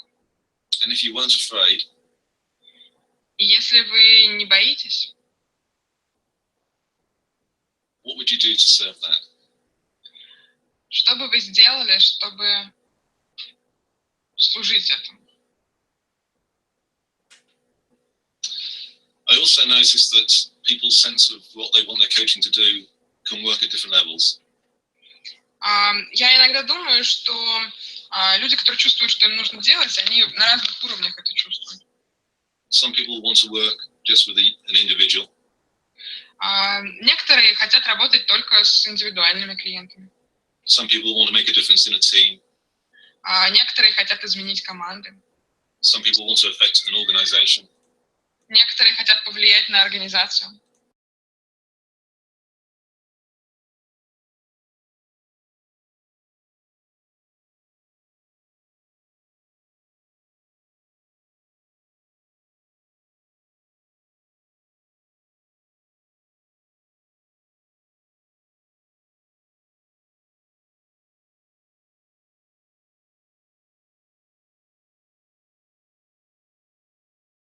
О маркетинге или о том, где есть больше возможностей. The coach once said to me, Один раз мне сказал, there are clients I work with, есть клиенты, с которыми я работаю, and there are clients I fly with. есть клиенты, с которыми я летаю. Who are the clients you fly with? Кто те клиенты, с которыми вы летаете? Who are the clients that bring out the best in you? Кто те клиенты, которые пробуждают в вас самое лучшее? There's a good chance that's where you're doing your greatest work. Велика вероятность, что вот это то, где вы проявляетесь наилучшим образом. So let's talk about the inner journey. Давайте поговорим про внутреннее путешествие.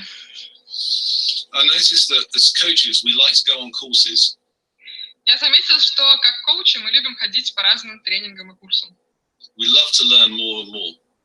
Любим изучать больше и больше. But I also notice Но я также заметил, that quite often we have blocks.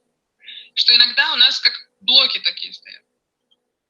We don't feel comfortable approaching an organization or working with a certain type of client that we actually do want to work with. Нам не всегда комфортно работать с какой-то организацией или с клиентом, с которыми мы бы на самом деле хотели работать. That we think if we just learn another skill, we'll be able to get there. И мы думаем, если бы мы вот еще подучились, у нас бы получилось, нам бы удалось. Now skills are important. Навыки очень важны. And obviously things like getting an ICF credential is important. Ну и такие вещи, как сертификация ICF, конечно, это важно. But some people are talking now about two types of development. Но некоторые говорят о двух видах развития. Horizontal development. Горизонтальное развитие. And vertical development. И вертикальное развитие. So horizontal development is about learning about your field, your skill. Горизонтальное развитие – это углубленное изучение вашей профессии. Vertical development is about how you evolve as a human being. Вертикальное развитие – это как вы развиваетесь как человек. The chances are, whatever's holding you back from the sort of work you want to be doing, велика вероятность, что то, что держит вас, останавливает вас от того, что вы хотите делать, may have more to do with your inner journey, the vertical development, имеет больше отношения к вашему внутреннему вертикальному развитию, чем профессиональному. than the horizontal development. Да, горизонтальному развитию. So, one of the things that's profoundly affected my life recently Одна из вещей, которая коренным образом изменила мою жизнь в последнее время, is some work I do with a charity. это работа, которую я делаю с благотворительными организациями. It's called a Band of Brothers. Это называется Орден братьев. And it is about helping young men who have fallen from the path. И эта организация помогает молодым людям с нехорошим прошлым. About bringing them into a group of men where the older men act as mentors. Соединяет их с взрослыми мужчинами, которые выступают в качестве менторов. For me, one of the things that I realize is that actually I'm very intimidated in a group of strong men. Одна из вещей, которые я понял, мне очень не по себе в окружении сильных мужчин. I realized that the warrior energy in men Мне кажется, что вот эта энергия воина в мужчинах, as well as doing a lot of good in the world, ну, кроме того, что делает много хорошего в мире, has also done a lot of damage. Приносит очень много вреда. And so I wasn't embracing that part of my masculinity. И я не очень-то отдавал должное вот этой части моего мужества. I came in this group to help younger men. Я пришел в эту группу, чтобы помочь молодым людям. What it has taught me is how to acknowledge and respect that male energy. А чему я научился, так это тому, как признавать и отдавать должное вот этой мужской энергии. And what it has meant is that where I used to be intimidated by some alpha males in the boardroom, И что это означает, что если раньше мне было не по себе, когда в совете директоров, например, сидел какой-то альфа-самец, I'm not anymore. больше меня это не беспокоит. But if things get aggressive, Но если агрессия какая-то появится, I can still stay calm and centered. я также буду оставаться спокойным и зацентрированным, спокойным. I share that because I don't know what your next development is as a human being. Я делюсь этим, потому что я не знаю, каково будет ваше дальнейшее развитие как людей. But it isn't always in the obvious places. Но это не всегда очевидно. We did a lot of work with people who are being very catalytic in the world, making a big impact. Мы работали очень много с людьми, которые влияли на мир колоссальным образом. And we explored how do they look at their own self-development. И мы изучали, как они смотрят на свое развитие, саморазвитие. What was fascinating is they weren't doing MBAs. Что потрясающе, никто из них не бежал за MBA. Albeit that MBAs are really, really good. Хотя MBA это тоже прекрасно. These people have reached a stage where their development was about doing yoga. Эти люди достигли такого момента в жизни, когда их развитие — это йога, Music, музыка, painting, рисование, singing, пение, walking in nature. прогулки на природе. It was about the mind and the body and the soul reconnecting again. Это больше про то, как снова объединить сознание, душу и тело. I noticed when I work with leaders, they can be at different levels.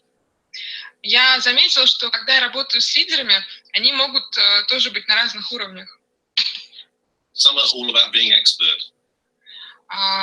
Некоторые экспертность в себе ценят. Some just want to get things done. Некоторые просто хотят, чтобы дело было сделано.